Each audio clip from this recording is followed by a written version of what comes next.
In the heart of Africa's line lies Nigeria's greatest untapped opportunity. Yet too many remain sea-blind, unaware of the wealth beneath the waves. The Blue Economy Academy was created to eliminate sea blindness and unlock prosperity by water. With 10 dynamic sectors, from blue commerce to blue ventures, we offer a clear, practical framework. Join as a student, professional, executive, or a titan of the ocean economy.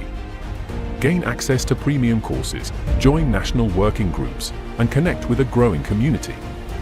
Let's make the blue economy work for Nigeria. Join the tide of change. Become a member of the Blue Economy Academy and help Nigeria prosper by water.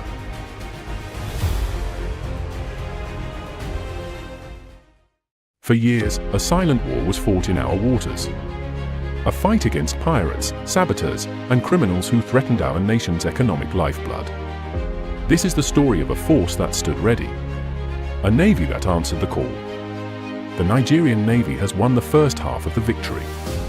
Through unwavering resolve, piracy in the Gulf of Guinea has been defeated, winning us international acclaim. We have brought calm seas to our nation. But calm seas without thriving coasts is only half a victory. The next battle is not with fire, but with focus. A battle to transform the Navy's security win into Nigeria's prosperity.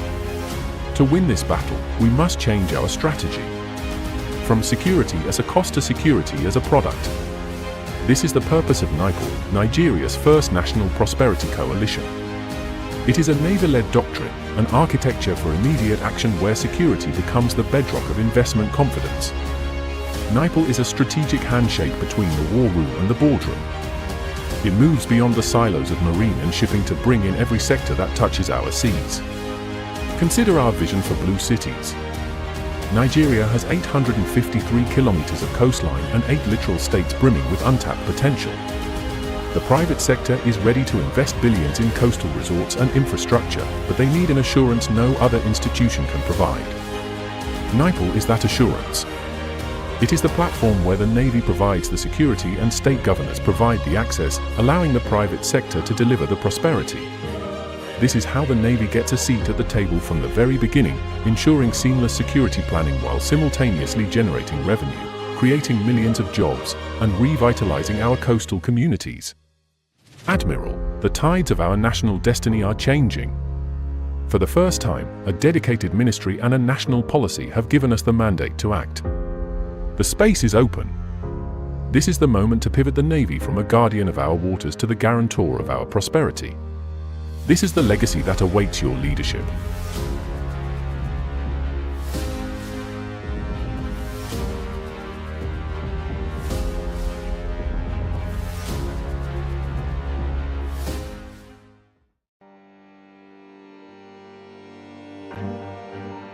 When storms hit, mangroves stand between destruction and survival. These blue forests are our first and often last line of defense. Mangroves store up to 5x more carbon than rainforests. Seagrasses purify water. Salt marshes prevent floods. Together, they form a climate shield. In Nigeria, over 1/3 of mangroves have vanished, leaving coasts exposed and communities unprotected.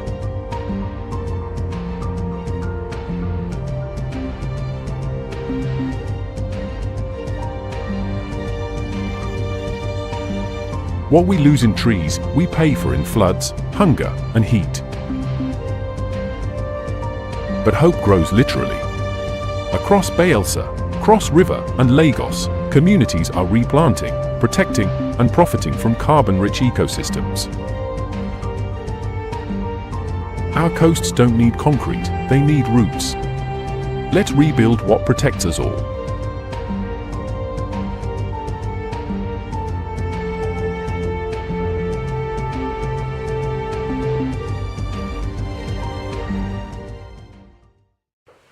Nigeria has officially entered Code Blue, a new chapter in ocean intelligence powered by the Blue Economy Academy.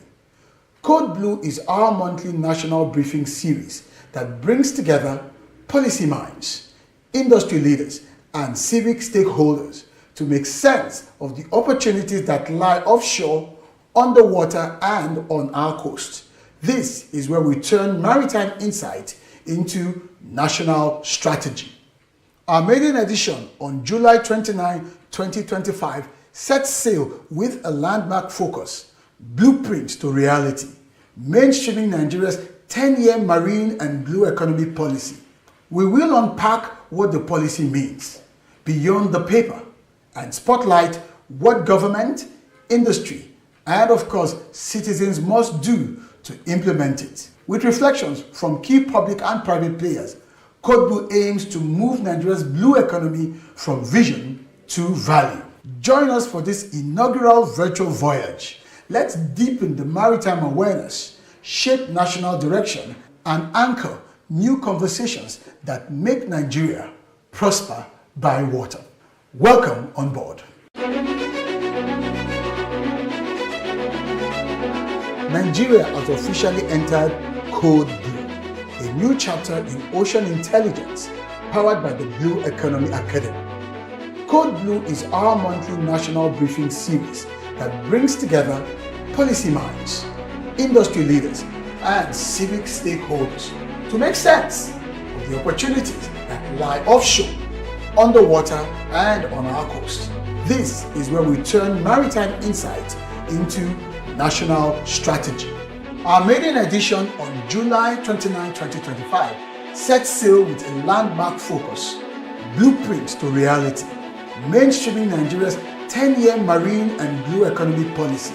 We will unpack what the policy means beyond the paper and spotlight what government, industry, and of course citizens must do to implement it. With reflections from key public and private players, Code Blue aims to move Nigeria's blue economy from vision to value.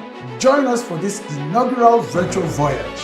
Let's deepen the maritime awareness, shape national direction, and anchor new conversations that make Nigeria prosper by water.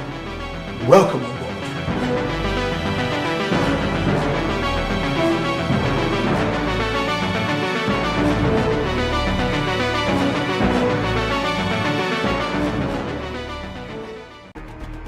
We've mapped the moon better than our oceans. But that's changing thanks to AI, satellites, and smart tech that listen to the sea. A smart ocean is an informed ocean. Using sensors, AI, and cloud data, we can monitor fish stocks, track pollution, and even forecast climate threats. In Lagos, youth are coding maritime apps. In Calabar, AI tools are tracking trawlers. In Bayelsa, fishermen use SMS alerts to avoid toxic blooms. From oil tracking to weather alerts, data is becoming Nigeria's most powerful coastal tool. To lead, we need access to global tools, local training, and indigenous innovation. Ocean intelligence must be open, inclusive, and African-led. The ocean speaks in data. It's time we listened with purpose and with code.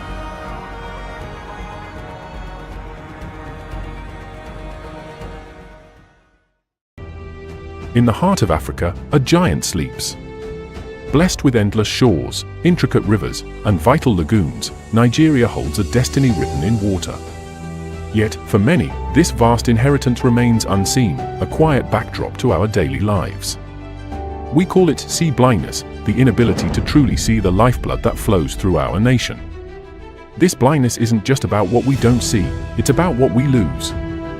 Opportunities for jobs, for sustainable food, for clean energy, for global trade, slipping through our fingers.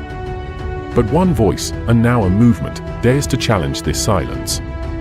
We are a water-blessed nation. 853 kilometers of coastline, nearly 10,000 kilometers of inland waterways. This isn't just water, it's blue gold. It's our future, our prosperity, our collective well-being. The Blue Economy Academy is not just about identifying the problem, it's about igniting the solution. Through Blue for You, we are building a national movement, a blue congregation, to awaken this sleeping giant. It's about empowering you. Our mission is clear, the sea for all. That all may see. We believe that when every Nigerian sees the potential, they will own their role in building this incredible future. This is our moment. The time to turn potential into prosperity, to heal our waters, and to build a beautiful world for ourselves and generations to come. Your journey into the blue economy starts now. I invite you. Join our monthly online forums, become part of our Blue congregation. Let's share ideas, ignite passions, and together transform Nigeria's destiny. Your future is calling. Answer the call. Dive into your blue.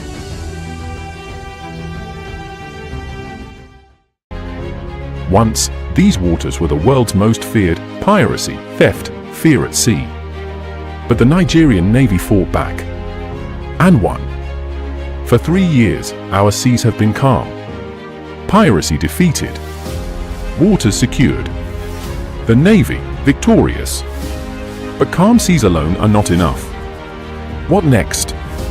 Empty coasts. Idle hands. Youths with no trawlers to work on. Security without prosperity is only half a victory. America is a superpower because its security fuels its prosperity, and its prosperity funds its security. Nigeria too must embrace this duality. No arm of our military holds the key more than the Navy. The old battle was pirates, oil thieves, and poachers. The Navy won it. The new battle is poverty on our coasts, wasted blue wealth, stolen futures. This is the blue battle, the battle for prosperity, for jobs, for abundance. Admiral, history will remember not only the battles you won at sea, but the prosperity you unleashed from it.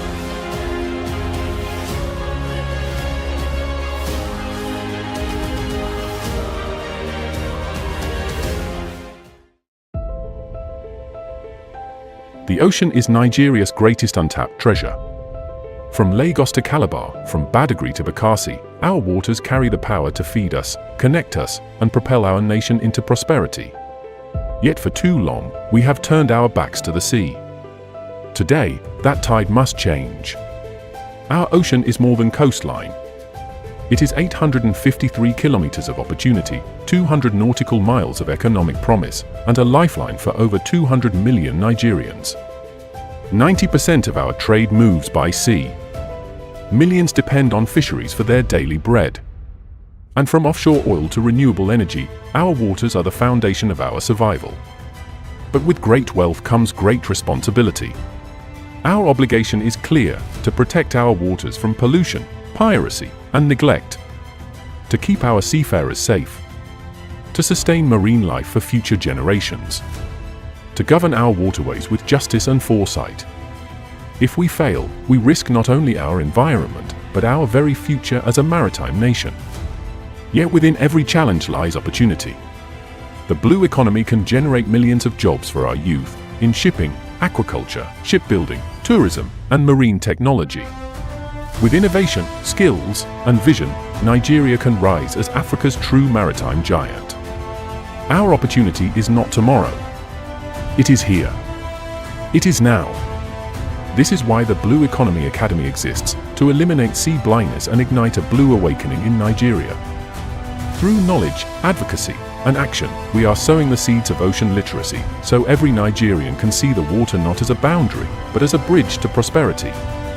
All I want to do is to simply lead a blue awakening in Nigeria, to help my country prosper by water.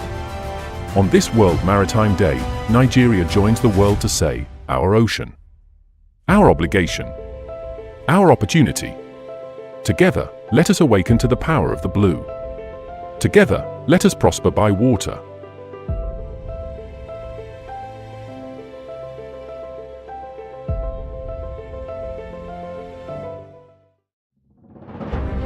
The blue economy, a multi-billion-dollar frontier trapped by policy silos and regulatory gridlock.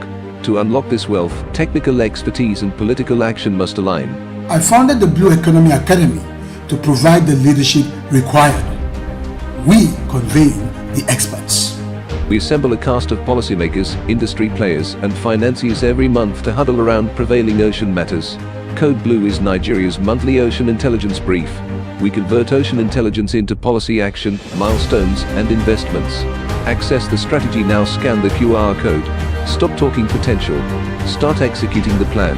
Prosper by water. Blue code activated. Nigeria's monthly ocean intelligence brief. Nigeria has officially entered Code Blue, a new chapter in ocean intelligence powered by the Blue Economy Academy. Code Blue is our monthly national briefing series that brings together policy minds, industry leaders, and civic stakeholders to make sense of the opportunities that lie offshore, underwater, and on our coast. This is where we turn maritime insight into national strategy.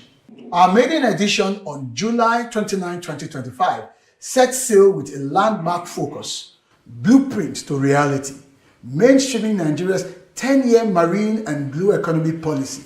We will unpack what the policy means beyond the paper and spotlight what government, industry, and of course citizens must do to implement it. With reflections from key public and private players, Code Blue aims to move Nigeria's blue economy from vision to value. Join us for this inaugural virtual voyage. Let's deepen the maritime awareness, shape national direction, and anchor new conversations that make Nigeria prosper by water. Welcome on board. The ocean covers more than 70% of our planet. It generates life, connects economies, and holds boundless opportunities for sustainable prosperity. But for too long, Africa, and Nigeria in particular, has overlooked the vast potential of the blue economy. That's why we created the Blue Economy Academy, BEA, to equip professionals, policymakers, and entrepreneurs with the actionable knowledge to unlock the wealth of our ocean-based industries. The Blue Economy Academy is Nigeria's first specialized training hub, focused on preparing industry leaders for the evolving ocean economy. We train professionals in maritime, fisheries, offshore energy, coastal development, ocean finance, and governance, providing them with knowledge you can use. Our training model is built on 10 core pillars, covering every major sector of the blue economy, from sustainable shipping and offshore energy to ocean governance, climate resilience, and entrepreneurship.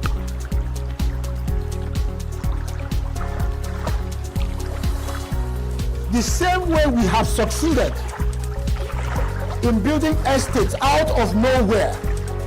There are places that are estates today that 10 years ago you mentioned it and I still cringe that you mean there's an estate that would I love to live in those places, but when you see the drone view of those estates, when you hear people telling you that they live there, it's a miracle what the real estate sector has been able to accomplish. And we now know from the current rebasing of the GDP, the preliminary submission is that real estate has overtaken oil and gas in terms of GDP performance. Whether you're a government official, a business leader, or an aspiring entrepreneur, the time to engage with the blue economy is now. Join us at the Blue Economy Academy and let's shape the future of ocean prosperity together. Nigeria has long been behind the curve in leveraging its ocean assets, but with the right expertise, leadership, and strategic investment, we can become a powerhouse in the global blue economy. At BEA, we do more than teach. We create industry impact by fostering innovation, partnerships, and investment opportunities in ocean-based sectors.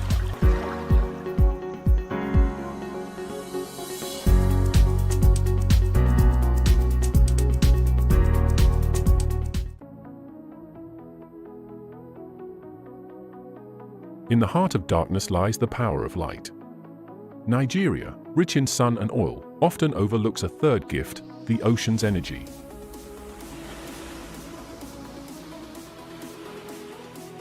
Tides that never sleep, waves that crash with force, winds that sweep the Atlantic. Nigeria's coastline holds immense, renewable energy waiting to be tapped.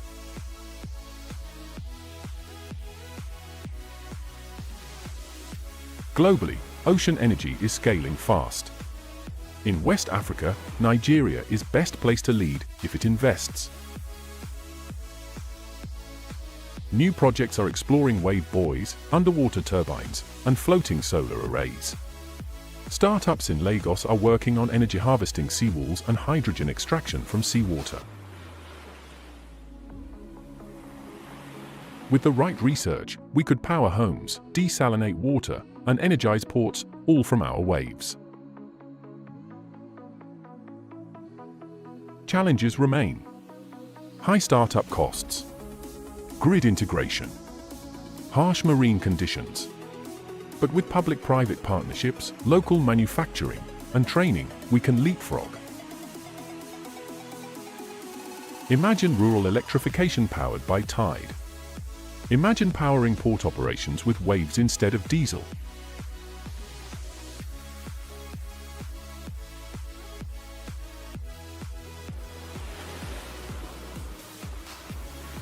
Our oceans move endlessly, so should our imagination. The future of energy isn't just under our feet.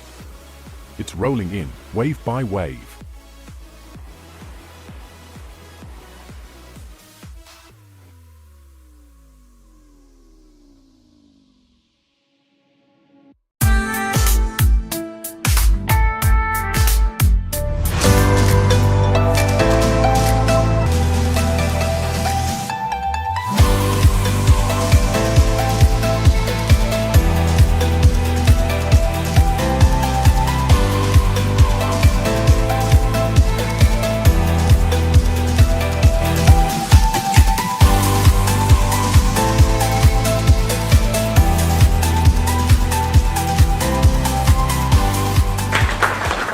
is West and Central Africa's only certified speaking professional. A powerhouse in public speaking, leadership development, and maritime strategy.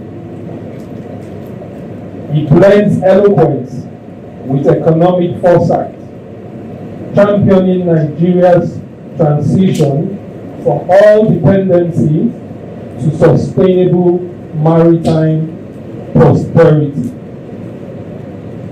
Please join me as we welcome the former special advisor to the Director General of NIMASA on communication and strategy, who is also the founder of Blue Economy Academy.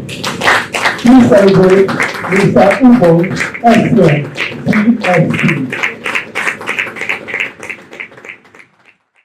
With regards to our business here today, in 2020, I had a fantastic privilege of being invited by the then DG of NIMASA, Dr. Bashir Jamu, to be a special advisor on strategy and communications. I was managing my business, teaching public speaking and communication skills to very high-profile people. He was one of my students back then, and he felt, you can't be here, you need to come and work in government. And I said to him, hell no. Those are my words to him. Hell no. Leave me alone, let me mind my business. Until my wife intervened and my mentor, a man I respect so much, Professor Patu Tony, a man that I always say taught me a lot of what I know today, got on the phone and said to me, Ubon, what are you waiting for? You need some experience in government. And so I packed my bags and headed into the unknown to start a voyage in maritime. Now I was thrown into that sector without any orientation. I had to work at the highest level with the chief executive day in, day out, and I had to learn very fast. The politics of it, and I'm glad I have an SSA here so he understands what I'm talking about. The politics of it, and of course, the technicalities of maritime. And one of the things I quickly discovered, which is really what is going to buoy what I share with you today, was that the real money is not in how much NIMASA collects or was collecting, or in those contracts. The real money, the real wealth was in the maritime sector itself, the entire ecosystem of what we now know and recognize as the blue economy. But before I proceed, permit me to also extend my respect and acknowledgement of the presence of the SSA to the Governor on Housing Ministry of Lagos State, Honorable Ayo Amodu. Honorable, my apologies, sorry, this just came to me. So we're in good hands. We have two SSAs here. So I feel a kindred spirit knowing the roles of special advisors to principal officers. And one of the things that I learned quickly, and I had what I would call the fortuity of leading, was the agency's Blue Economy Initiative, which we called From Crude to Blue. We are coming down to the real estate sector, but we need to know where the journey began. In other words, we have to start a conversation about our reliance on fossil fuels. Of course, it brings in most of our petrodollars. But does it really bring in, as a sector, the developmental expectations in terms of economics? 6 years ago, it was a report in the Nation newspaper. NLNG and NCDMB signed a $12 billion deal for LNG Train 7 to employ 10,000 people. Please, I want to crave your indulgence. Let's just deal with estimate values here. Can someone help me calculate $12 billion across 10,000 jobs? How much will it be per job? Anyone with any device, please. Help me out. $12 billion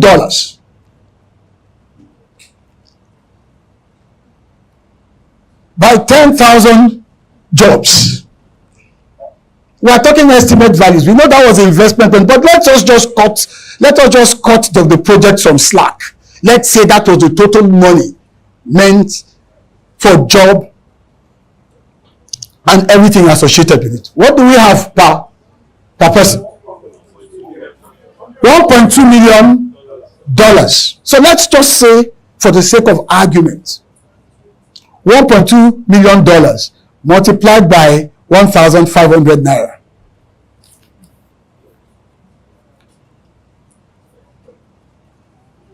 How much?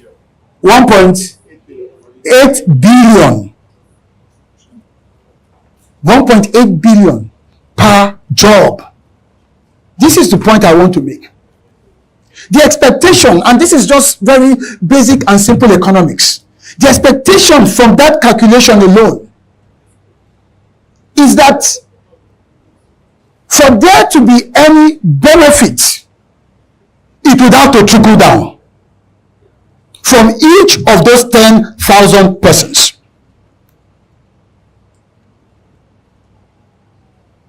What is called trickle-down economics.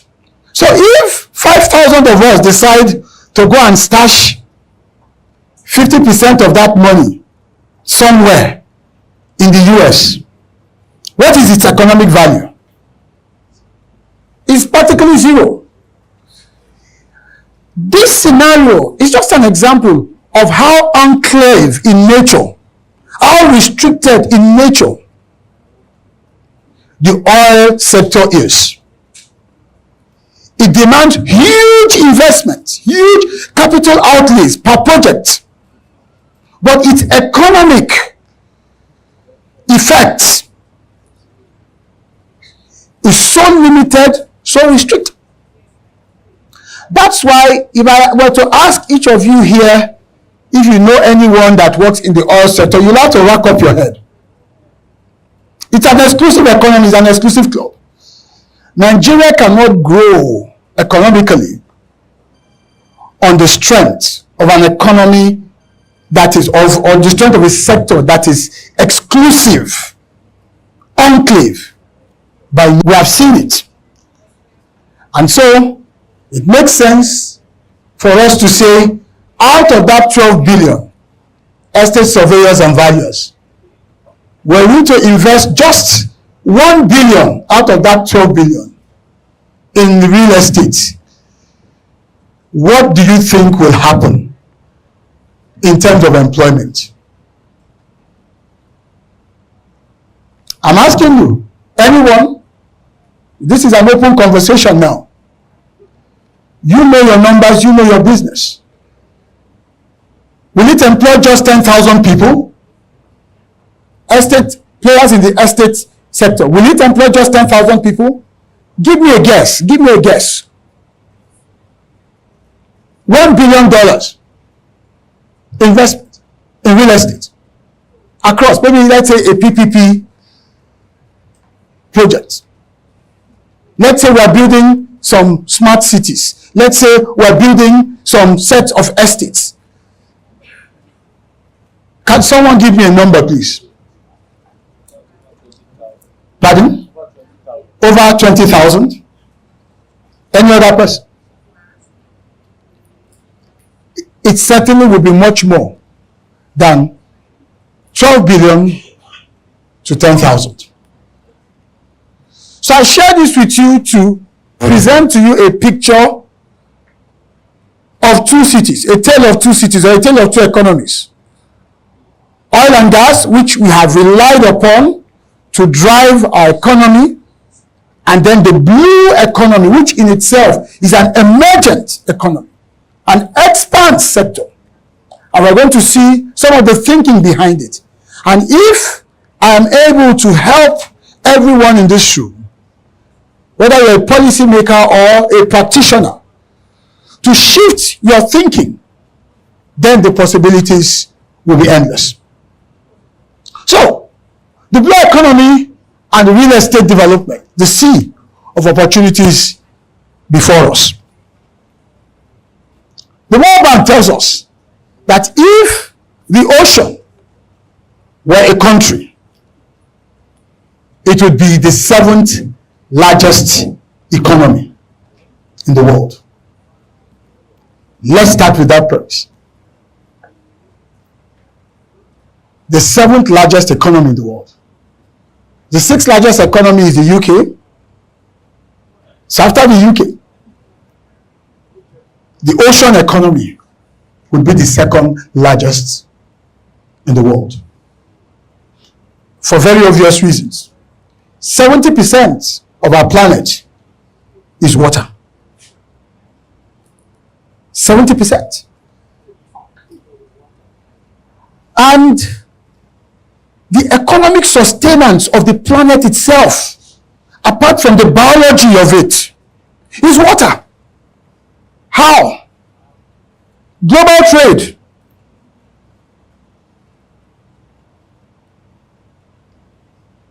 (70% to 80% of global trade is maritime. Maritime is blue. Think about it. During COVID, no planes could fly.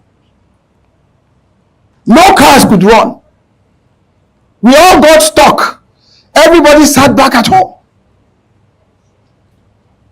Only one place on earth was active. The sea lanes of the world.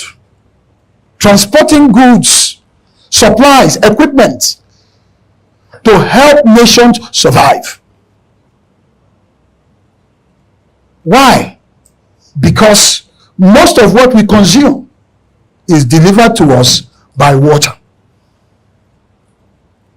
So this is another important premise, because we do not understand the context.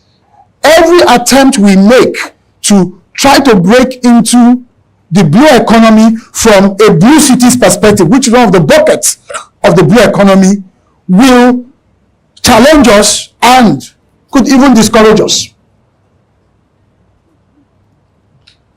So whether we like it or not, this is what the blue economy is about. So let's look at some definition of the blue economy, and let's take what the World Bank tells us about the blue economy. The World Bank says that the blue economy is the sustainable use of ocean resources for economic growth. It didn't say for revenues, and we have to begin to shift this mindset away from revenues. Revenues are essentially meant to be a fallout of actual growth. There's too much fixation on revenues without growth. It is not a sustainable approach. Revenues are a given. When economic growth takes place, you are generating so much revenues and it leaves nothing in terms of economic impact and growth. What it means is that when next we go in search of revenues, we have to increase the toll. That's what it means. So the oceans are there untapped because there's no growth. And all of the values. So whether we're in government, the fixation of revenue, the fixation towards revenue or the fixation on revenue has to be modified, has to be tempered. Likewise, for those of us in business who are also fixated on revenues, how do I make money? It is not a sustainable approach without creating growth. Because what guarantees revenue in perpetuity is ensuring that the constantly for revenues, like the concept of Stephen Covey's work, 7 Habits of Highly Effective People, when he talked about the golden goose, the goose that lays the golden egg. Each morning the farmer goes in, the goose lays an egg, he takes it to its golden cells. Every morning he keeps going. Then he got so tired, he said, look, why don't I just slice the goose open and take all the eggs? Well, there's a problem with that. In the final analysis, you can take all the eggs, then there's no more goose. That's a classical example of over-fixation on revenues alone or on making money alone. There must be growth. The farmer ought to have been thinking of, oh, all right, I have one goose laying a golden egg. What do I need to do to expand capacity?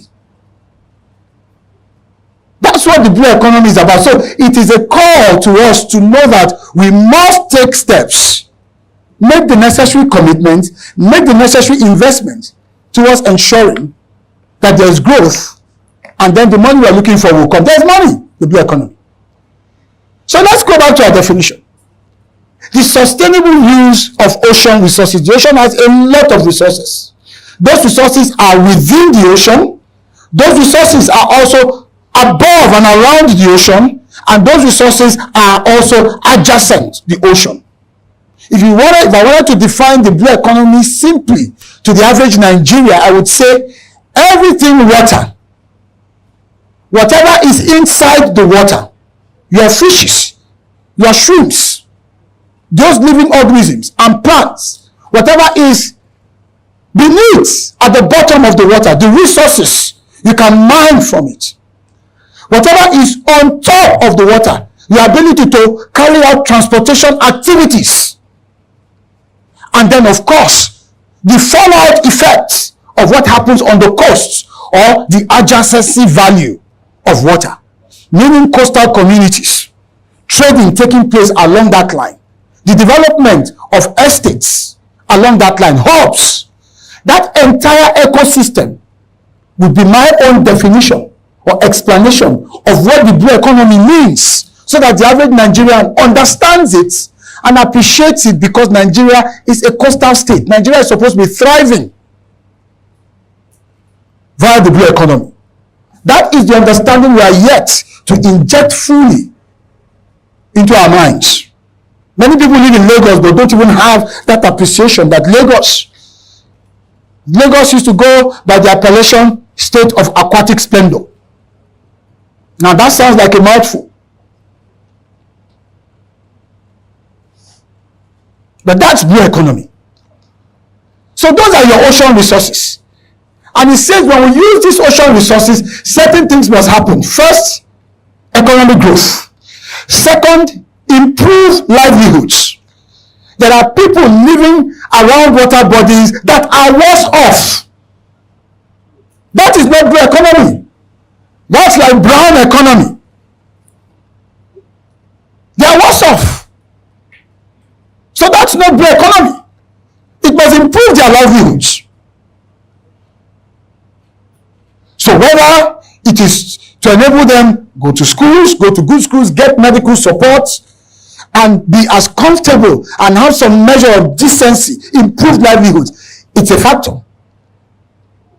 And then of course, it must create jobs. Jobs. It must create jobs. Employment so that the people within that area can have a decent means of getting income to sustain their lives. And then lastly, it must also preserve the health of the ocean ecosystem. So as you begin to prepare your minds to go into the blue economy,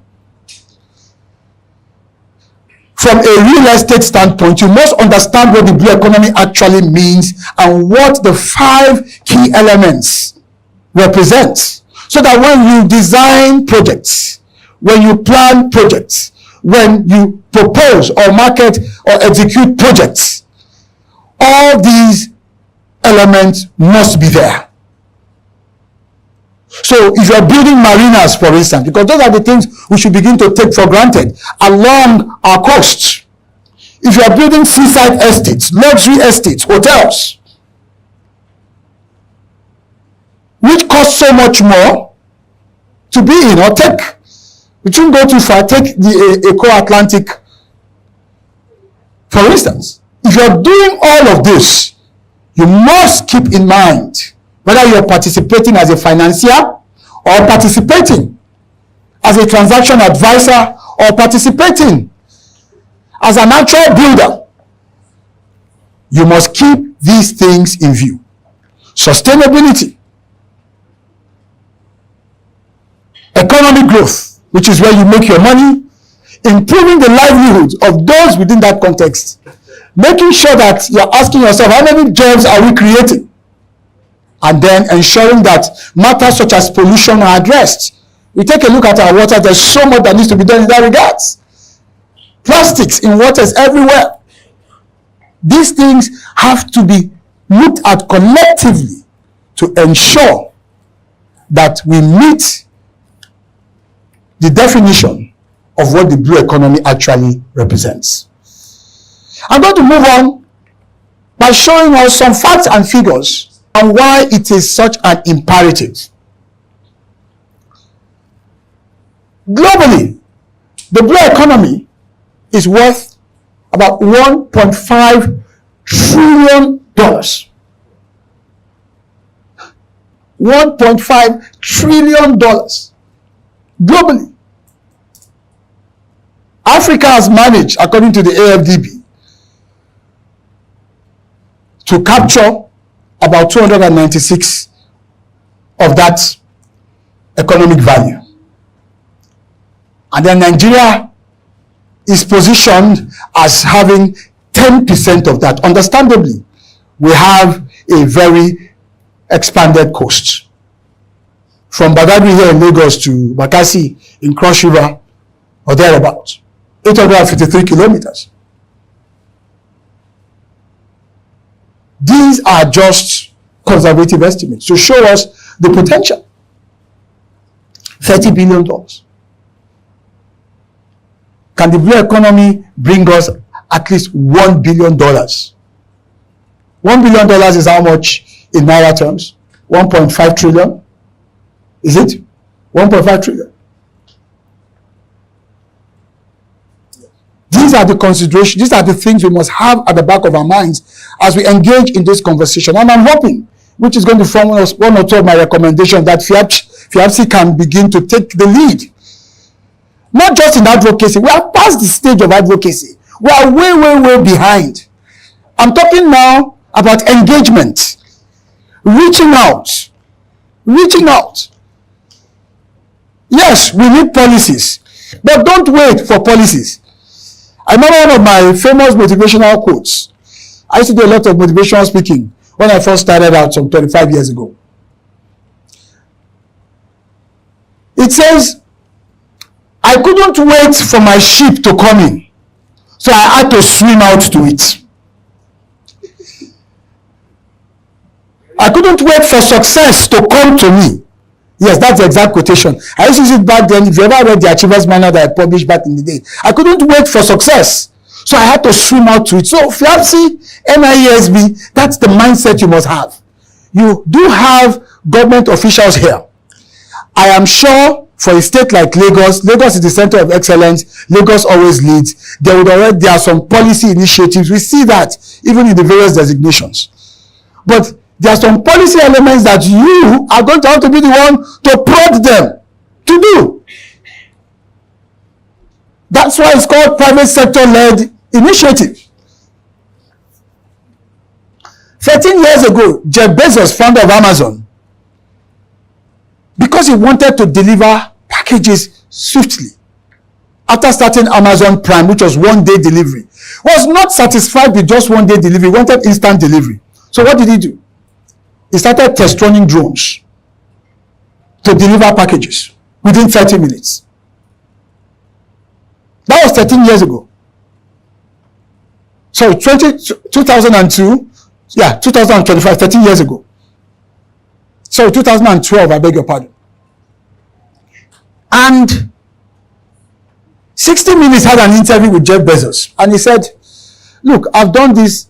The problem that we have is that the FAA, that's the Federal Aviation Administration, they are so far behind. What you have just test run is confusing them. Think about it. Sometimes it has to be that way. Sometimes it has to be that way. That's why it's called a partnership. Government needs all the partnership it can get from those of us in the private sector. All the partnership. And don't just sit back and wait for policies. You can no longer rely on just advocacy and appeal. You've now got to move into engagement. And when we're talking of engagement, you're saying, for instance, FIABC, we're going to visit the governor of Lagos State. Lagos is a coastal city. We have some leverage. Some of our members are in the cabinet. We are not going there to say, Mr. Governor, as you know, the blue economy is this, that, and the other, and we need to tap into it. The ship has left the shore on that long ago. Kenya is doing far better than we are. We are behind, but we have the mass to actually, once we get it right, overtake any African nation. You're going to say, if you can open up this space for us, PPP arrangement, the final say on occupancy is the governor. The same way we have succeeded in building estates out of nowhere. There are places that are estates today that 10 years ago, if you mentioned it, I still cringe. That you mean there's an estate there. Would I love to live in those places? But when you see the drone view of those estates, when you hear people telling you that they live there, it's a miracle what the real estate sector has been able to accomplish. And we now know from the current rebasing of the GDP, the preliminary submission is that real estate has what? Has overtaken oil and gas in terms of GDP performance. That should tell us that there's something there. We should all be paying attention to it. So you've worked this miracle on the land. We're saying it's time to take your miracle powers to the waters.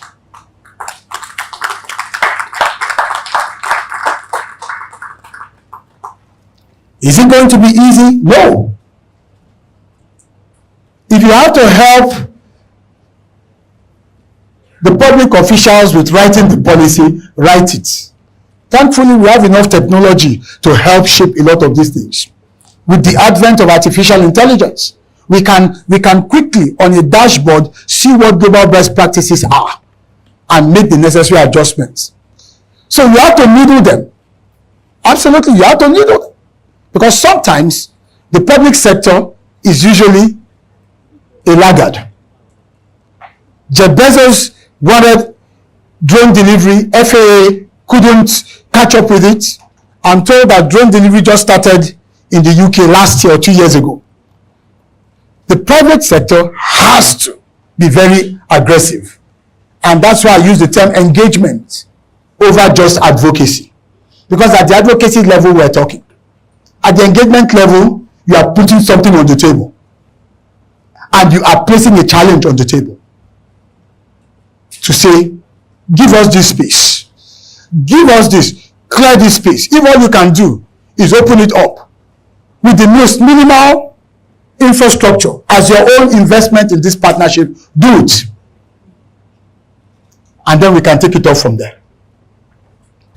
All right, so the next thing I want us to focus on, I want to show us a picture of some of our maritime assets as a nation, to just give us that level of clarity as to what we are sitting on and as to what we actually have in our possession as a nation. So here are some of our maritime assets. 853 kilometers of coastline. We've mentioned that. Those 8 littoral states: Lagos, Ogun State, Ondo State, Delta, Rivers. There is Akwa Ibom, my state. Although I think I'm more of a Lagosian than an Akwa Ibom person because I was born and brought up here, and I'm not sure they've seen me in my state. Over 10 years, 15 years. Even when I worked in Nimasa had an office and projects there. It was those projects I was unfortunately not able to go and participate in. Cross River is also there. Bayelsa is there. We have 8 of these states. So we have what I call the keys of the Atlantic. And international law says that from the coastline right to 200 nautical miles, everything around the waters, inside the waters, belongs to us. Everything. So everything you can build there in terms of real estate is yours. And by the way, I was talking with my friend Bidemi this morning. I said, look, I have a slightly different view to the concept of real estate than the general one, which is, if we talk about real estate, it means that you own landed property and all that. That for me, real estate is permission to mint something. In this case, to mint money. That's what it is. Now, at the School of Eloquence, we have a license from the NBC to operate a TV channel called the Achievement Channel. And on that license, it says nationwide. What do you think MTN's real estate is? It's not the mass or the masts and what have you. Its real estate is where? The airwaves. That is MTN's real estate. And that's why they say everywhere you go. That's real estate. So we need to begin to look at all of this. And I want to challenge you. So if I have a TV license that says nationwide, that means that my real estate, as far as broadcasting is concerned, is that space. The NBC gave us that license the same way the NCC gave MTN that license. And it's the same way the governors give you what? C of O. Because you know that the land is not permanently yours. Now, I don't know that I'm giving some governors ideas to begin to give water CFOs or blue CFOs here. But anyway, if they use it, they should make sure they pay me because so water itself is real estate. That's what we're saying. Because we're talking economics here. And until we begin to think ocean-centric views, we may not be able to translate our success on land to the sea. So we have 8,500 kilometers of inland waterways. Now, this is very interesting. So when we talk about the blue economy, it's not just what happens along the coast. The coastline is the frontier. That's why I believe very strongly that it is the 8 littoral states that represent the actual frontiers for the blue economy. FIABC find a way to engage with each of these states, understand their needs, do a proper needs analysis as it relates to real estate. That is going to be your linkage. Because what we're trying to do here is simply convergence. How do we bring about a convergence of real estate prowess with blue strength, which is our comparative advantage? When we say blue, we're talking about the waters, and then create an economic outcome that rewards the players, and also do it in a sustainable manner that provides employment and uplifts the livelihood of all parties involved. This is the thinking of the blue economy. So the 8 littoral states are the frontiers, but inside the country, within the country, I call those 20 states, all connected by water, inland waterways network. We call them the blue corridors. 20 states in Nigeria can be linked within through water. And we have 8,500 kilometers of these inland waters. So think about those top two, 853 kilometers coastline, and then 8,500 kilometers in-house. I'm going to spare you most of these others and then show you what I mean. Opportunities of the blue economy. This is our coastline. And there are cities everywhere here. There's Badagry, Ojo. These are all coastal, potentially coastal cities, because that's where we are going to, coastal cities. Look all the way right down to Bakassi. This is what we have for free. Every day we wake up to it. Economic possibilities that will not destroy the environment, that will create more jobs, guarantee more security, because if there's more development along these coastlines, it reduces insecurity. This is where the money is. Of course, I mentioned earlier on about what we have, our inland waters. So, my dear friends, I want to quickly point you to the buckets of blue opportunities. Let me tell you, you think you have made money, You haven't made money. If you're a long-term thinker and you can take or make the first mover's advantage, and of course, real estate business is a long-term business. This is where the money is. Every time I travel abroad, I pay more for the hotel room I stay in, as long as that hotel is closer to a water body than I pay for a regular hotel where normal people like you and I stay. Why? Blue economy. There's always a blue tax. We are enjoying this fresh breeze. I stayed at one hotel in Greece called Kiani Atti 2 years ago when I attended Posidonia, which is the annual event on maritime, on shipping globally. Because the Greeks are the leaders. The Greeks control about 30% of shipping globally. That's why they could manage their major economic crisis. Their economy, their maritime strength, their blue strength was out of this world. Countries like Singapore, all they are doing, they control 25% of maritime labor, seafarers. So imagine what those young boys from ships are repatriating. It gets to a point where nobody is bothering about revenues that government is collecting, but the collective effect, the collective blue effect from blue activity is significantly flowing in. I'm not just talking about trickle down when one person makes $1 million. No, that's trickle down economics. It's risky, it's unpredictable. But when it is a flow and it flows, you know that everything in that hemisphere is going to feel the effect of the current. That's the power of the blue economy. So when we are showing you this rug of water that we are lifting, we are showing you that, let me use a Yoruba expression, Nkombembe. That's what we're telling you. That's what we're telling you.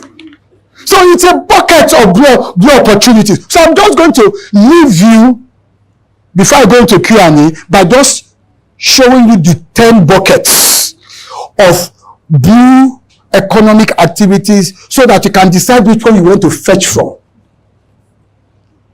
The 10 bucket. That's why we call this an expanse economy. You don't need to be too sophisticated, having learned special drilling skills to participate. Just look for which bucket is nearest to your capability and begin to show interest. So what are those 10 buckets? At the Blue Economy Academy, I founded the Blue Economy Academy after my time in NIMASA.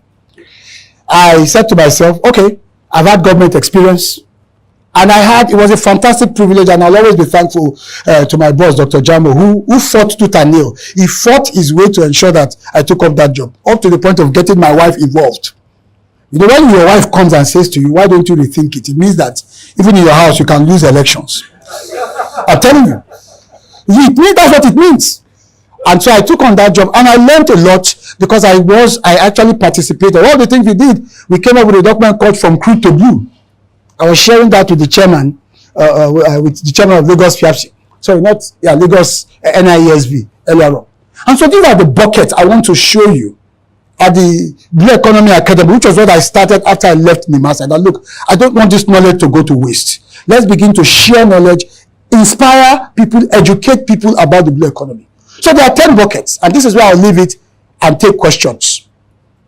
Bucket number 1, as you can see, is what we call blue what? Blue commerce, trade, shipping, movements of goods and services. Can you imagine blue commerce? Moving palm oil to Lagos by sea. It will be cheaper. You'll be able to do more volumes. You'll evade, the usual wahalas on the road I will not mention. And then you'll be able to do so much more. Blue commerce. So transportation itself is one. The second one is what we call blue bounty. Blue bounty simply means aquatic life.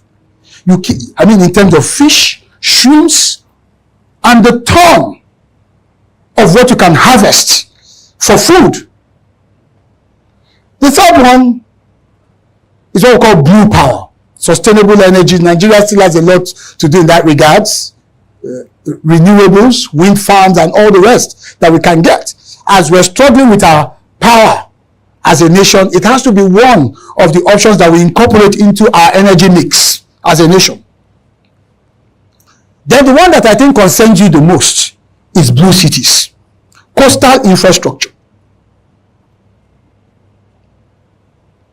coastal estates. I would prefer to live near the ocean and enjoy the breeze, because the breeze is better if you're nearer the ocean. Have you noticed? It's better. Then you have a host of others. You have blue capital. How do we raise money? And FIAPSI, this is going to be very important for you to engage and encourage your financiers to begin to think in terms of what we call blue bonds. Blue bonds. We have a series of programs at the Blue Economy Academy where we go into each of these buckets.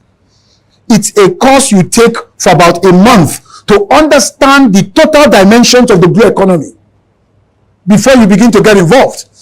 Blue capital, because our finance just institutions need to learn these things.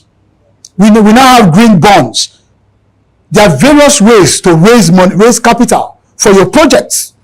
But if your players or if your financiers don't have the understanding and what the rules are, they are not going to be able to provide that support meaningfully. Then there's blue governance and justice, and I'm glad we have a government presence here. There is the kind of awareness that is required to function in that space. So lawyers have a place here. If you're a lawyer, I would advise you to begin, if you are serious about the economics of your profession. This is one of the most untapped aspects of the legal profession. I could count the number of maritime lawyers I met during my 3 years at NIMASA. And yet, that was a sector that required so many lawyers in terms of specialization, not to talk about blue governance and justice. Then Blue Nexus is about biotechnology and all of the various intersections of technological applications to drive the blue economy. Then we have Blue Climate. It's very important for those of us who care about the environment. Thankfully, every state now has a Ministry of Environment, and there are actions being taken because we must be stewards, worthy stewards of the environment. As we take resources from it, we must preserve it so that there will be a place to go back to continue and make it sustainable. And then we have blue talents. I mentioned the Philippines. 35% of seafarers in the world today, global supply of seafarers, are Filipinos. Pardon? You consent to it. Thank you very much. They are Filipinos. And you know the interesting thing? In maritime, you get paid in dollars. Because maritime is international. So blue talent is there, capacity building there, and then finally blue ventures, the kinds of businesses we need to set up. Young entrepreneurs need to begin to think, startups in the blue sector, in the blue economy. So these are the things I want us to understand. It is not in my place to educate you. I am the least qualified to educate you when it comes to the specs of your business in real estate. I've only come here to shed light, to help project what the trend is as far as this emerging sector is concerned. It's only emergent for us in Nigeria. It is a sector that has taken hold globally. And to challenge us to begin to think about making Nigeria blue. More blue is what we need. More blue, so that we will not suffer the blues. Thank you very much. Thank you very much, sir. That was another big ocean of knowledge that we have just shared with us today. So we'll take Q&A. Because we don't have so much time, we'll take just 3 people. I know we have more questions, so I'm going to take in the order in which we raise our hands. So I have number 1. Please note that, sir. Do we have any other question in the house? Oh, we are all okay. Are you raising your hand? So number 2, sir. Okay. I think that's okay. We are all together. Your name, sir, your family, and your question. My name is David. Good afternoon, everyone. You say David? I represent PIOCCI, People of Indian Chamber of Commerce and Industry, which is a global body of 36 million Indians working abroad.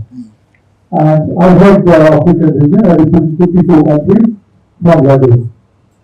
Let me tell you, I don't want to have a question. As Professor Ubong said, I'll use the word professor. Most of these things, like, what you brought, I just want to add some supplements with your permission. Because I know you're a figure of the day, and you're trying really to make it a tomorrow today. Let me add to it. And I want all of us to, see in practicality some of those things what Professor has mentioned today, which many countries have achieved. The first thing what is started with the village, towns and cities. If you have time to, I welcome you to India and come to a state called Tamil Nadu. We built a temple from 7,000 kilometers far from Tamil Nadu coast called Angkor Wat in Cambodia.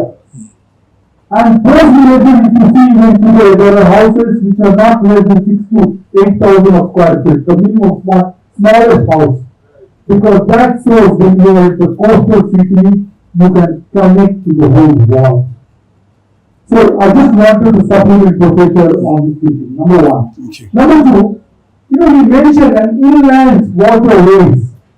Thanks to our current government in India, they are working tirelessly and with safe cost. Not only cost, the headache that we see on Nigerian roads. I just put in one number. For me, India has got a very big coastal, I don't remember the numbers, I think it was 5,000 kilometers or so. So earlier, we used to produce something in Kolkata from eastern part of India and you take to western part of India. It will cost you 15 rupees per kilometer with fuel, toll and all the nonsense on the road. Because to tell you, Nigeria is just a pilot of India, what India used to be for 20 years ago. So you've seen all those things. So today, the same thing, you pay 1.5 rupees. You see how the water line can help us. We're struggling on the road and the quantity. So Professor, that is the second thing that I wanted to supplement. Right. Thank you. The third thing that what I wanted to add to this gathering here is, let me tell you, yes, it is not a matter of government. Those who are still sleeping and waiting for the government to do, government may not come. Whose government is that? Who they represent? Who are those gentlemen sitting on the office? Please, go and engage them. He's right. The whole world is waiting, not for advocate. They have done enough advocacy has done. If you don't engage, the delay is yours. Your country is struggling. You are struggling. Thank you very much, sir. Thank you very much. Appreciate that. Thank you very much, sir. India is one of the leading maritime nations in the world today. We can't, maritime and blue economy, we can stay here and go on and on and on. As you can see, I still have like 4 or 5 slides, but again, that's why you have to come to the Blue Economy Academy, because we sit you down and we take you into it to understand what the dimensions are that we're dealing with.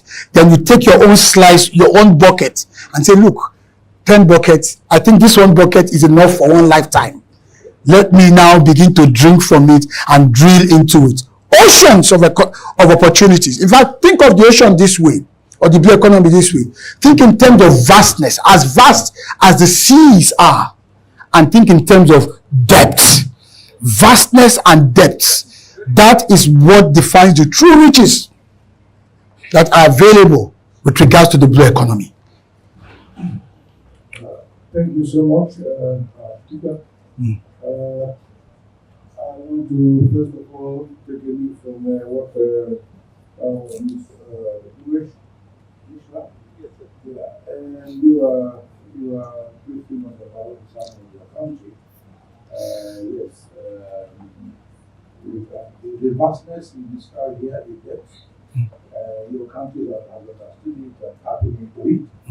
I will tell you, we also understand it here. Unfortunately, we have a lot of bottlenecks that have made us to stand still, and we are not tapping into the resources.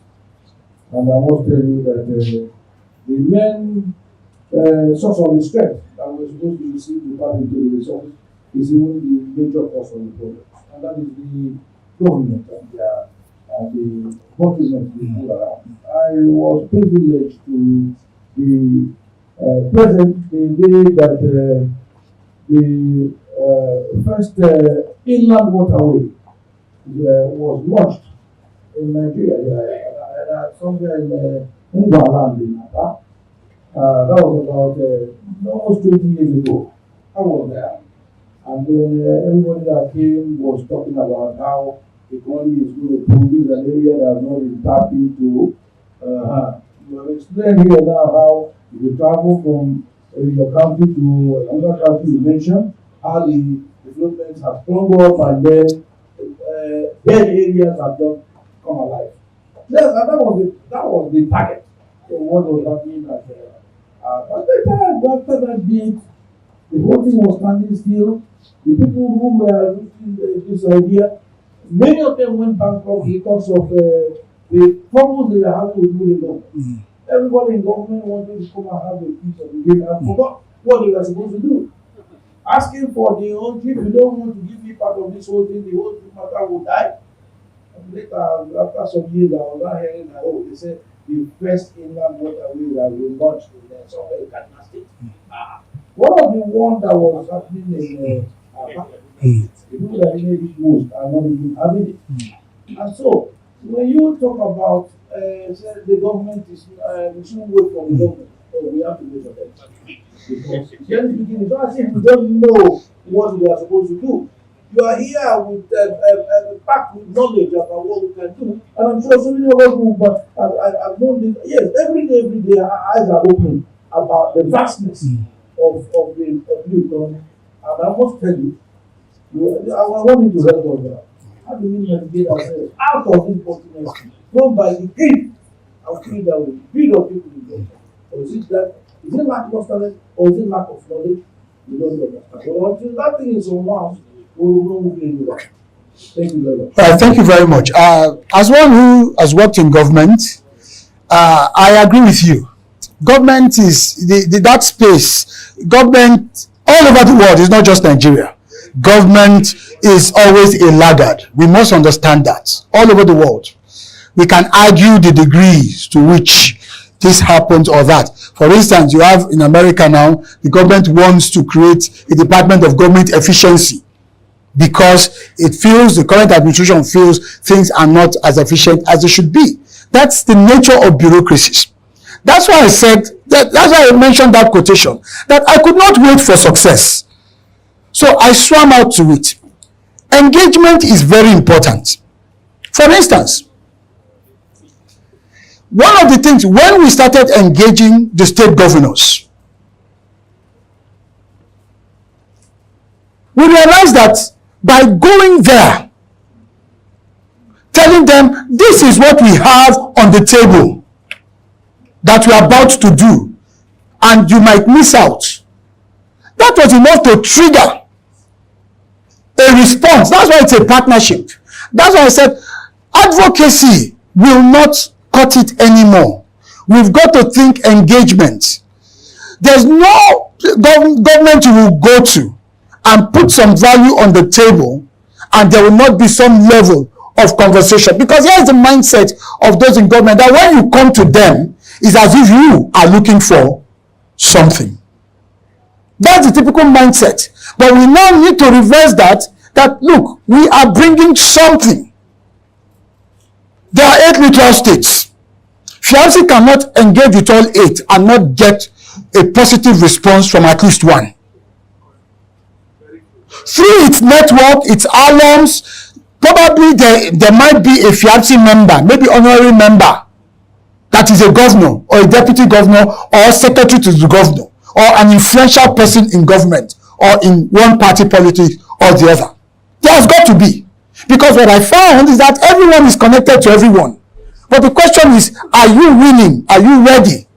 That's what needs to happen. So engagement will trigger things. It might not be enough of what you want, but that can start the process. I can say that out of experience, that the 1 or 2 private sector people that came, for instance, she's late now, and God bless her soul, bless memory, Lady Margaret Orakusi. Now, if you go to somewhere around Oyigbo, there's a jetty being built there. I don't know the state of that jetty now. During my time in Nimasa, Margaret Orakusi was probably one of the very few persons I could count the stakeholders that didn't come to Nimasa asking for something, looking for a contract or asking for anything. When she came, she was putting on the table, we could see the maritime projects she was doing, and the concern for us was how to not miss out. How to not miss out, we needed to at least find a way to associate with what was going to become a success. She had land cleared, that place was a massive heap of refuse. And she had reclaimed land, she had already cleaned the environment, she was doing that with NIWA and other agencies. and NIMASA had an environmental role to play. I was a special advisor to DG on strategy and communication. It wasn't something it wasn't something I had to struggle with. She had already made a compelling case. This was not somebody coming to take. This was somebody coming to say, look, I've already gone ahead of you guys. It just so happens that I need you to sign off on this or that. This train has already left. We need more of that mindset if we are going to succeed. So success does not come easily.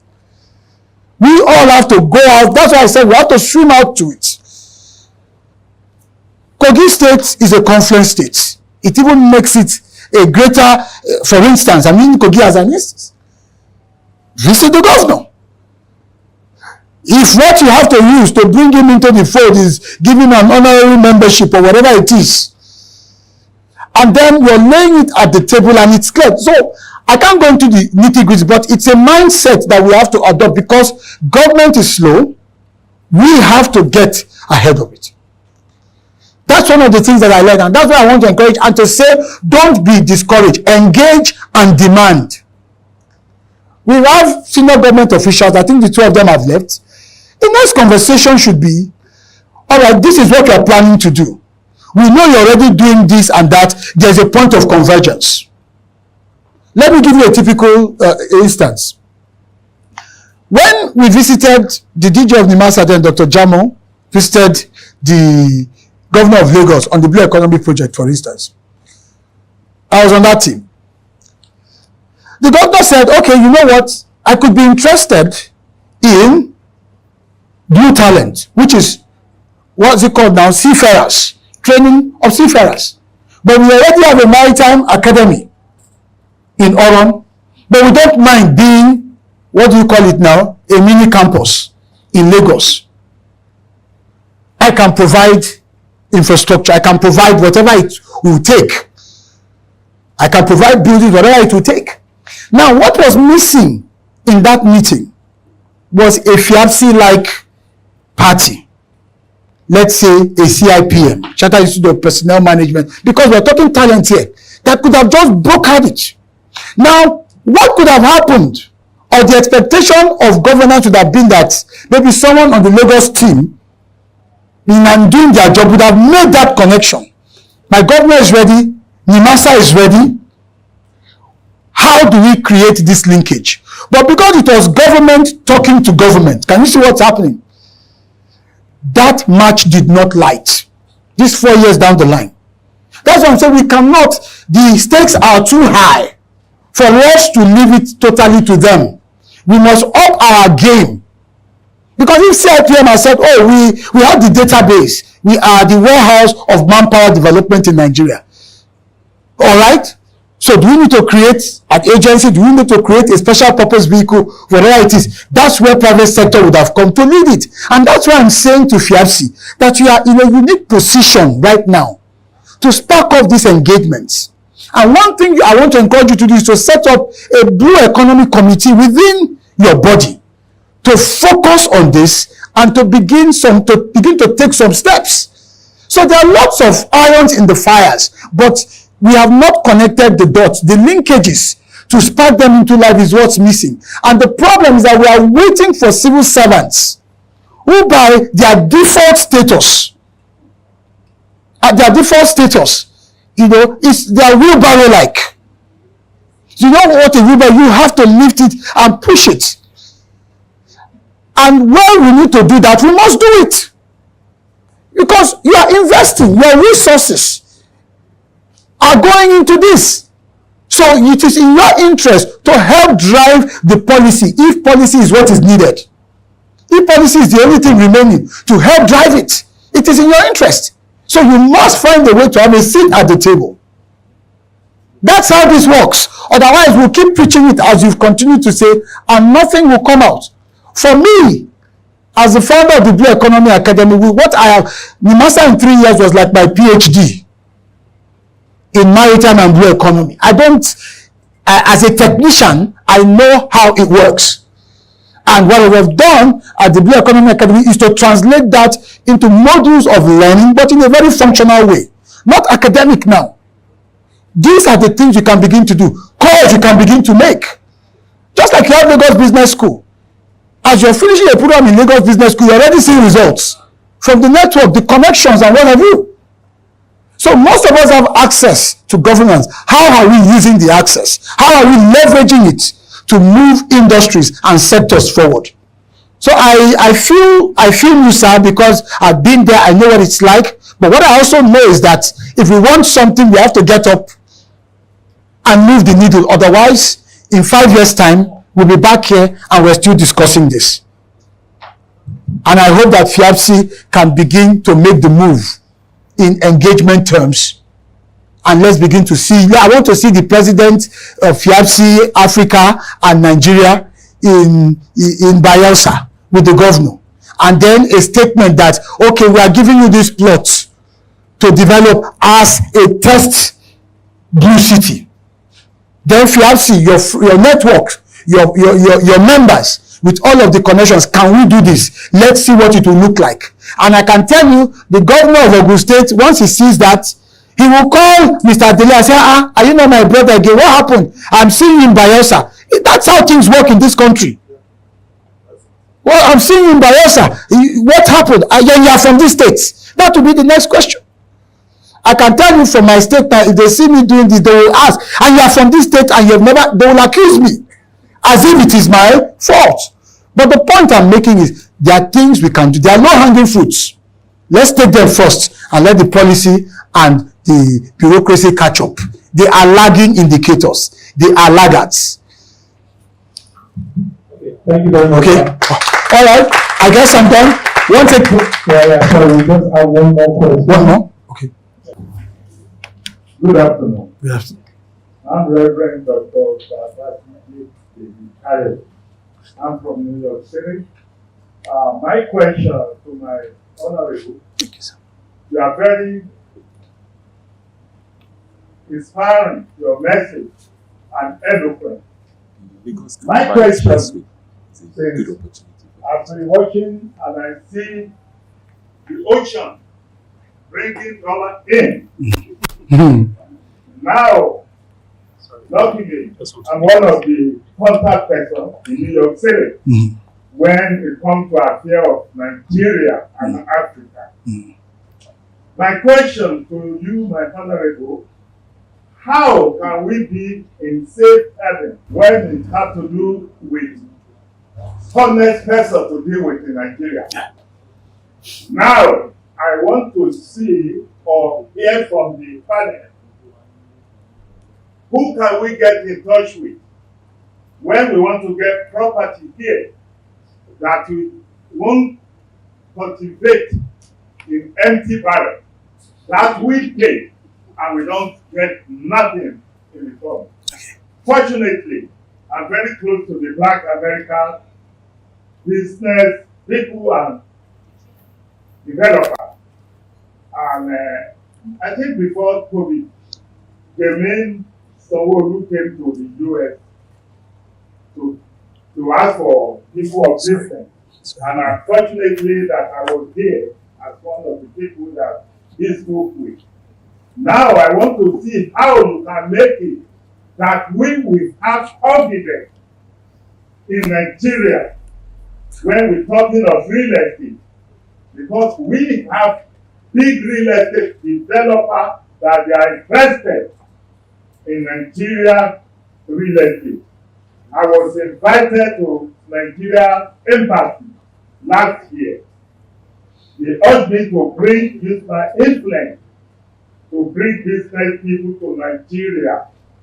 Where our problem started from is the consulate, where they can't get visa because they contacted visa to a private company. So now, if you can advise me, so I carry the message home that we are safe to do business with Nigeria or Africa particularly, that these are the list of people we can deal with, that we can sleep without open One eye. Okay. All right. Thank you very much, sir. Thank you very much, Reverend. We appreciate your question. It's always a germane concern because these are investments that we're talking about here. I think you are already in the right space. You're already in the right space. Because when you make plans of the nature that you have indicated, and by the way, New York City is one of the leading blue economy centers in the world. I mean, in terms of what happens between New York and New Jersey, their port and what goes on there. So you've come to the right place in terms of a professional having access to the right professionals to guide you in that.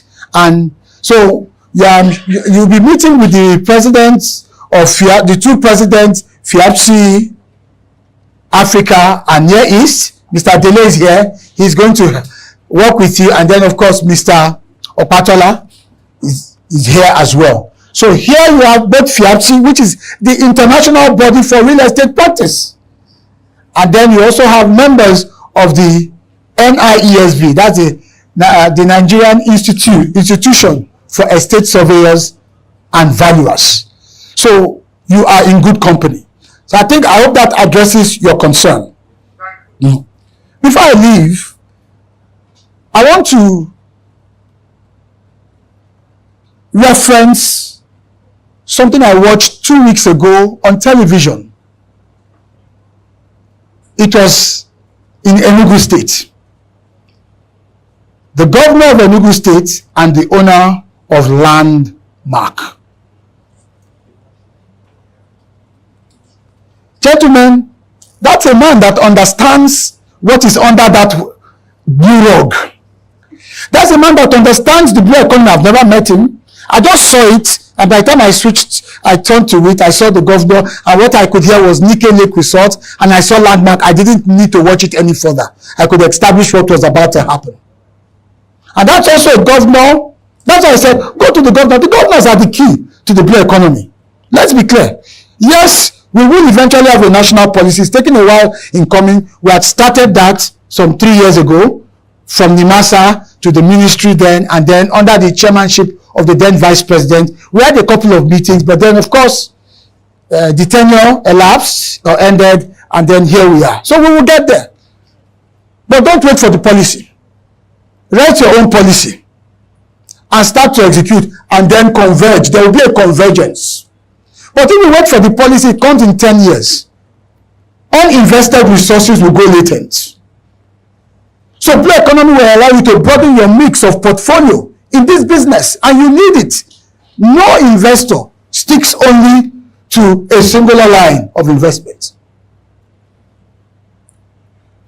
So here we see a man who encountered a very painful, and let's agree with that, setback.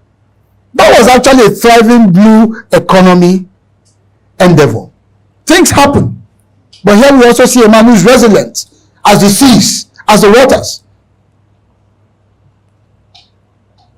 Who then says, okay, this has happened.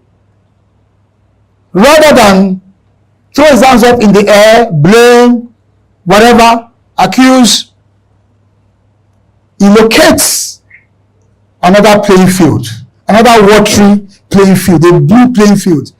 Nike Lake Resort in Enugu used to be a very fantastic place. And here we see a man, that's a blue economy, that he decides to move from the coast, because Landmark was on the coast, and decides to say, well, if the coast is giving me stress because of the construction of the Lagos, that's the coastal highway, which in itself, if accomplished, or when accomplished, will actually add significant value. But do not wait. We don't know when it will be accomplished. The man goes from the coast, from the coastal side to the blue corridor. That is how this game is played. How? Sitting down with the governor. The governor did not need to think twice. This man has something on the table. Gentlemen, that's the point we are making. He engaged, he didn't advocate. So I want to encourage us And I look forward to our continued relationship because already NIESB, FIAPSHI even though they've not given my certificate yet, I have it. I can walk in at any time. And I want to assure you, from the School of Eloquence to the Achievement Channel and to the Blue Economy Academy, we will always continue to support you, to work with you. We've got loads of programs and ensure that we drive this together because this is what will save Nigeria. It's what that will save Nigeria. Thank you very much. Thank you very much. Let us continue with the organic round of applause. Thank you very much, sir. Appreciate it.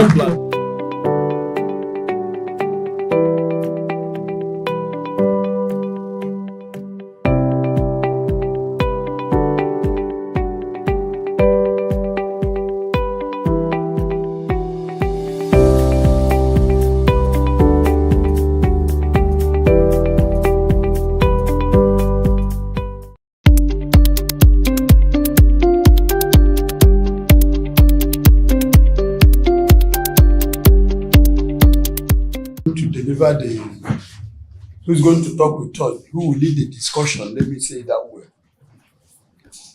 As one of us in the industry. So there is nothing you are going to hear today is probably through practical experience because he has passed through several ladders in this industry. One, he worked as a SA media to the master DJ, Dr. Jamu. That was his last port of call. And thereafter, before then, he had a school in Lagos, a very thriving school called School of Eloquence and Communication. I'm sure most of you have been hearing of it. That's the owner, the proprietor of School of Eloquence and Communication. His name is Dr. S.N. Ubong.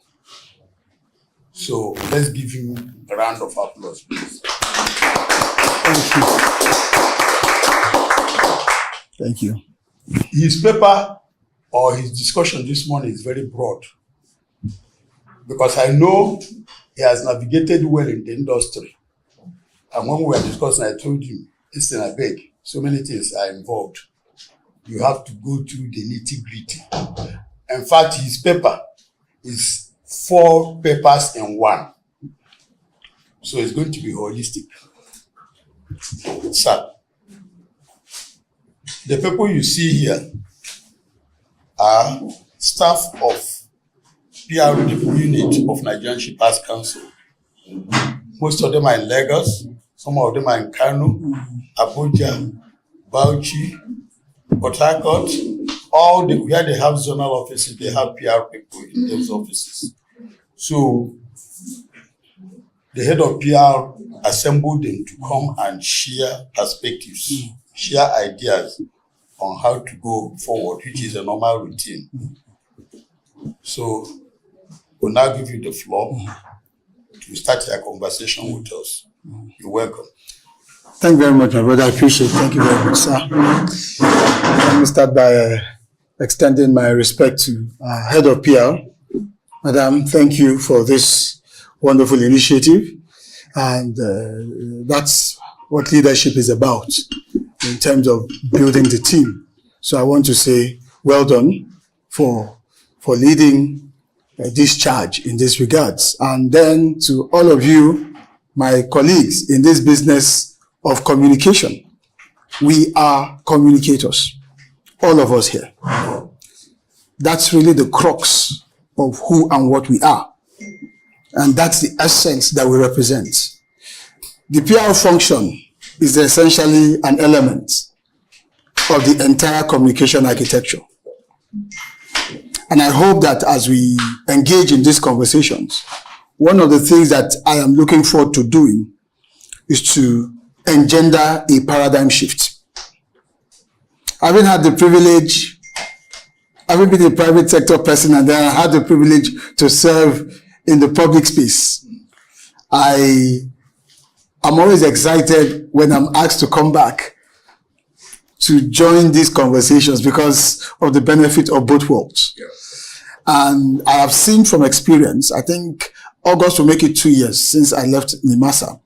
I've seen from experience that each time I pop into meetings like this and speak, it's always so enlightening, even for me, to think and realize what I could have even done differently when I was in service. So it is my hope that we would at least have that paradigm shift, because without it, we will continue to run the same clock again and again and again. So that's one of the reasons why I opted for us to have a more interactive, engaging decoupling of the subject matter. After this, I will still send you a paper. The paper will reflect what happened here. I will send the paper formally through my colleague here to the team that will put into place a clear picture of things that you can begin to do and to implement. So I'm very thankful for the privilege of joining you here this morning. As I said, I do have a bit of history with the Nigerian Shippers Council, not even a bit of history. It's a rich one, especially during the time of Malam Hassan Bello. I remember that we had about 2 cohorts from the Nigerian Shippers Council come to the School of Eloquence to be trained on public speaking and presentation skills. It was, I would say, an across the agency participation. There were people from finance, people from consumer support, there were people from PR. You were in that program as well. I remember very well. It was a very good program. I remember some of the faces. I remember Monica. Is Monica still in the system? I remember Emeka Ogaba and painfully the late No, it was in the PR, the late, no, not Patricia. Is it Eunice? And I've forgotten his full name. Oh, yes, Eunice, yes. Yeah, was in training, yes, sadly. So we do have that history of maritime. My life in maritime has been a very interesting one. I never knew that I would eventually work in maritime. But I had always supported so many people in the sector. They would come to the School of Eloquence. Then we're in GRE Ikeja. We've moved to Ikoyi now. And we would just work. Little did I know that the sea was calling. And by 2020, when Dr. Jamo became the DG of NIMASA, he practically ambushed me and said, you have to come in and work. And I'm thankful as I look back to him for insisting, because I said no for 5 months.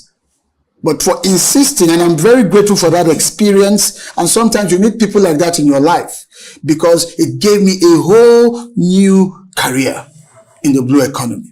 So I'm very grateful for that. So today we're going to converge. We're going to converge communication tactics, essentially. Even though you're referred to as the PR unit, we're going to converge communication dynamics into that space in our port community system, where Shippers Council operates as the economic ombudsperson.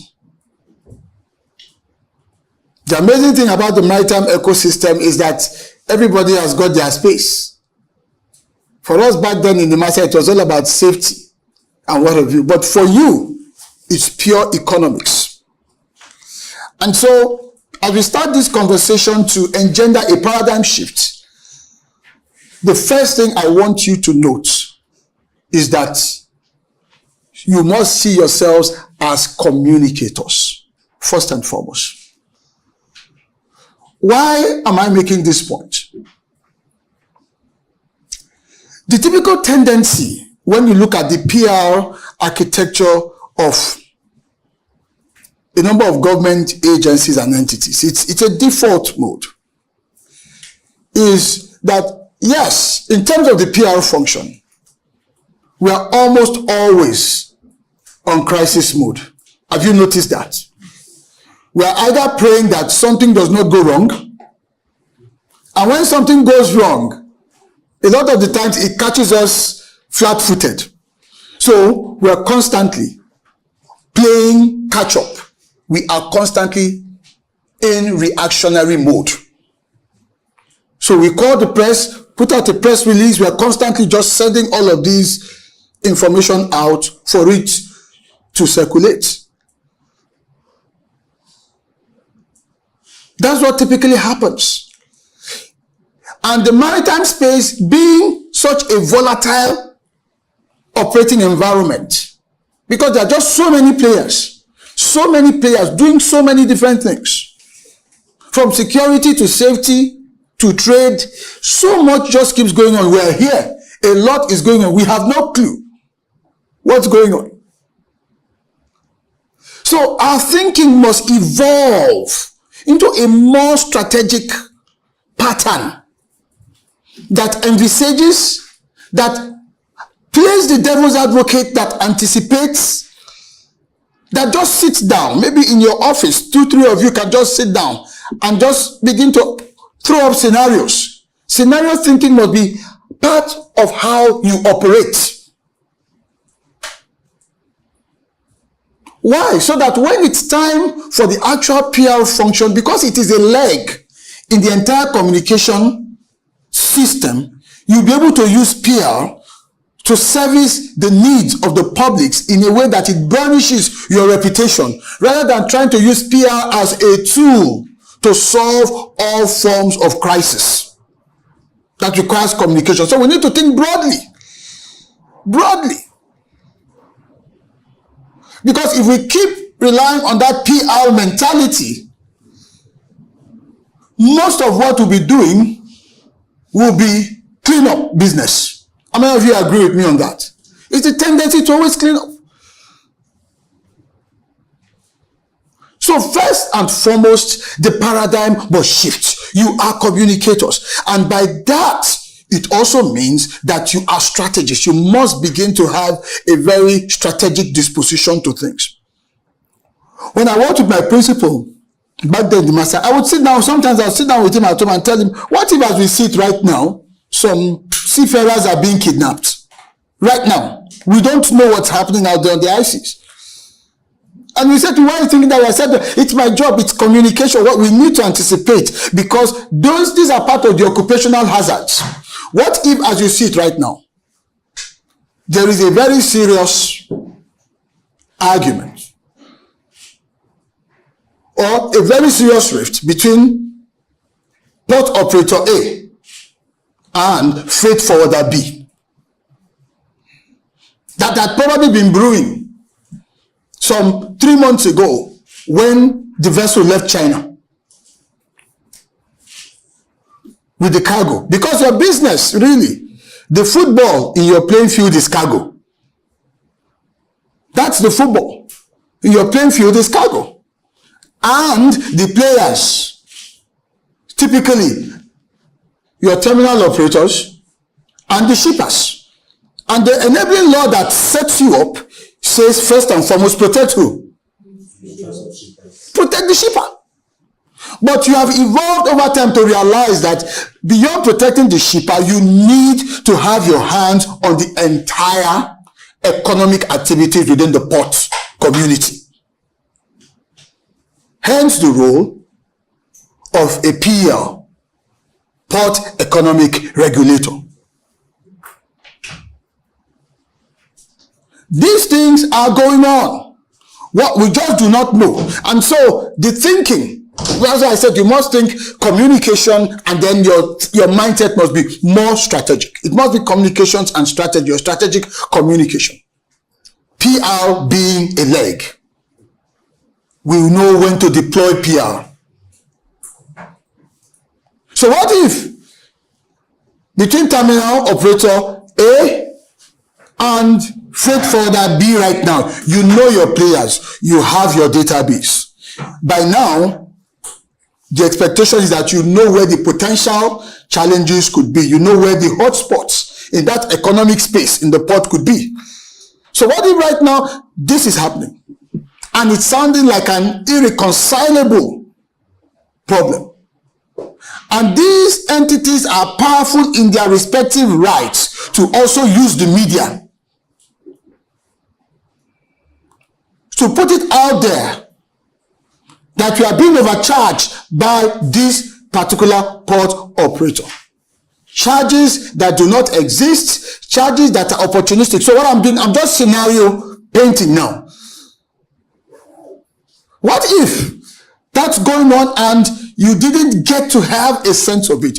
Do you have, and this is the question I'm asking you, a playbook for dealing with such a situation from a communications standpoint? We're not talking about the units in charge of consumer protection and what have you.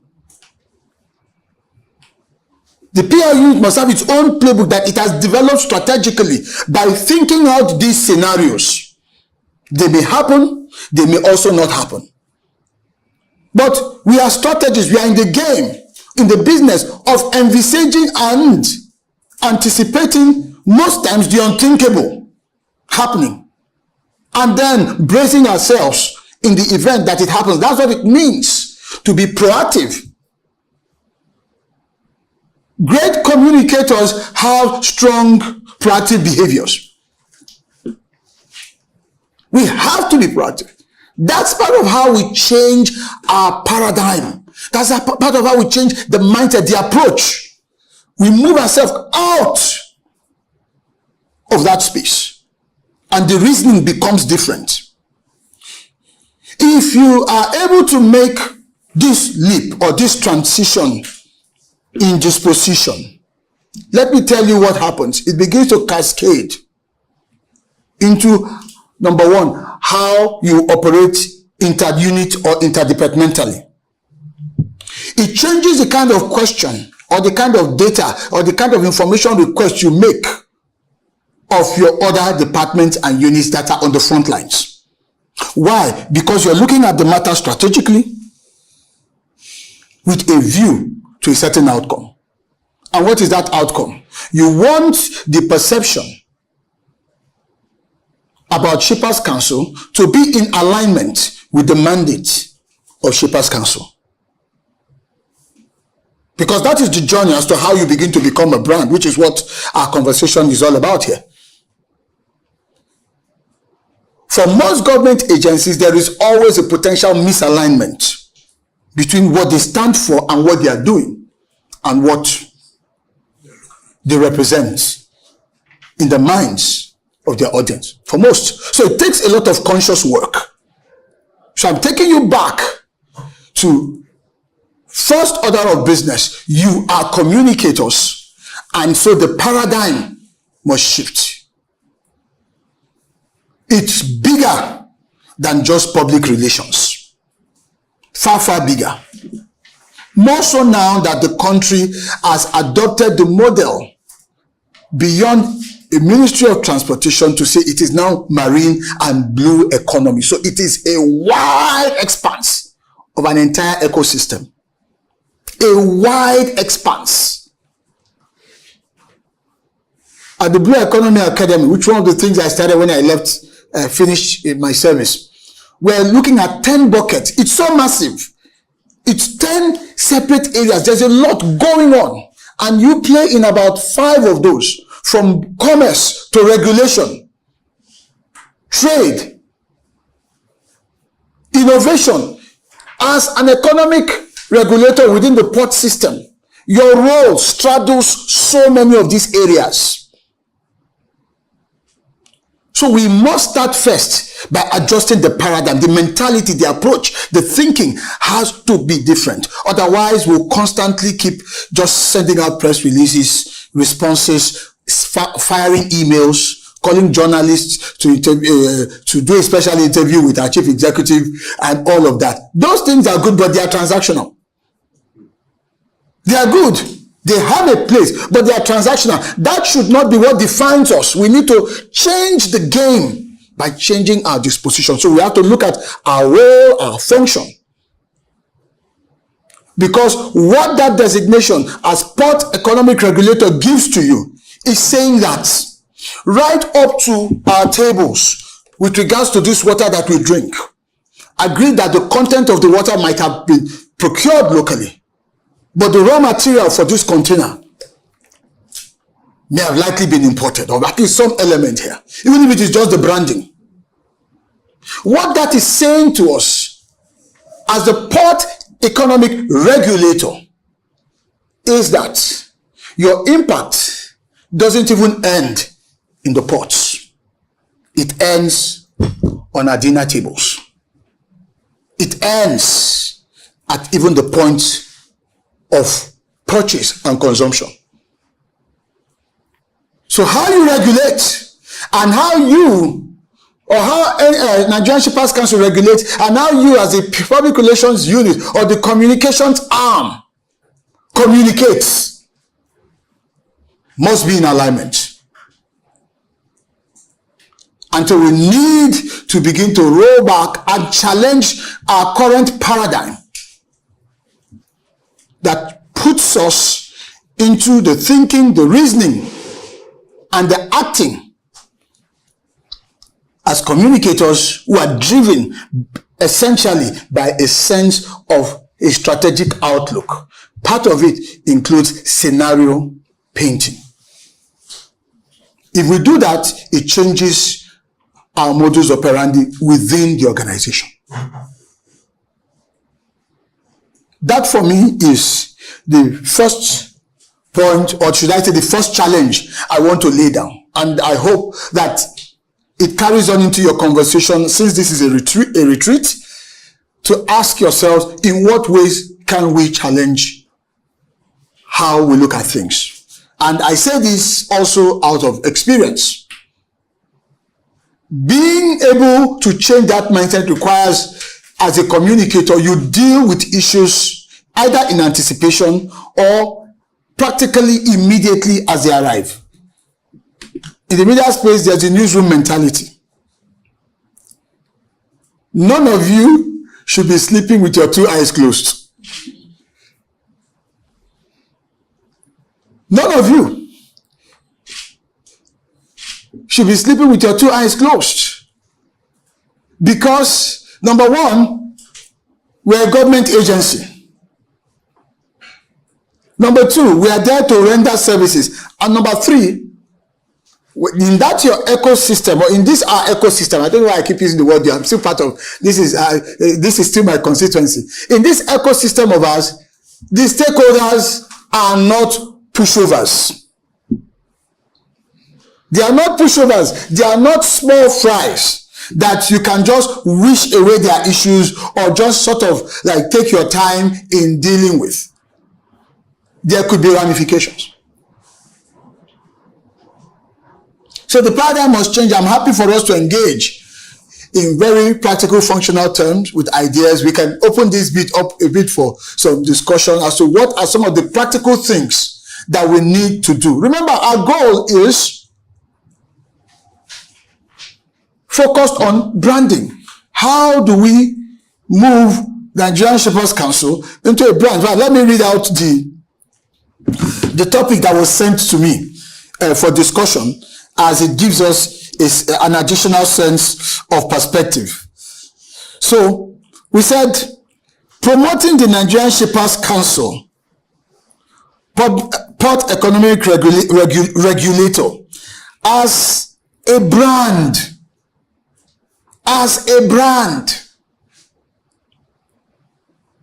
using PR, public relations, to manage and safeguard its corporate reputation, addressing and managing crisis while staying ahead of the competition.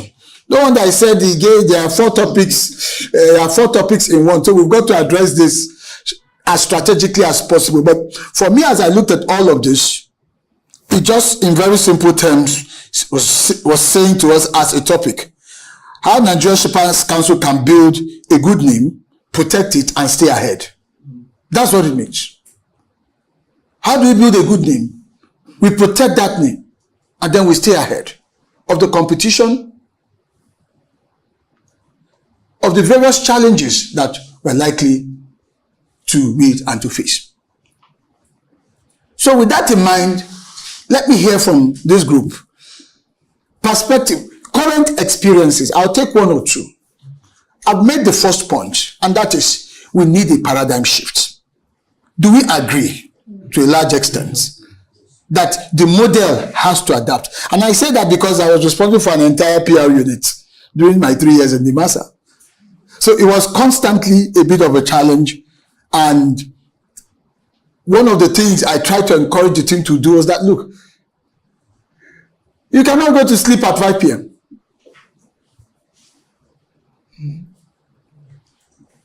You can't.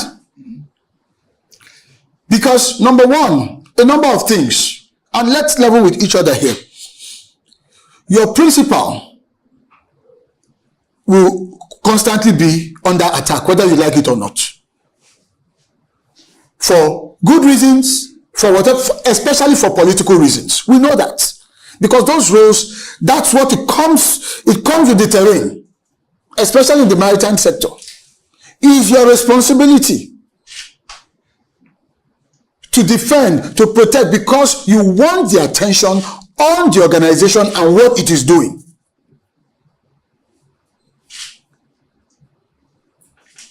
Number two, the potential volatilities in your modus operandi in the sector, going on at the ports, going on along the entire environment of the ports.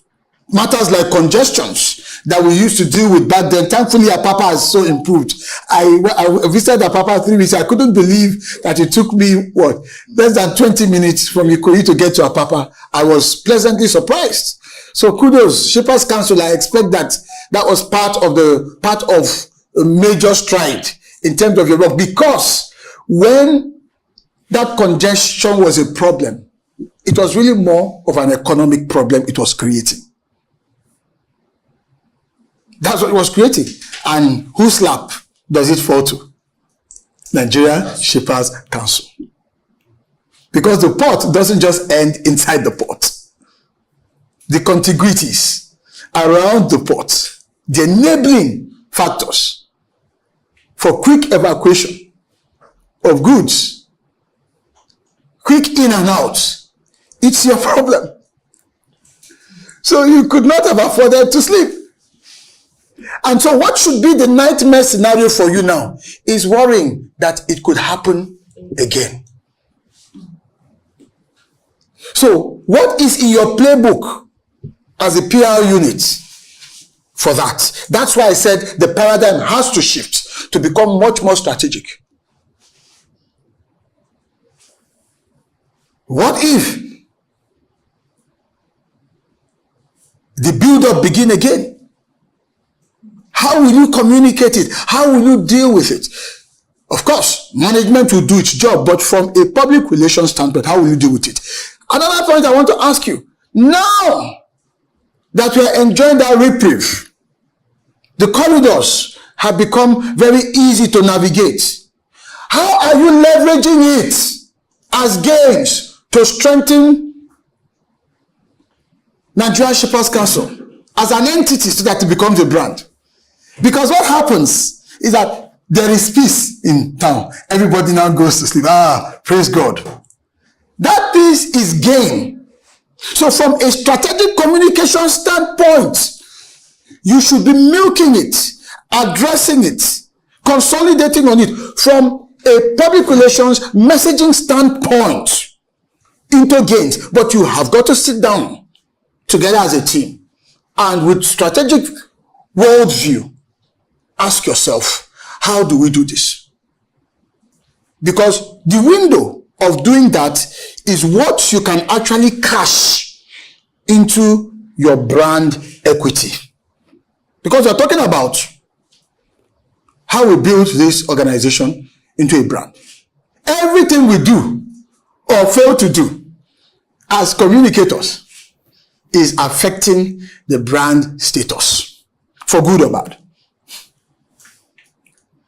So you can see why I said that the paradigm has to change. It's not just because of handling bad situations. We have to stop doing what I call, or what CNN calls janitorial services.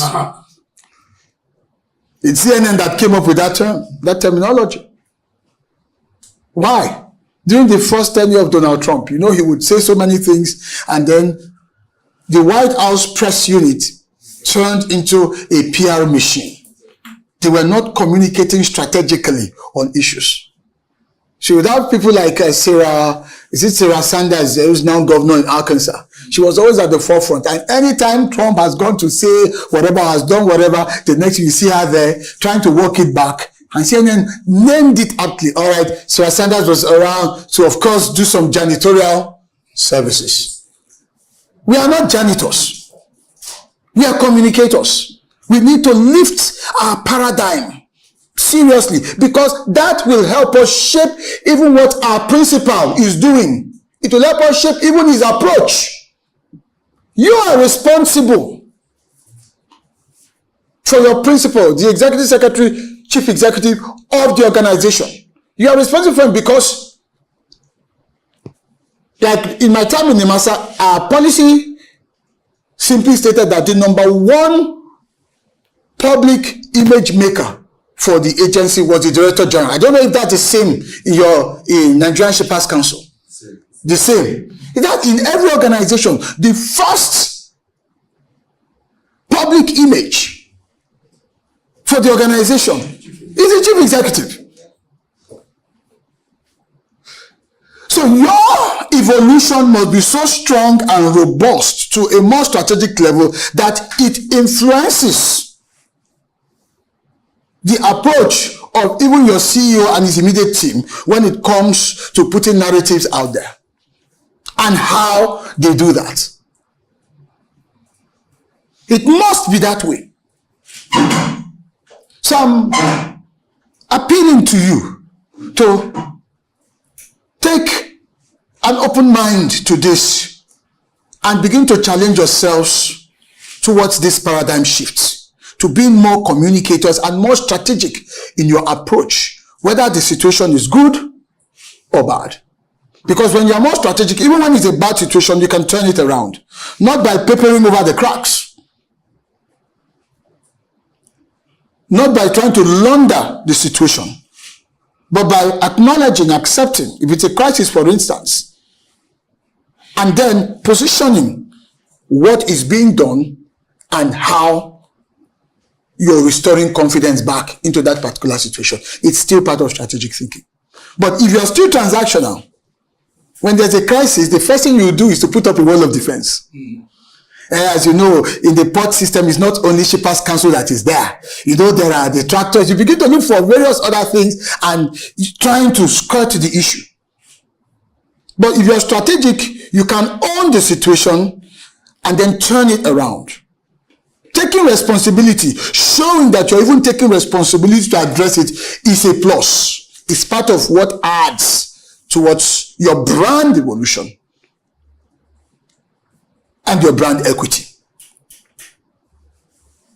So first order of business is the paradigm shift. If that's the only thing I can successfully implant in this team, to go back and create a stir and engender a debate amongst yourselves,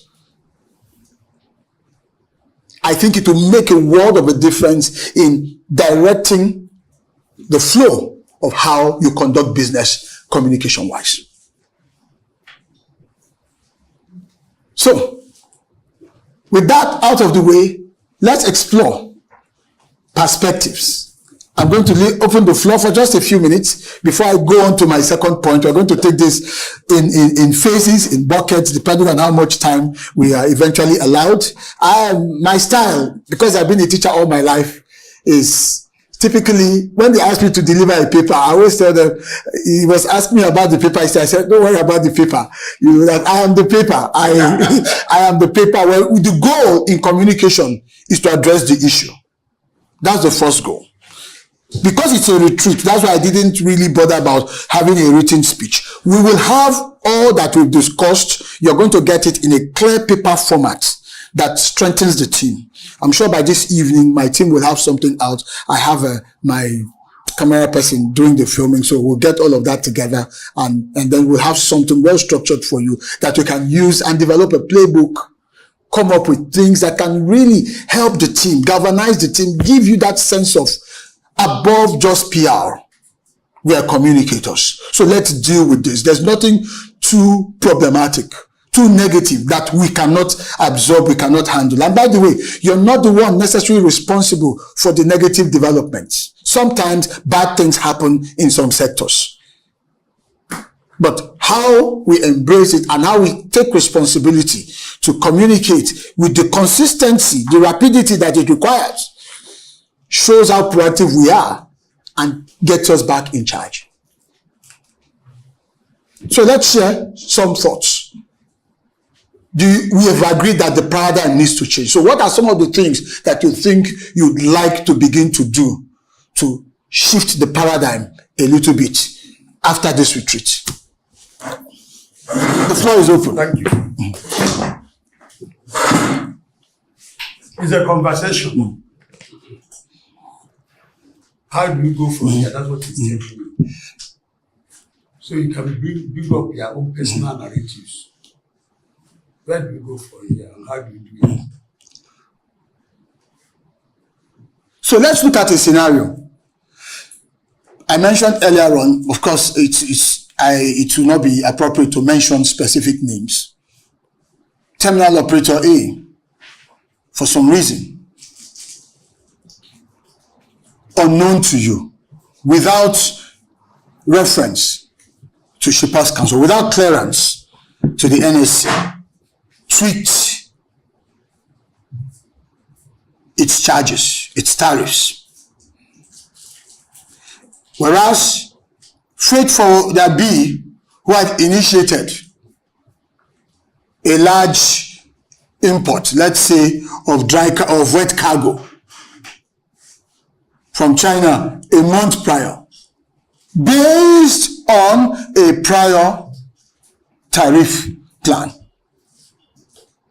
Because once you've arrived, there comes around other typical problems like demurrage and all of the things that are associated with delays, which freight forwarders don't like, or shippers don't like, the shippers end. And then they find themselves in a stalemate. This had happened for over 3 weeks and gradually began to seep into the press because of the status or stature of the two entities. It began to make for news. And the ramification that by the time the product is distilled through pumps or wherever, rather than go for 500 naira, we're looking at 1,500 naira. And Shippers Council is caught in the middle. How would this team handle it?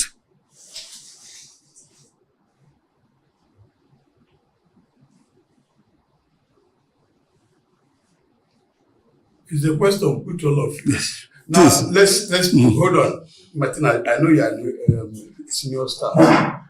Put this scenario which happened with Shippers Council about 2 or 3 weeks ago. We were all there when they said ONE, what in ONE has increased charges. We were all there. Okay. You had it. Okay? Now, at that level, what is just a similar thing you're asking me, what would be your response level when you hear that type of thing? And suddenly, one of the freight forwarders came about that what Shippers Council, that just they're wasting time, they don't have any responsibility to do. You had it. It was on press. Now, he's asking you, at that level, what would be your response level? What would you do?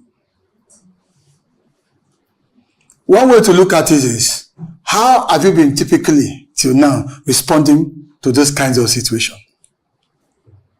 And then what needs to change From there.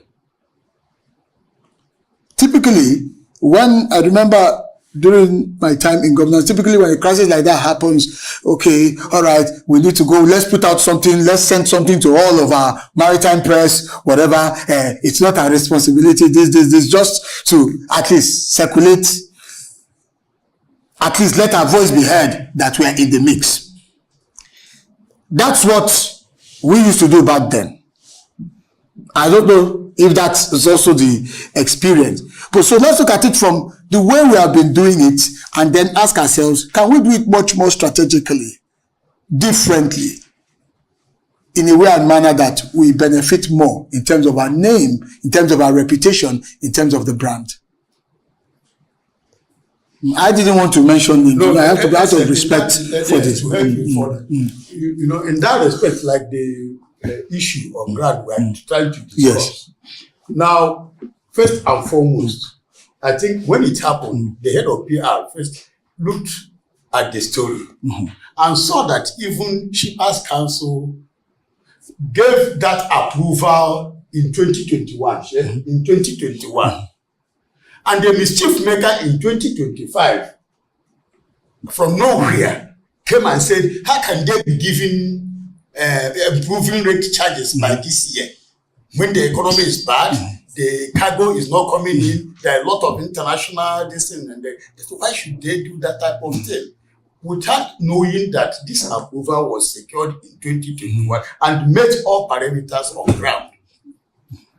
So the head of PR said, do I need to respond this?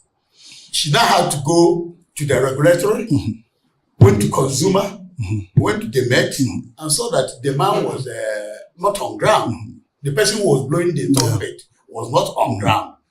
Okay? And then, to place them, they had to still go into the media world and told them, look at the time we gave the approval, and they met all the metrics to get the approval. Okay. And this is a process. So my question, using this scenario, is to then make the point I made earlier on. You can't afford to sleep. Look, in every space, there are good actors and there are bad actors. As communicators, we are the ones playing in this space. We cannot afford to be logical in terms of our approach, thinking that every other player is logical. No. Being paranoid must form part of how you operate. And there are so many scenarios like this. So, a clear case of a bad actor. But who is taking the hit? Who takes the hit for it? It's your brand that takes the hit for it. That's the issue. It's your brand that takes the hit for it. So what that kind of scenario is telling you is that prepare for more. Prepare for more. We don't even know whether somebody has already posted it as we sit here. We don't even know whether someone has already posted something that then causes us a world of pain. So being intentional in terms of space occupation before they get there has got to be part of the strategy. It's eternal vigilance in today's world where anybody can easily claim that they are a journalist. You have to simulate their role. You have to have people on your team playing that devil's advocate. What if has got to be the question that you ask consistently, tirelessly. What if? That's what we used to do back then. I'll just say, what if they kidnap 6 people and 3 of them are Chinese? This is a year where we are applying to join the IMO and all of that. And what if?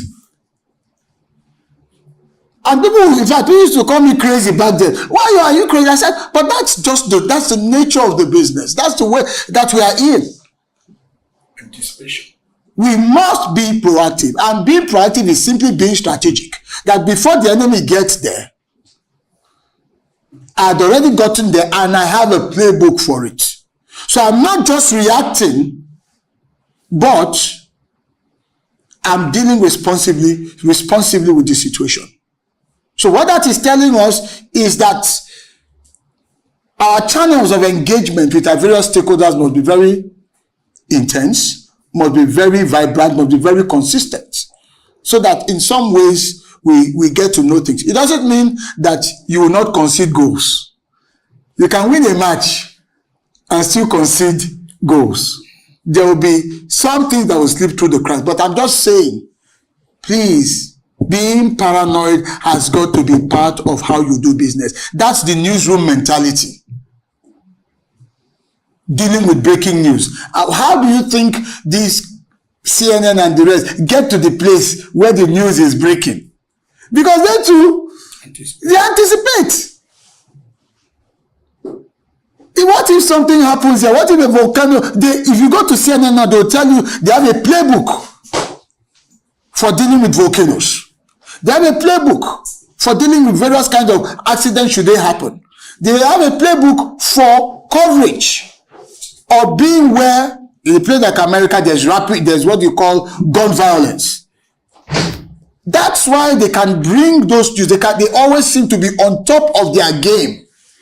There's a playbook for it. It's so intentional. And we're saying that has got to be the mentality and the approach. You want to say something, please? Okay. That's got to be the mentality and the approach. It means that, my dear friends, we've got to encourage ourselves a little bit more to lift off beyond our role as public servants.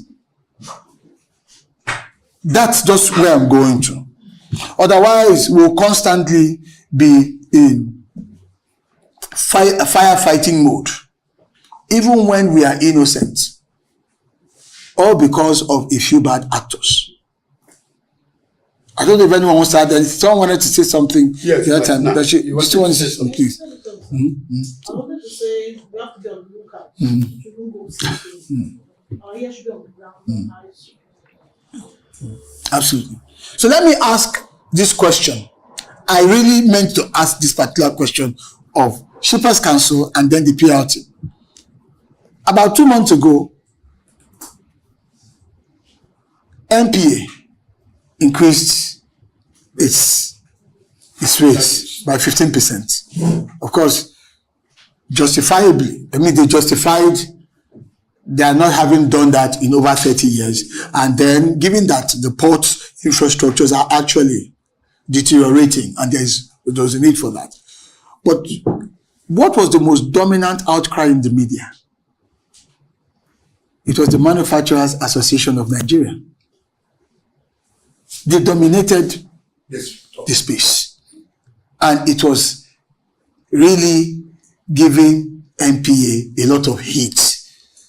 Because the argument was very simple. What you have just done, NPA, is to make life more costly for Nigerians. And you see, that is a very simple story that sticks.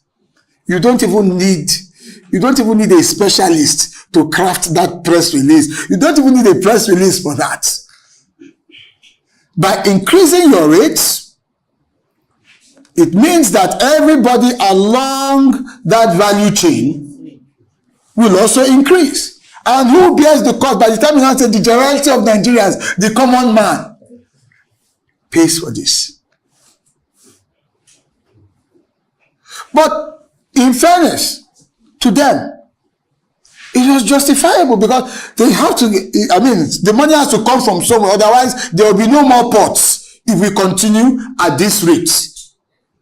If the system collapses, what happens? The rates we are all complaining about spending more.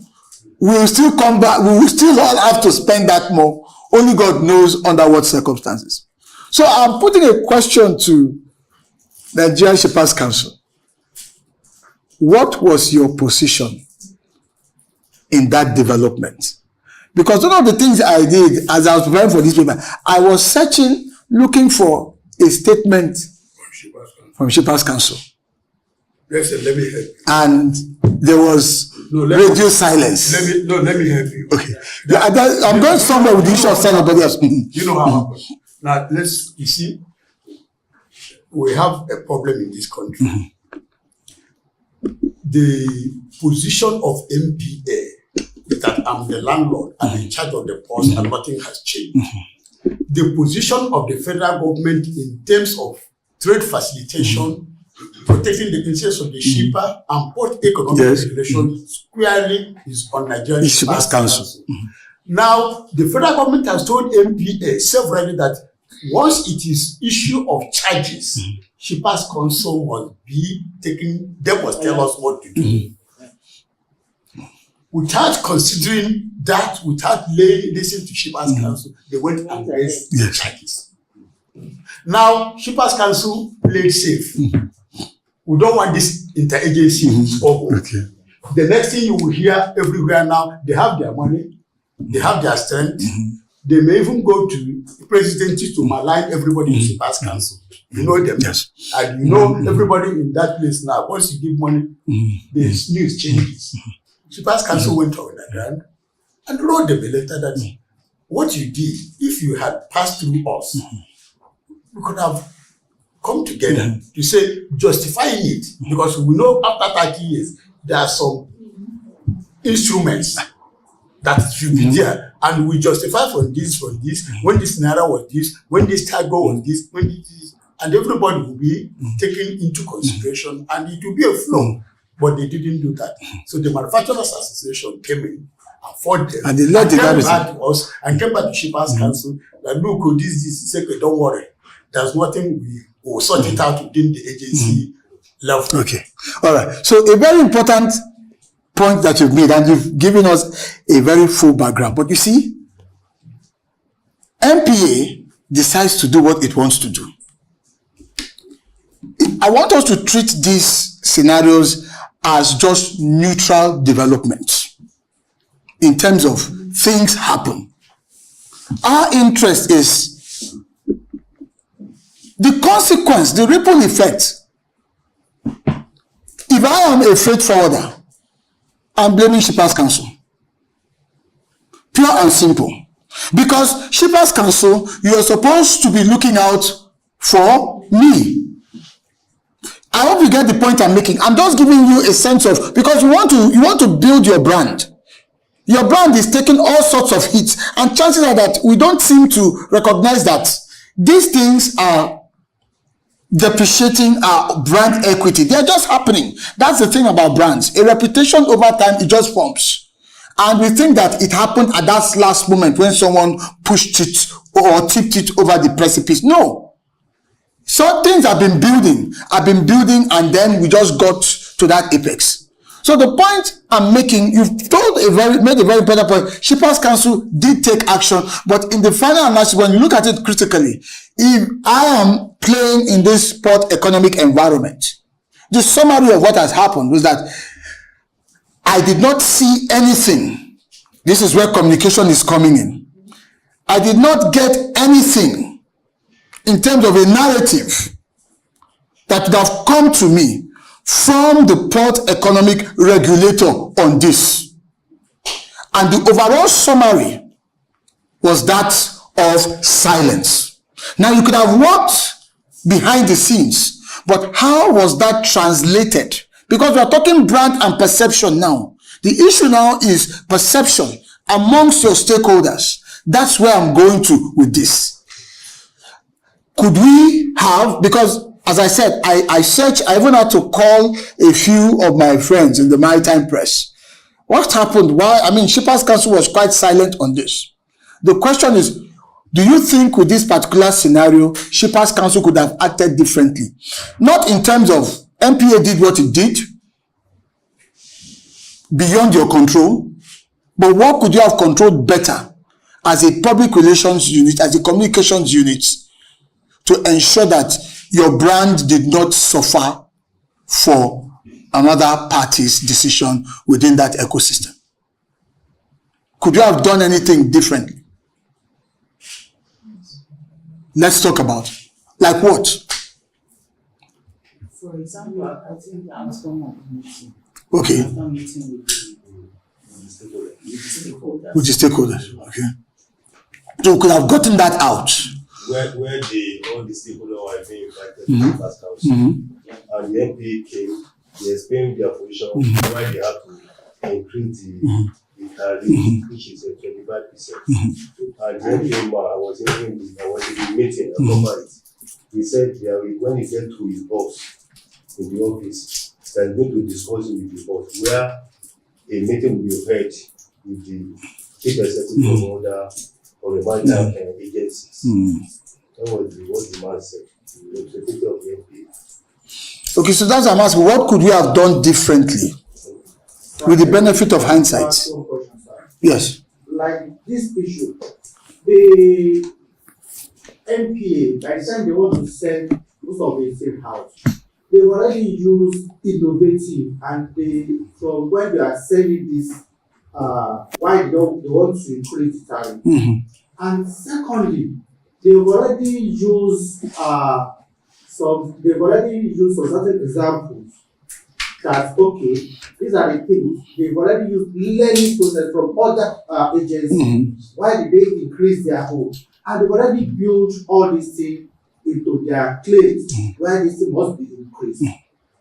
And because Shippers Council, let me just be neutral here. Because Shippers Council wants to be able to say, you can't do this one to my people.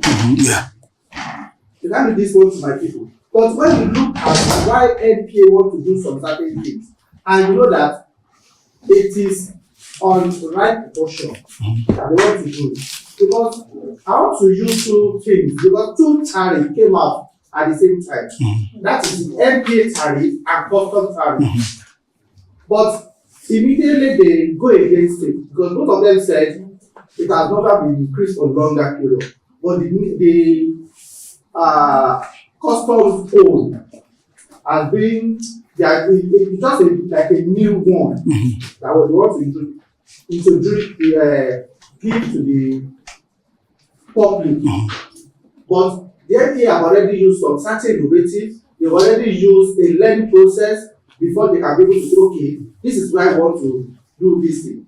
Then we now look at it and now said, okay, if this thing is justifiable, so people are against it, which side are we going to do? It looks like a crisis. It is a crisis. So the question you should ask yourself, you see, there are a number of things I want us to look at here. Number one is, what is your role in this entire space? The role is to protect me. Yes, that's what the law says you should do. Exactly. And so the next question is, to your stakeholders, the people you are playing to, the people you are serving, how do they perceive you? There are two things here. And so your role in this department is essentially to ensure that there is an alignment between your core function, your core mandate, and the perception. That is what gives you your identity or builds your brand. So that is our interest, and that's why no matter what happens within the NSC, Nigerian Shippers Council, when you are part of those conversations, your voice must be strong enough in making it very clear, because most times you get this misalignment. Things get done, eventually, it's almost like saying that, well, majority will have their way, minority will have their say, that kind of stuff. But the ramifications is where I'm going to in all of this. We can't stop NPA if tomorrow they decide they want to increase, or they want to take any other decision that has economic implications. It might not be rate increase. It's true, they are the landlords. You are regulating within their space. That's the truth. You are regulating within their space. You're trying to, because the work that you're doing is bringing sanity into that space where there is always chaos, potentially chaos, all sorts of chaos, whether it's tariffs or what's it called now, damage to goods or services, delays, all of the typical problems that go with the business of logistics and shipping. That economic context is very volatile, just like life is volatile at sea when it comes to maritime safety and security. You are the referee there. You are the referee there. And so, making sure that the perception of you to the stakeholders that matter the most is in alignment, that you are an unbiased umpire. How many of us are football fans here? How many of us watch football here? I don't know if you are. Okay, let's say Arsenal is playing Liverpool, two bitter rivals. You switch on your television. You see both teams. Who is the most important person? Who will be the most important person on that field? It's the referee. You'll be saying that this referee, this same referee, if it's someone that has built, that you have a bad reputation for, that you always lose whenever he referees, you'll be saying, this man again. And controversy. So the audience, the fans, keep one reputation. And invariably it sticks. Because that opinion spreads. Despite the fact that the man may have tried to be as unbiased as possible. That's where we are going to with this. Is to let you know that silence is also dangerous. Silence is also dangerous. Engage where necessary. Some things will happen. I'm going to come to you, sir. Some things will happen that you cannot control. We must accept that. We are communicators. That's why we have to be strategic. That is the value of strategy. That we don't have control over certain things that will happen, but we have control as to how we can respond to it and manage how it is perceived. So it's to ask ourselves and go back to the drawing board and say, what if another situation like this will likely present itself anytime soon? It might not be from NPA. It could come from NIMASA, another sister government agency. Yeah. Or it could come from even your ministry. Yes, or terminal operators. Or even from the House Committee on Marine. Even from truckers. So you see what we're talking about here. So sitting down, maybe doing your meetings every Monday, whether in Lagos, Abuja, these are the kinds of things you must say, okay, so what if somebody, all it takes is for a legislator to get up and just say, I want to move a motion on an issue of urgent national importance. Nigeria Shippers Council, and they just start talking, and then when you watch Channels News at night, you see yourself there, free of charge. You are wondering, when did this happen? Do you have a strategy for those kinds of scenarios? So you must develop a playbook, and I'm encouraging these units to adopt the playbook development strategy that carries a variety of scenarios. What it will do is that it will expand the thinking and the mindset of everyone on this team. Because you are fighting a battle where you have all kinds of actors who in a bid to protect their own interests hamper you from delivering on your mandate, and by extension potentially gives you a bad name before your major audiences, in this case the shipper.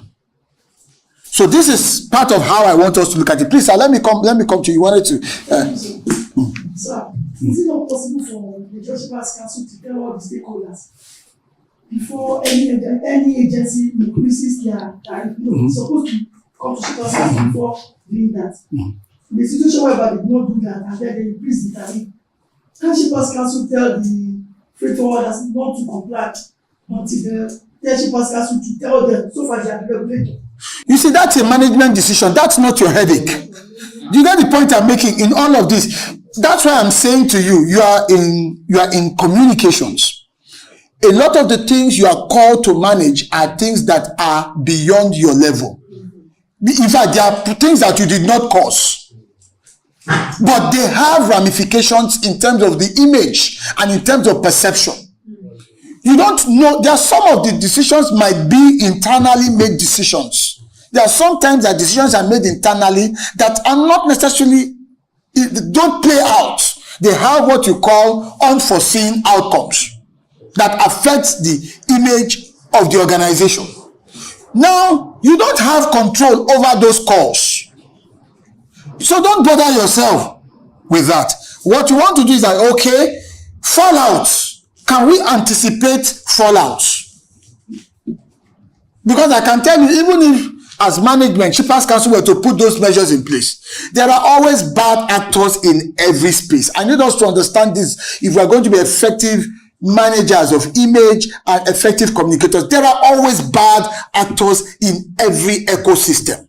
No matter how well structured, how well organized it is, even when there are ramifications, consequences, and penalties.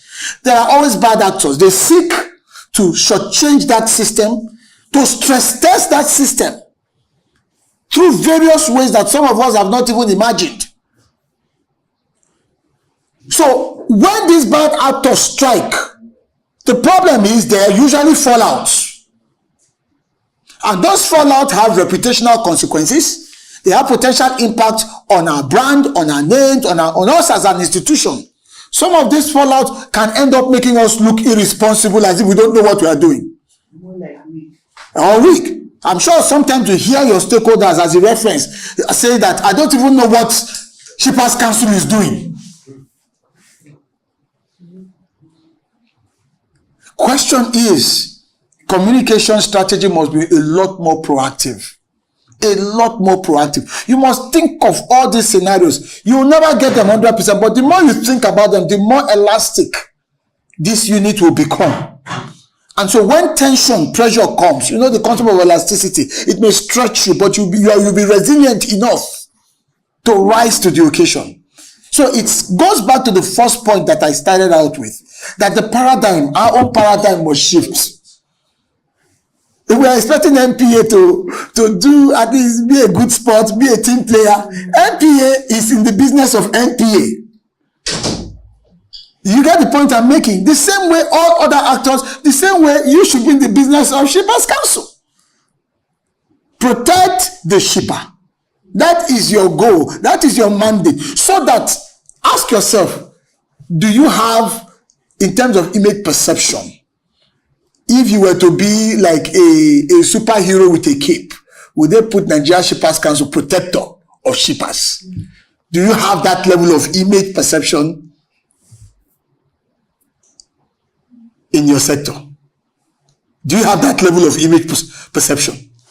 But that is supposed to be your brand.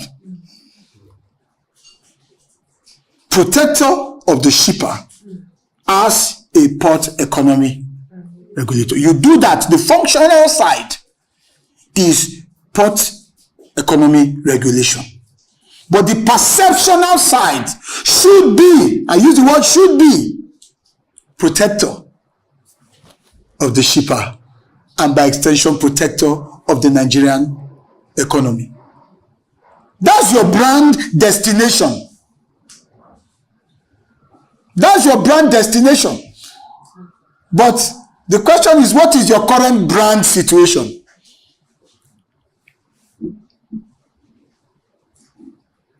Your brand destination is that you are the rescuer. It should be a case of Shippers Council to the rescue. Nigeria Shippers Council to the rescue. That's your brand destination. So there are two things we're looking at here.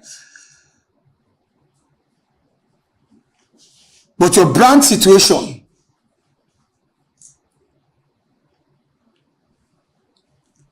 we see that there's a gap.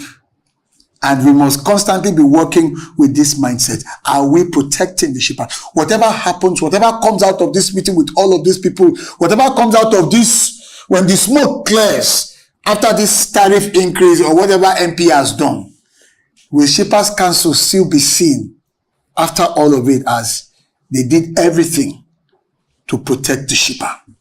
And we saw it. And that's one more feather in Shippers Council heart into becoming that brand. That's why I said silence is dangerous. Because when you're silent, a feather is taken off your cap.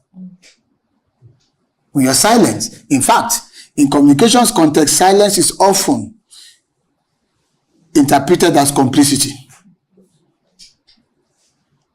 I'm telling you, perception-wise, maybe they did this to us, you people did not say anything. What is that saying? What is that telling you? That they are part of it. So you must fight for your reputation intentionally. And that's another point I want to make. Intentionality is very crucial in all of this. Regardless, yes, your sister agencies, fine. Working for the same government, that's true. But you have clearly delineated sets of functions.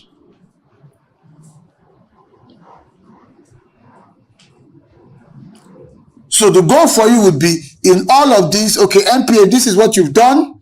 We have a responsibility to ensure that our audience, in this case, the Nigerian shipper, perceives us as working in their own interest and protecting them. So this is the narrative that we intend to put out there on a consistent basis with ample evidence so that they get the sense that we're doing what we need to do. So that is the PR function. Elevate what your management does through the power of narratives. See, there are ways. Let me quickly give you, I'm going to just give some suggestions to you. There are ways the PR needs to function in an unconventional manner. Sometimes, to ensure that you're building that trust, even in the midst of a lot of difficulties. And thankfully, head of PR is here. These are suggestions. They are not conventional, but they help in some ways. There are some meetings that you can intentionally embed is one or two stakeholders, even though the meetings or the functions were not for them. It's a PR move. It's not a management move. It's talking to management, this, we know this, but you know what? I think it's a good idea. Because one, you then convert some of those stakeholders as into your megaphone. To build your brand is not something you're going to do all by yourselves. And it's not by our logos, the various things we print and adverts. And no, it's by organic human interactions, responses, and dealing with situations. Sometimes your story or your position can be better told because there were one or two stakeholders or shippers who were brought into a situation they would ordinarily not have been privileged to be in. But through the power of a strong PR unit, you're able to say, look, please, let's bring in someone, let's have at least one of the freight forwarders attend this meeting with NP or whatever it is you're trying to do. What it does is that it brings collective participation. You're not trying to build the brand all by yourself. The beneficiaries of your function are also playing a part in it. So it's got to be some unconventional thinking would have to come in. Please, sir, you wanted to say something? Sorry. No, I wanted to ask you to situate a situation. One, when you know, let's look at a little history about Nigerian Shippers Council. It was started in 1978. UNCTAD said, please, nations, go and start Shippers Council so as I can protect the interest of the shippers. And when it was started, they did their job diligently. Now, it was a military decision. In 2014, during the time of Jonathan, Shippers Council was made the Port Economic Regulator, executive board. Yes. Now, look at the scenario I want you to look at. There's one they call Stuart, Ship Owners Association. Yes. There was an infraction they did. Shippers Council went and said, no, you can't do this without having recourse to us. We dialogue over it. The next thing they did was to go to court, right? And the thing, I think up to now, it's still in Supreme Court. Just say you don't have that, right? Because you were not here. 2014 executive order is not it's not a law. It's not a law. It was an executive order. This thing Jonathan did without passing through the parliament. Now, again, I want you to look at the scenario where we are going into now. God willing, in the next few months, the Nigerian Shippers Council, the president will pass the law making the Nigerian Port Economic Regulatory Agency. Now, this thing has passed through the Act of Parliament, approved by the Parliament, sent to the presidency for assent. If the president assents it, now this is the first time ever Shippers Council will have authority to start to enforce. If this law is passed, nobody can challenge them in the Supreme Court or any court of law that you are acting on your own. because it has passed through the hand of Parliament. Now, the scenario I want you to see is that, you see, some of the times, the public relations unit, there are some issues that will come up. They will look back where they are coming from, look back at the law established them at any point in time. And that is what happened when Nigeria in Post Authority increased that time. He said she must knew that even MPA will go ahead and tell these people will think they are having this, don't have authority.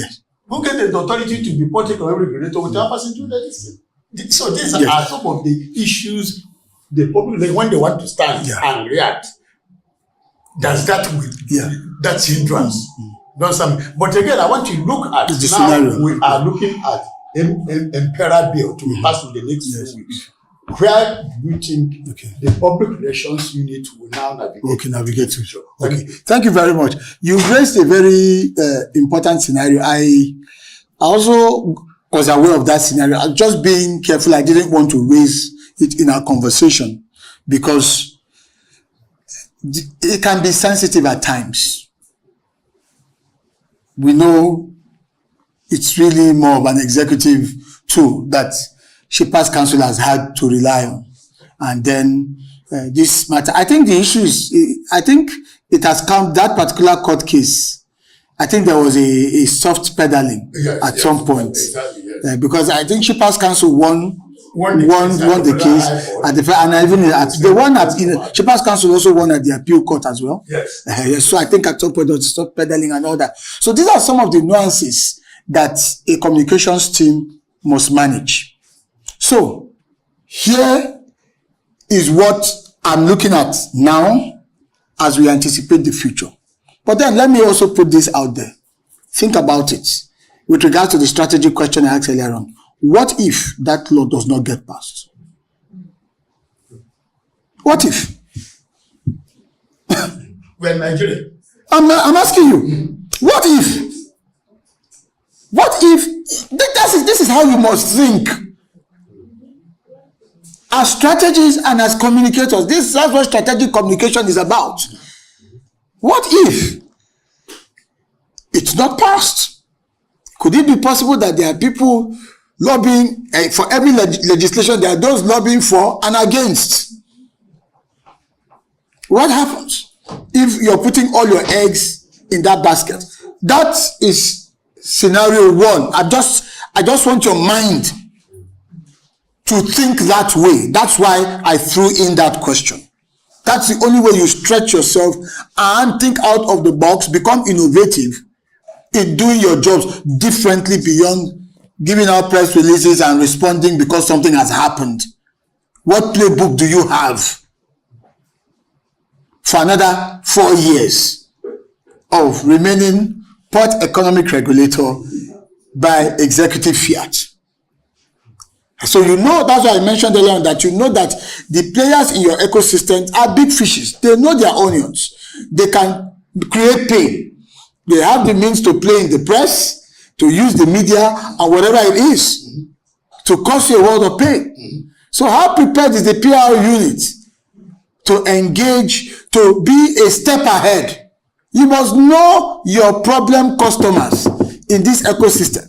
From terminal operators to freight forwarders, who are your you must have a list for them that this party was there. Potential, don't be surprised if something is in the media in 3 days' time. So you beat them to it by leading a conversation on tariffs. You see, when you lead a conversation on tariffs, if the intention was tariff-centric, what it does is that you are setting the agenda. But if you then wait, they strike, we all start running helter-skelter. Isn't that what we do? We start running helter-skelter. So I'm just saying that in response to your question, I'm not going to give like a very direct answer to say do this or that. But I'm going to come back to challenging the thinking. When you have the thinking, you will give yourself options. If the law is passed, it strengthens you. But again, the law could be passed and execution, which is not your responsibility. Remember, you don't have any managerial execution function here. you're dealing with communication. If the management does not execute things in a manner that strengthens you, how do you handle it? Communication-wise. We are managers of outcomes here. Let's be clear. That's why, with reference to his question, what can Shepherds Council do? I said, no, let's bring our minds too. Our problems can be created from within, in as much as most of them are coming from without.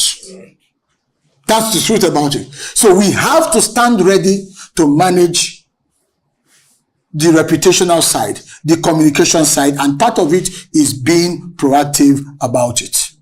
So part of being proactive is not to overhype the issue. In case, what if it doesn't get passed? How does it leave us? Where does it leave us? So we are not driving at the political side of getting the law passed, but we should remain focused on what should be the function. Look, Ghana has a Shepherds Council, and it's functioning quite well. And it was modeled from Nigerian. Absolutely. So clearly we are behind the curve. So my point to you is to continue to drive the kind of narratives that puts you in that role, with or pending the arrival of the law. There are times when people do things and the perception is higher. I'll give you a typical example. There are people that come into the organization, they work so hard, they put in their best, they do so well, they become so well known, and then you ask, in the minds of people, it's as if they've been there for 5 years, whereas they've only spent 1 year. Can you see that the perception is way higher? That's their brand perception is way higher than the actual fact on ground. So I'm saying that you have to drive the narratives. What are all those your wins in the areas of successful arbitration and resolution of port economic matters must be front and center. So I'll give you an instance. I went on your Instagram page. I was there 1 a.m. this morning. Curiosity. So let me go to Shepherds Council. Let me just check. Because the world, so much is going on. And I checked from beginning to the end.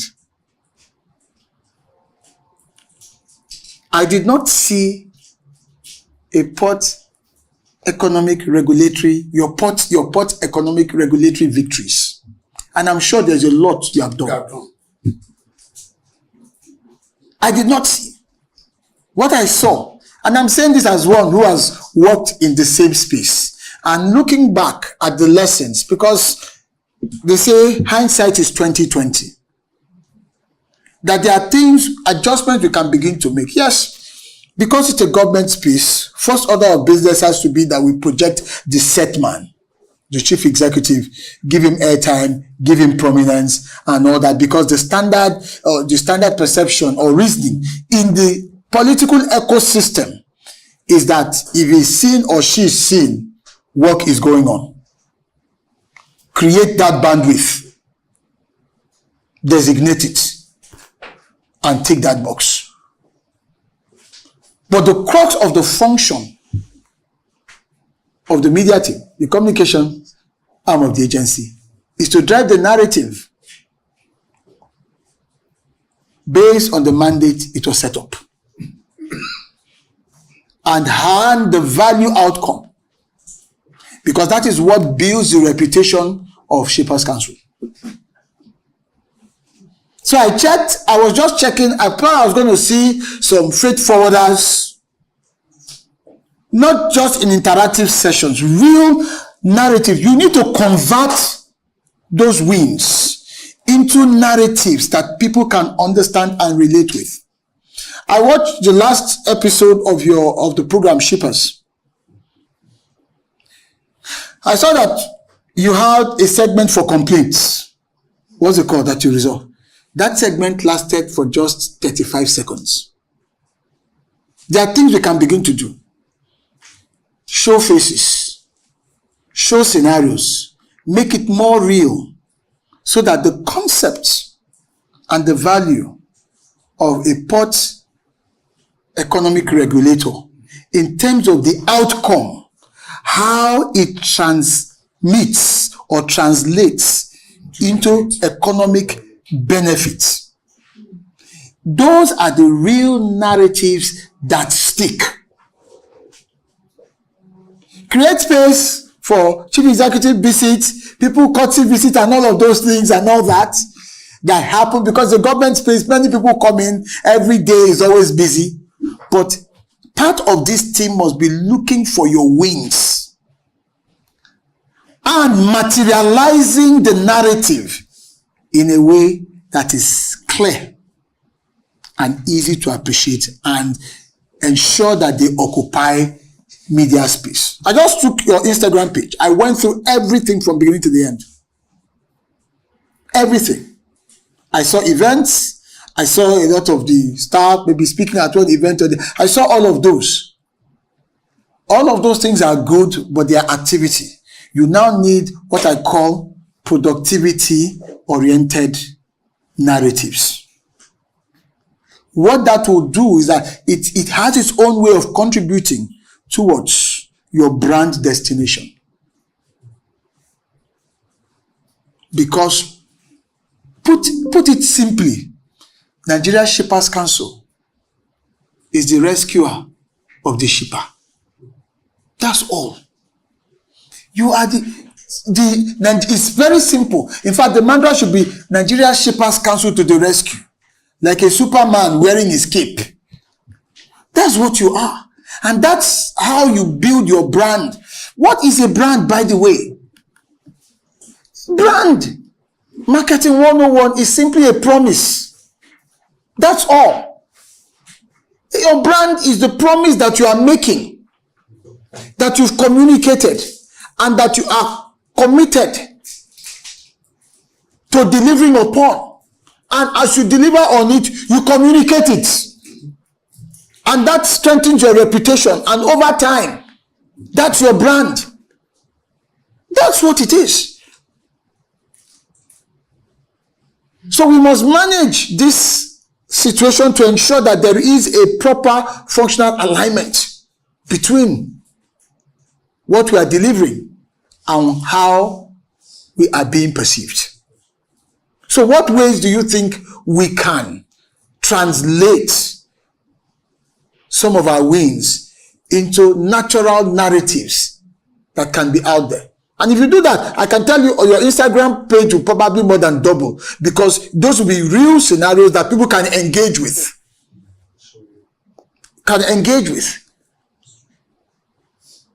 Because as Hassan Bello used to say in those days, that we are all shippers. Once you put something in an envelope or whatever it is, you order something that it comes to you. Everybody is a shipper in one way or the other. So what ways do you think we can do that?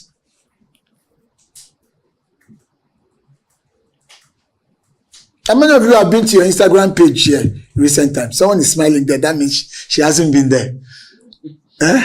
You have. Okay, show of hands. How many of you have been to your Instagram page? Let's count. Let's take a census. Head of PR, so at least get to see your team and see what's going on. Okay, so let's say out of, maybe let's say 30% or 40% of the group. How many of you have watched your TV program on YouTube?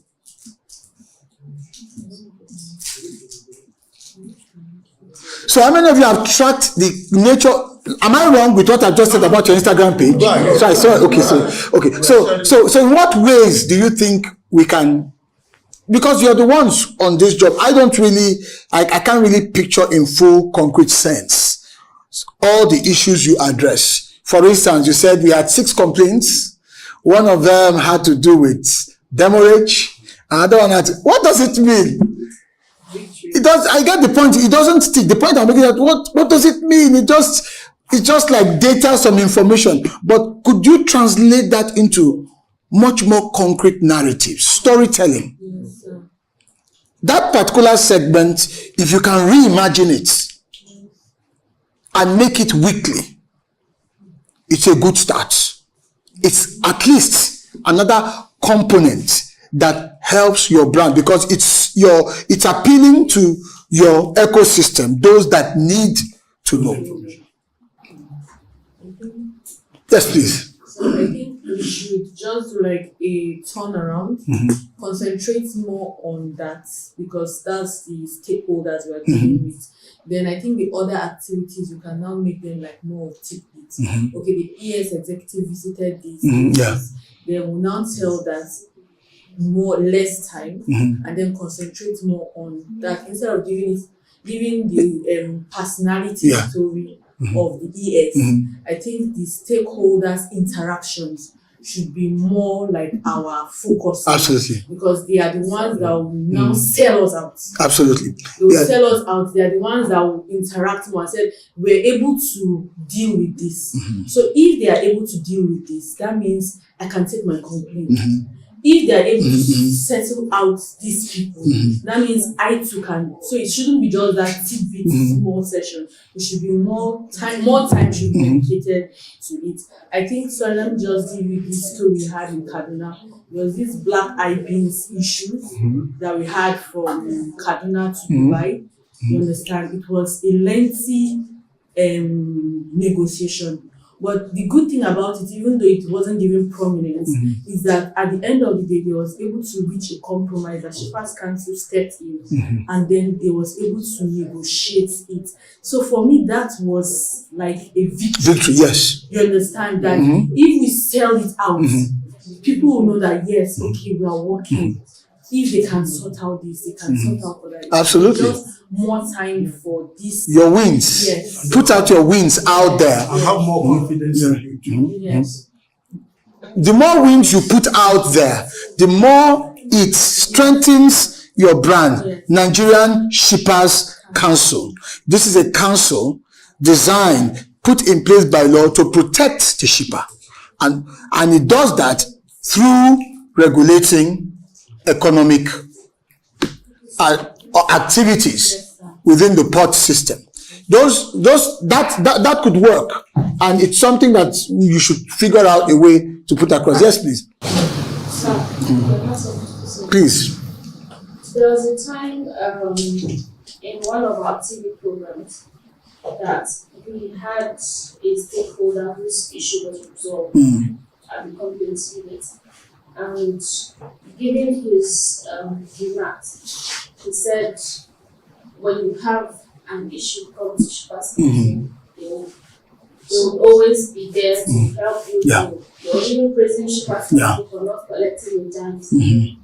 So I remember that week after the program was aired, because we used it in Article 70.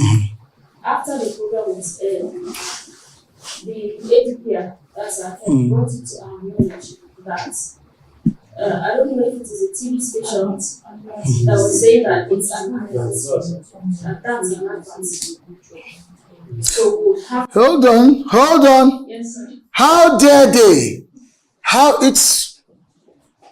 You've paid for your airtime. There's no way.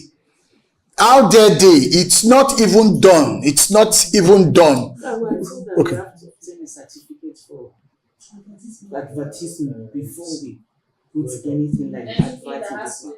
Okay, is it from APCON and all that? Okay, it's not as if, well, maybe APCON has evolved, but I don't think, well, I did quite a couple of those during my time in NIMASA, and then nobody, yes, you paid for your airtime, but you can do whatever you have to do. You know? Because some of the statements can be advertisement statement. No, if it's a testimonial, it's supposed to be a testimonial, but the argument that was saying, come to Nigerian Shippers Council, come and work. So is the narrative that they were. Well, the beauty of it is that if that is a challenge, I don't think it's really much of a big deal if it's an advert. I mean, you can on your own recognizance get APCON to give you that approval. Those things don't cost much, maybe 35,000 or whatever. I'm surprised, maybe these are new things, because during my time, we used to do quite a lot. We were creating promos. I was writing ad script to promote quite a number of things for NIMASA then internally, and never it never came up. So I would think maybe it's a recent. You know, we are not supposed to collect anything from the program, like money. But they feel that if you future somebody like that, it means you are collecting something from them. Yeah, unfortunately, which is but whereas what you're doing is you're promoting. Yes, that's the thinking. Maybe that's because I think there's a drive for revenue, and so they're really recreating or redefining a lot of these things. But then, of course, if that is now the rule, because they do have a say in terms of regulating that space, I don't think it's anything too significant. But the key thing is, let's just push out our narrative. Now, in terms of the content, it's important, provide adequate bandwidth for the chief executive that covers his activities. And at the same time, tell your stories more. And because those stories will help define, since that is our interest here, it's to help define and shape the brand, shape Shippers Council from being an entity into having an identity. Because right now we're essentially an entity of government, an agency of government. But the goal is to evolve into one with an identity. In other words, we identify with shippers. Shippers identify with us across the strata. And in today's world where there's so much e-commerce going on, I think that Shippers Council can actually mainstream the value of the fact that we're all shippers. I know Isaac Bello used to say that a lot. I thought that was one way I got to appreciate Shippers Council. That you can be the one, in fact, it's your responsibility by law to mainstream the concept that we're all shippers. Everybody is affected by what Shippers Council does economically. So everyone should have an interest in what we are doing and therefore help in building that into a brand. So the concept of shipping and all its values, which of course goes beyond waters anyway, should be you owning that space as a brand in the hearts and minds of Nigerians. That is when we actually arrive at that brand destination. But the thinking within this current situation must be such that it's more strategic and our effort is driven by this sort of ideas. And so every time we're going out there, before something happens, if it catches us off guard, our response goes beyond the original, typical, stereotypical way of let's do it this way. We can turn it around. We can turn it into a story. It's not too late to tell your own narrative of the NPA episode. In fact, now that everything has cooled, this could be a time where there is mental space and bandwidth, where you could then come out and drive a narrative of yours that can stick with people. And then keep in mind that because the world has become so discontinuous, you are an organization of government, an agency of government that is built to function as an incumbent. You know how the concept of incumbency, which is very traditional and which is you can predict, so to speak, because you're comfortable, you're in charge, you determine things. But you must now begin to think with some sense of insurgency. Why does insurgency last? Why is it such a challenge militarily? It's because traditional armies fight based on traditional principles. Insurgents don't have any rules. They redraw the map. They take the battles to places which is non-conventional. They pop up here and there. So you need, and I'm going to, head of here, I'm going to appeal to you, Ma, to encourage a little bit of insurgent thinking, not in the sense of irreverence, but thinking out of the box to do some things. With social media, and you have a TV program, a TV platform, you can reimagine the TV program. When I got into the master, one of the things I tried to do was, why can't I have interviews on a boat? My first set of interviews were on our vessels. I realized that a lot of people in the master had hardly gone out to the waters. There were so many things I imagined, just that my schedule, my plate was so full. I thought of ideas where if people come to visit us, they should live with fresh fish because it's maritime. Do you know the PR that will do? That what we are giving our guests is fresh fish picked out of maybe somewhere in or what have you. It's just we are giving you the maritime experience.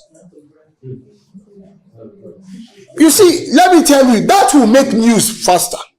That will trend more on social media quicker. We have to think out of the box.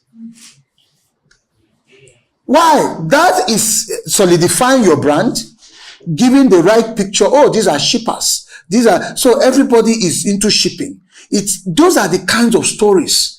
Sometimes we used to think that, are you crazy? What? I said, look, you need a bit of this insurgent thinking because this is a government establishment. The space is pretty much established in nature.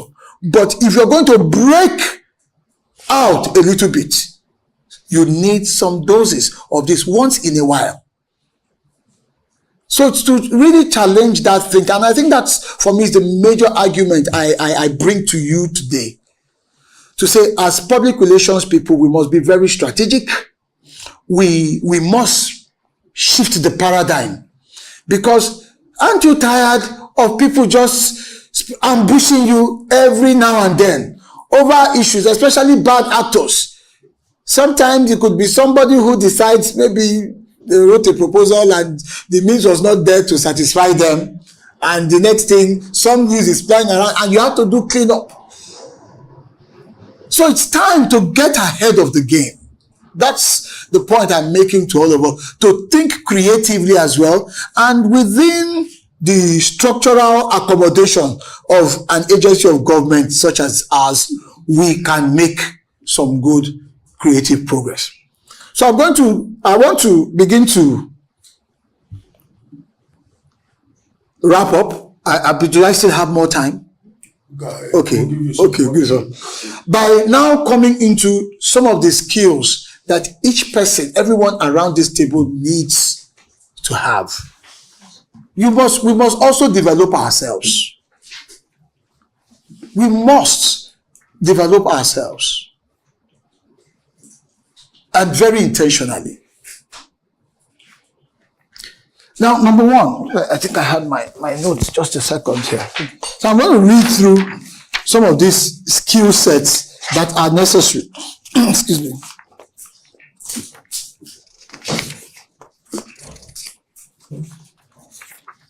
So we've agreed and we've made the point that a brand is a promise. And for you, your promise to the shipper is that we will protect you. We will always have your back. And exactly. We are like the Superman in our cape, NSC at the back of it, coming to the rescue. So if you're being bullied by a terminal operator or what have you, and then, or for some reason, you're delayed, and then your shipment defaulted into demurrage, and all of those things are piling, and it's about to sink your business. Shippers Council is that knight in shining armor that swoops in and says, no, I'm the defender of this universe, so to speak. And the shipper knows that they've got our back. So that is incentive for them to keep on driving their business. Because the more they ship, the more there's cargo accruals. And we know the ramifications of more cargo, even to us as a nation, in the International Maritime Organization. It's part of what counts against us when we go to IMO. We're talking about category C and all of those things. They look at those metrics. So your role is so important, such that if people now leave our port environment to use other ports, that's a loss for us. So Shippers Council must rise to that occasion, and we must communicate these winning narratives. So in terms of the kind of skill sets that I want to encourage us to develop, number one is strategic thinking. So let me explain. Strategic thinking at the personal level is instinct to just question. It's the essential element in every good journalist. I mean, the way we're taught journalism, you use your 6 serving servants. Who, what, where, when, why, and how. The 6 serving servants, 6 of them. Let's develop strategic thinking skills at the personal levels, and it starts by just questioning, what if? What if? You can do this privately, personally, nurture it on your own till it becomes a skill. You'll be amazed at how it serves you.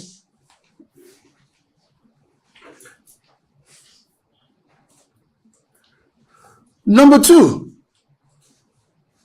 the ability to read and absorb expansively. Let me ask, in the last 2 weeks, how many of us have read or are reading any book? Just a book. Let me see. How many hands up? All right, what are you reading? Tell me, sir. Tell me, what are you reading? What's the title of the book? The Tracy System Leader. The what? The Tracy System Leader. The Tracy leadership. Okay, the Tracy, that's John C. Maxwell. Okay. What about you now? Somebody is Purpose Driven Life. That's Rick Warren. Rick Warren. Okay. Anyone else? Oh, Atomic Habits. I forgot the guy's name now. It's a self-help reference. It's a very popular one in recent times. So what I'm saying is, please, you don't need to be an exhaustive, fantastic reader. Just, even if it's just 2 pages every day, the quality of your self-development is going to rub off on the quality of your production at work. There's no magic to it. And one way to ensure that is to start by reading. It could be anything. It could be a maritime themed material. It could be something that is business related. It could be a motivational reference, whatever it is. Develop it, because what it does is that it expands the mind. You see, the best communicators are those with expansive dispositions, because they can relate, they can sit in any scenario mentally. And so if they are to drive communication narratives with a pen and paper without thinking, they can either craft a script or do a memo or do a press release and set the direction, the news peg, the direction of how we want this to be done.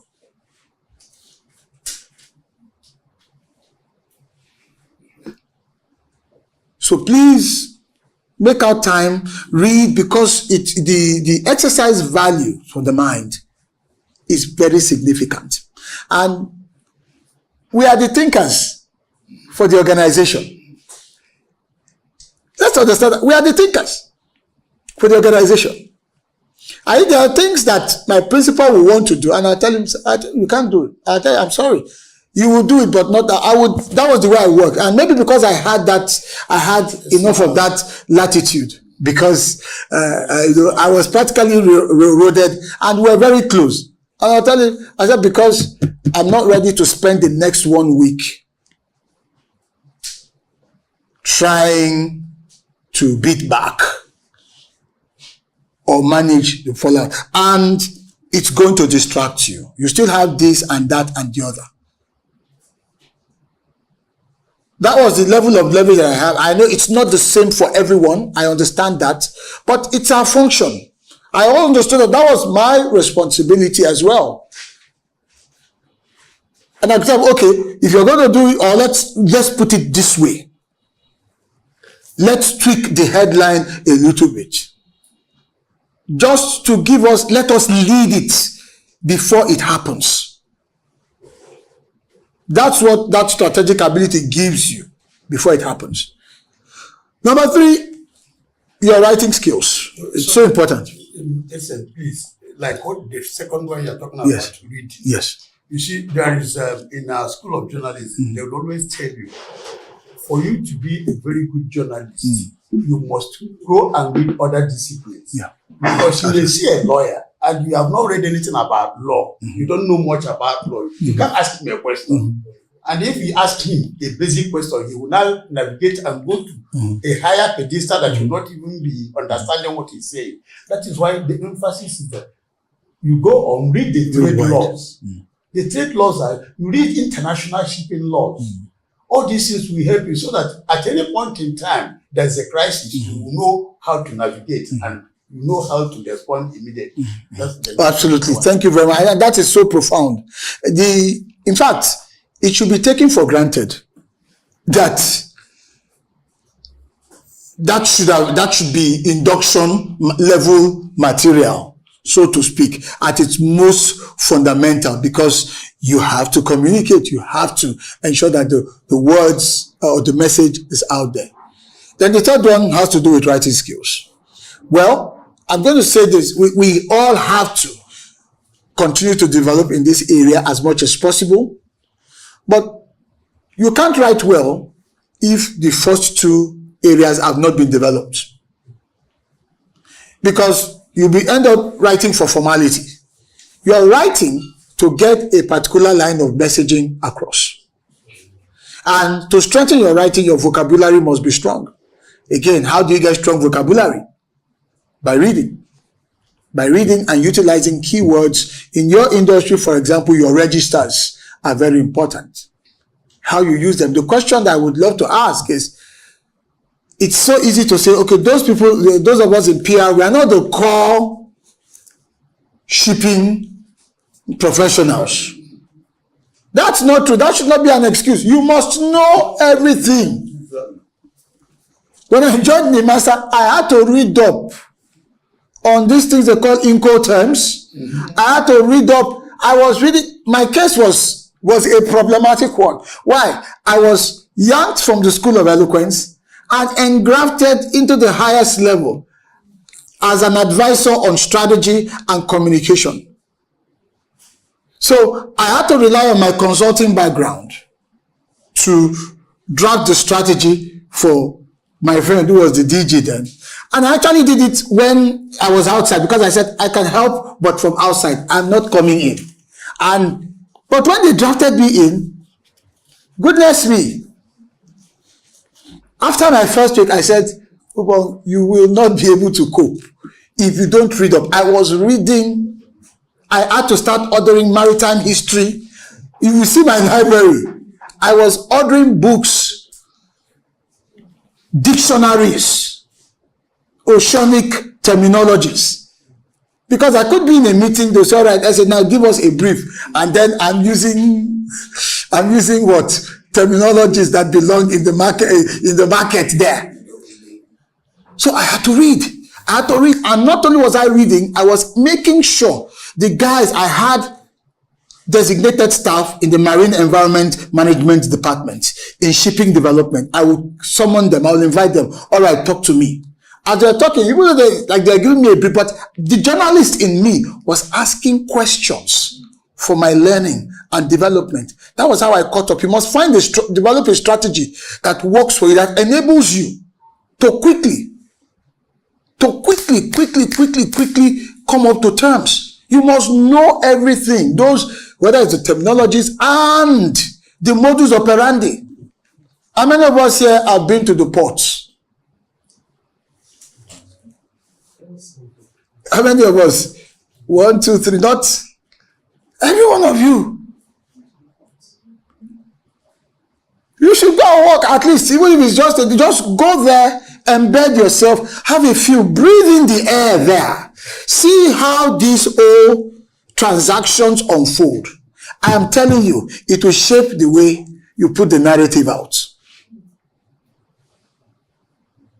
That's why you see journalists, they want to go to places.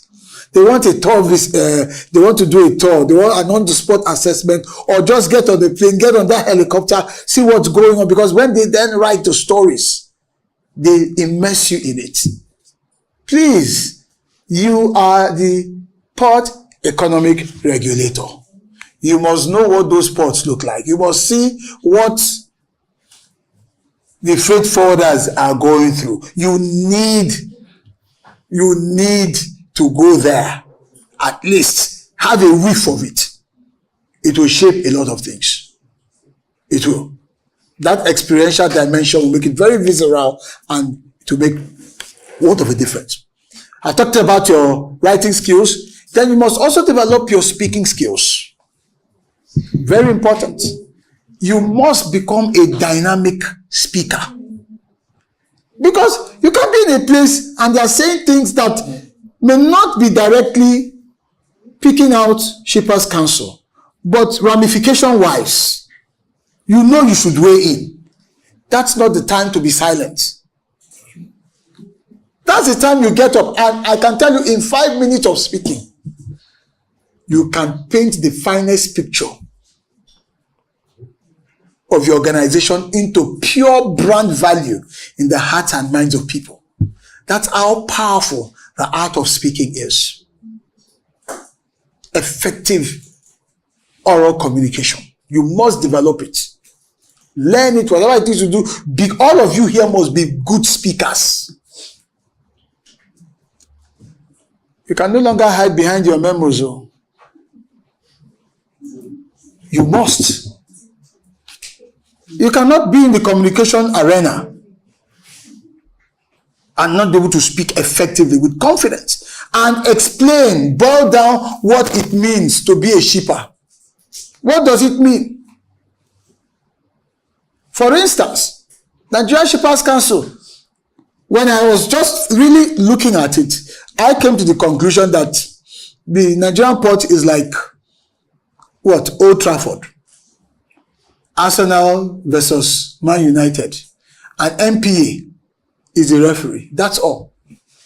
If one party, Arsenal could be the freight forwarders, and Man U could be terminal operator. Oh yeah, lock horns. We do business. So if one person, like in football, you commit a foul, what does the referee do? He blows the whistle. An infringement has occurred. I need to restore balance. That's Nigerian Shippers Council. In analogy terms, you must be able to explain who you are, what you do. So Nigerian Shippers Council, who are we? Oh, what do you guys really do? Start if it's a speech. Think of a football match. We are the referee. Or think of this ecosystem, we are the umpire. But please, your ability to speak very well is very important. Next is your ability to interface with artificial intelligence. The world has changed now.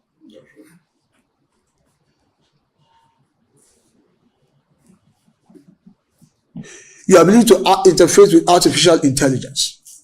Now, let me be clear about this. There are people who talk about AI taking our jobs. I like what a young lady said recently online. She said, no, AI will not take anybody's job. It is people that know how to use AI that will take other people's jobs. I was very impressed with that statement. Please, when you are online, don't get too carried away with all the social noises and all the crazy content. Somebody wake up in the morning and because, the way they went to bed, they just begin to post themselves. And before you know it, before noon, it will have over 10,000 views and all that.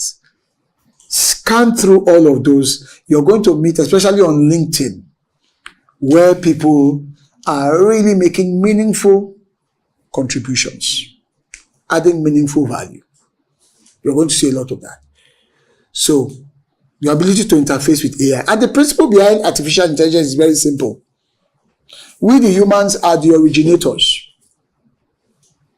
AI is the generator. So, the original ideas coming from us and using AI to generate any additional. We do not abandon our responsibility to AI. Recently, of course, I teach public speaking and I coach quite a number of people, quite a lot of top people, even in the maritime sector. Even after I left, I went back to the school of eloquence. And so there was this day, one of my students, very senior person in one of the agencies, was preparing for a speech. He had to represent his principal. And so they sent me the speech. It was written by the PR unit. Don't worry, it was not NSC. It was written by the PR unit. And I took the speech. As we were practicing and tried to help him prepare, I said, hold on. I then assessed the speech for AI. I realized that 70% of it was written using AI. Now that's an abuse. So practically, there was no input.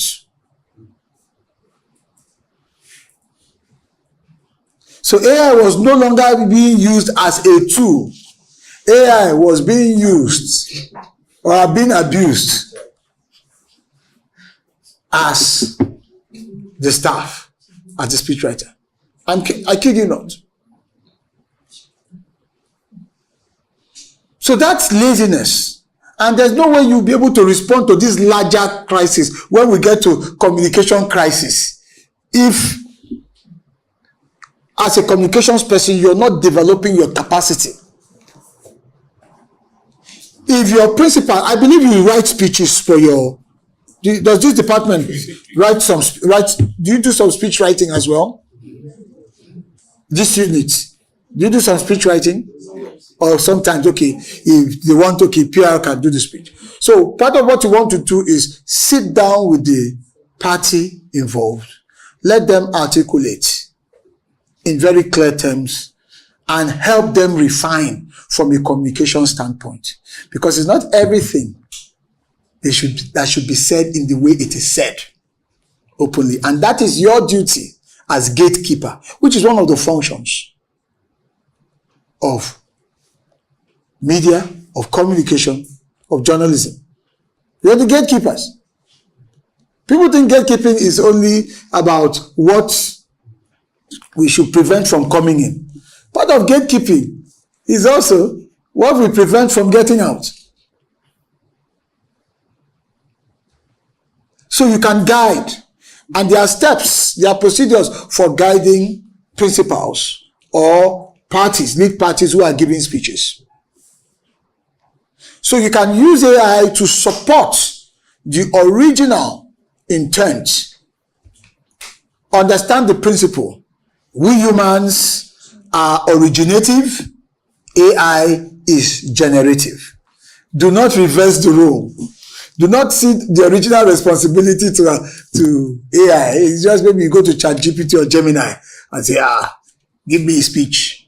You can imagine if I had gone to use AI, I would have just been reading from, and then we'll be reading, okay, I have my paper. I would have given you paper now up to 20 pages from AI. But we are still the originals to make the conversations meaningful, productive, and impactful. So AI should be used intentionally towards clearly set goals, used as a tool. So you can't run away from it. There are people who are trying to avoid the use of artificial intelligence. It has come to stay. The same way when Google showed up and we were worried, you mean you just do a search and everything will come out, and we got used to it. I am sure within the next 1 or 2 years, we'll all be using these tools to provide us the necessary support. We as communicators must be leading the charge on the cutting edge of the use of these tools. Then the next skill that we must develop has got to be our interpersonal skills. Interpersonal skills will serve our ability to cut across departments and understand what is going on, rather than always waiting.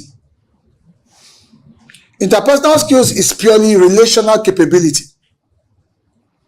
Why? Because you constantly need information, you constantly need perspective, you constantly need intelligence to guide how you prepare materials and to give you a good head start. Please, PR unit, do not operate in your own echo chamber.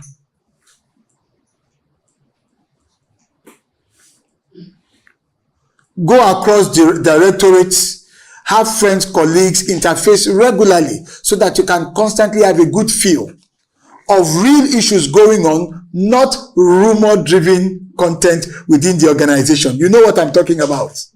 There are things you all get to know almost immediately. Those are rumor-driven content. But more functional information and awareness must come through how we interlink. Swing by the other department, the other unit, get a sense of what's going on. And then your interrelational skills with the media is also very important. Please, let the media not just be when it's time for your press release that you're circulating. I think we should strengthen that handshake. There are maritime journalists that I met that were just so exceptional. They were very serious-minded. They were not interested in personality stories. Those were the easy ones. Please, when can we see the DG? We want to interview him. And you're asking the DG the questions that the answers are readily available. They answered 3 days ago. That the PR unit or the marine environment unit could have provided you. But I met a few journalists who said, look, I want to do a special report on this aspect of pollution and what NIMASA is doing. That was just so I met journalists like that, but there were few. And you also must orchestrate. You can orchestrate and encourage 1 or 2 journalists that have the depth to explore this. Exactly. You can orchestrate. And then they do it, and that forms part of what you feed into the ecosystem. In fact, you can have the journalists help you with some research-related work that gives you the content that you can use.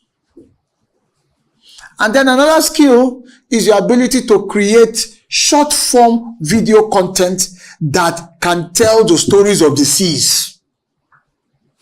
This is now a necessity, given the kind of media space that we are living in. Who is your competition? It's not your fellow sister marine and blue economy agencies. Your competition is all of that business out there online, making it difficult for people to even watch your program, The Shippers. You see it probably have less than 100 views.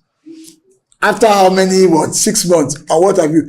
Because those views, those eyeballs are going elsewhere. And you can't keep producing that program the same way. You've got to find short form content. Your ability to create those things, they are very important. Take your camera team somewhere in the port, create something that people can relate to, and put it on TikTok. Put it on all these platforms, and then thankfully, one of the interesting and exciting things I found out during my time in maritime is that there are 1,001 WhatsApp groups. And once you send it to one, everybody in the maritime sector gets to see it. Do you know? Think about this. My dear head here, think about this, madam. Do you know that using those sort of short forms with a clear plan every week over the next 3 months, just circulating it across all those WhatsApp groups? A lot of journalists have their own. I'm sure I'm on some with some of you, just that we don't know, have each other's numbers and all that. Just the shipper. Maybe the shipper becomes, you can evolve it from just being a TV, the name of your TV program, into it becoming a person, an embodiment. It could become a character. That will stick more, faster. Give it a form. And then you tell the stories around it. It requires thinking. It requires a different approach. Because the world we live in now is so discontinuous. We can't keep up with this crazy digital world using the analog framework that most of us government entities were built on. We can't. It is changing. So we need to lead the conversation. We need to tell our stories, to define ourselves before others define us. Because every day, the circumstances in the post-economic environment is defining us whether we know it or not. So we need to get ahead of it, to define ourselves. Have a list of those your victories, convert them to clear narratives. 3-minute short forms. Put them out there and sell yourself. Consistently, it will change the perception within that group because those are your stakeholders. So these are some of the things that I think we can, they are low-hanging fruits in terms of skills, mindset, and approach that we can have and begin to nurture. They are low-hanging fruits. We can invite any of these people, these younger people to come and maybe coach you as a group through how to do some of these things. We must do that whether we like it or not. Even though some of us have, we are like in our 50s and above, and then we see what is going on. This is the world that we are in. Our stories are being told behind our backs. And trust me, they are not telling it the way it should be told. And we can't lift our hands up in despair and say it's not fair. We need to regain the narrative. And I'm sure that NSC gets coppers posted. Some of these coppers, if you have them posted, get them into your units. Any coppers here? No. I'm sure you have some. Get them into your unit and begin to saddle them with some of these things. You'll be amazed at what they can give to you. And they are within the system, so it will be compliant. But that fresh take will unveil a dimension. You'll be amazed. Send it to the executive secretary, send it to all the directors, just move it around. A fresh take, a fresh dimension. Because that is the world that we live in. So I want to encourage us with this. Sometimes part of it is you catch your ES unawares, tell him to say one or two things, you catch a stakeholder unawares, you mix it together, you send it out, it goes viral. Oh, Shepherds Council, they are carrying us along. It's just, these are, because a brand is not a product of just one singularity of effort. It's not. It is an amalgam of effort, initiatives, vigilance all over. We're making sure that the bad actors are not being mischievous. We're staving them off. That's true. We do that, but then there's space. We fill it in with positive material so that we are leading the telling of our stories and we stay the course. We stay the course. We get creative and innovative. Okay, this is happening and all that. Yes, we don't need these stakeholders to be a part of it, but let's surprise them. Please come and sit in. It will be nice for you to see what we are doing. And then you just sort of build all of these things together cumulatively. The world has changed. The structured approach is failing. The structured approach to what we do is failing because there are too many insurgents out there. Ask the Nigerian army, they will tell you how long it's taking for them to adapt, to even contain the insurgency. They have to do things unconventionally. So we are living a battle between the incumbents, we are the incumbents, and then the insurgents. The factors happening so quickly beyond our control. We must adapt. We must remain incumbent with the mindset of insurgents. I think that will be my last word to you. Thank you very much.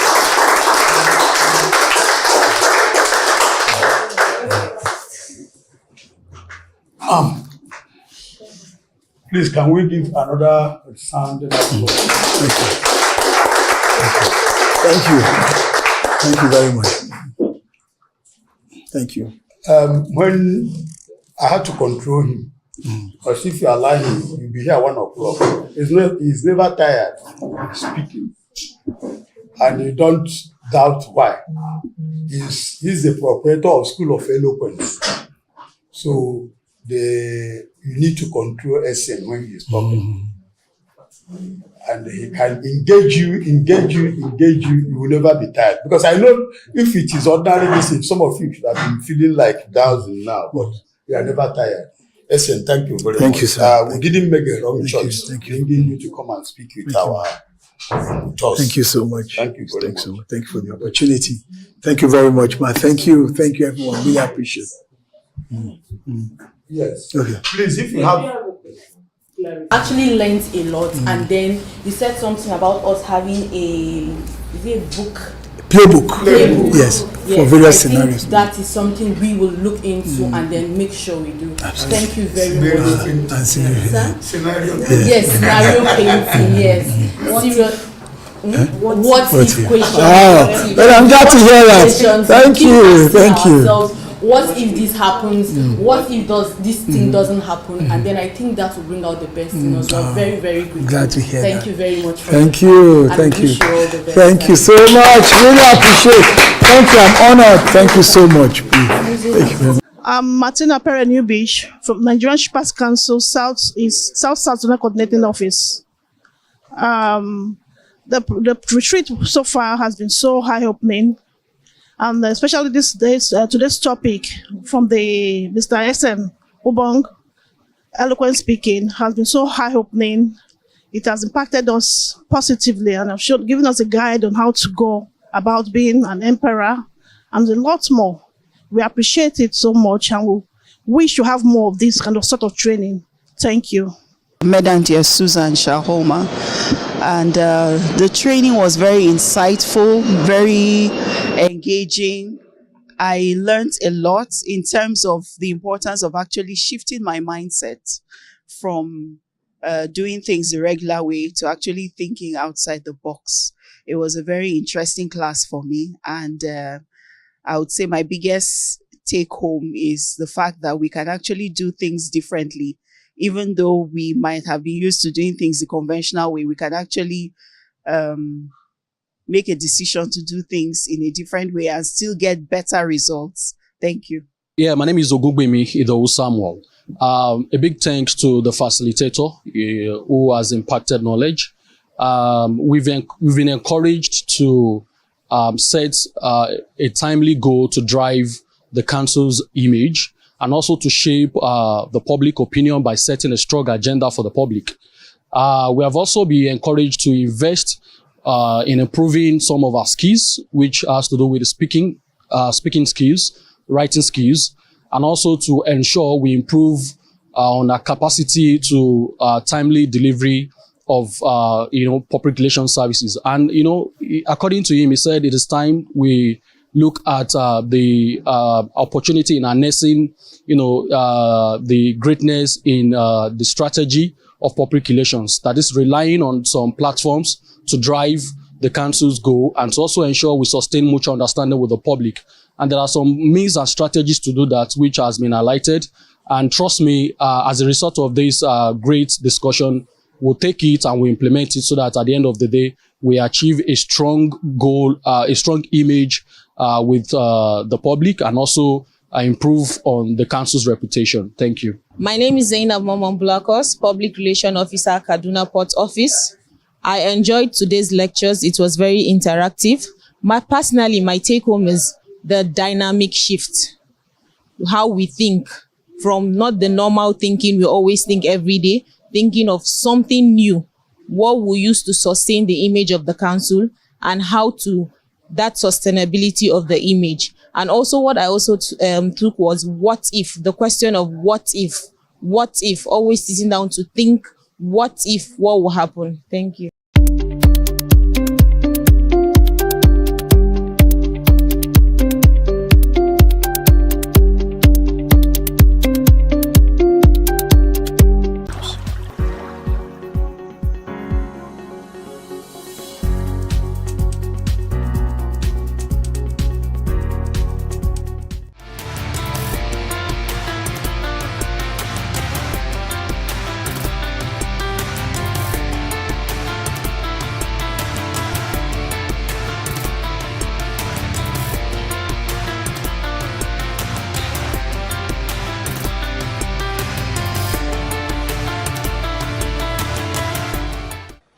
And we have a national anthem.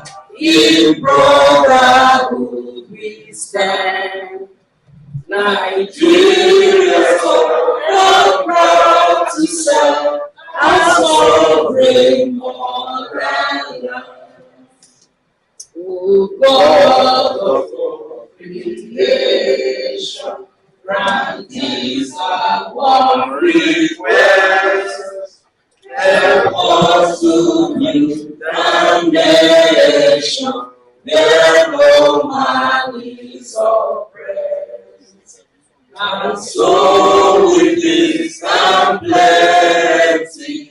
Nigeria may be well. Thank you. You may be seated. For 2026, we are looking at the smart port routine. And a smart port is tech-driven. A smart port will rely on robotics, AI, and other modern tools that will limit human interface, human presence, and more of machines. But we don't need to be afraid, because anytime we discuss smart port, the union will think workers will lose their jobs. No. If we migrate to having a smart port system, I'm optimistic that it will create more jobs for smart people. And I believe that Nigerians are smart.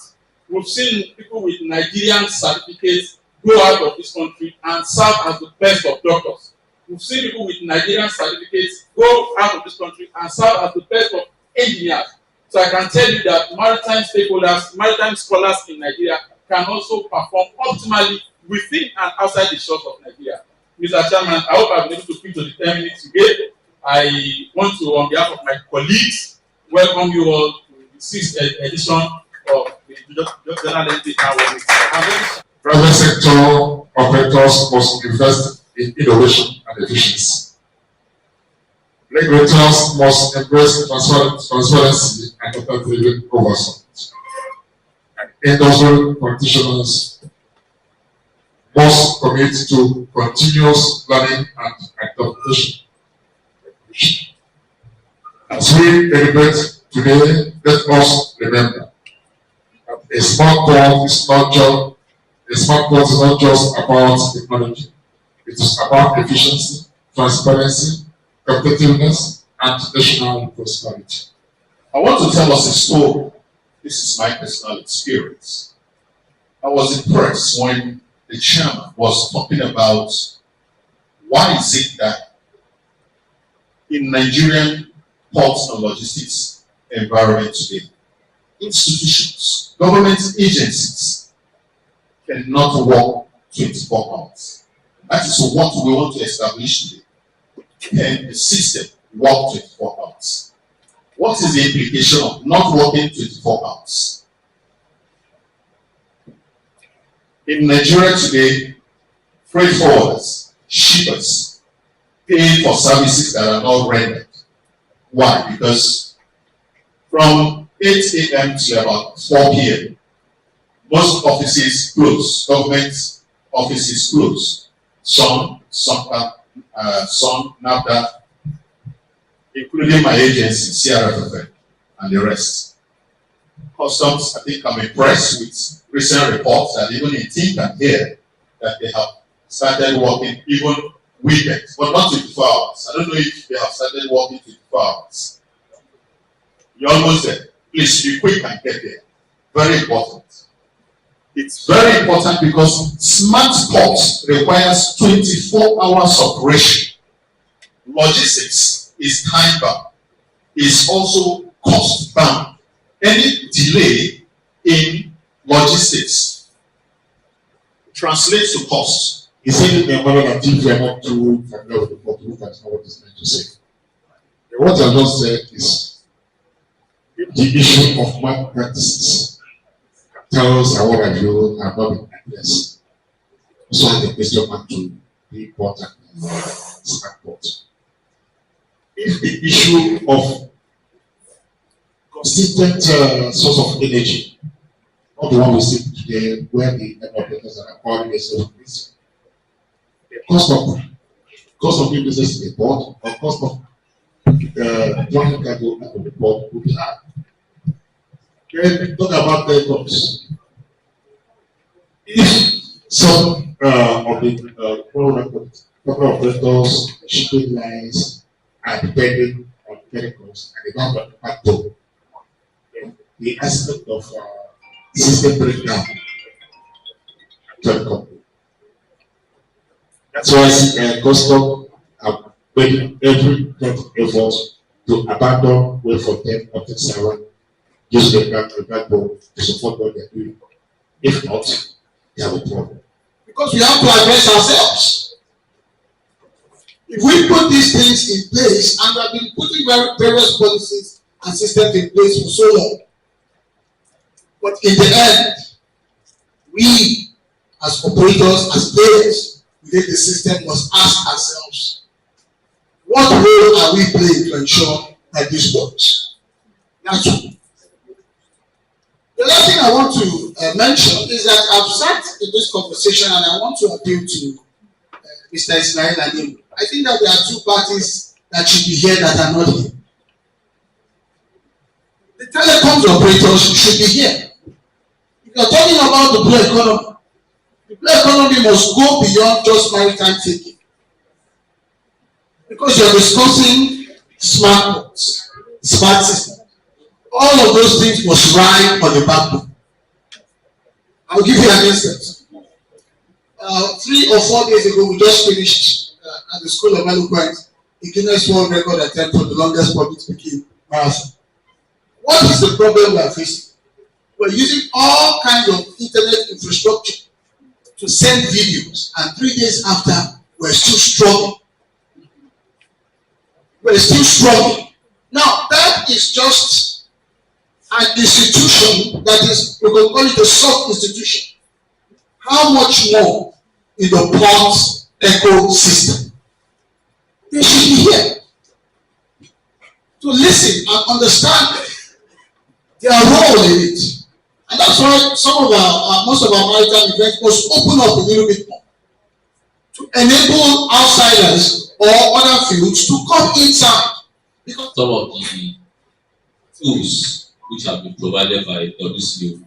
Nigerian Customs Service itself has it's about 90% automated already.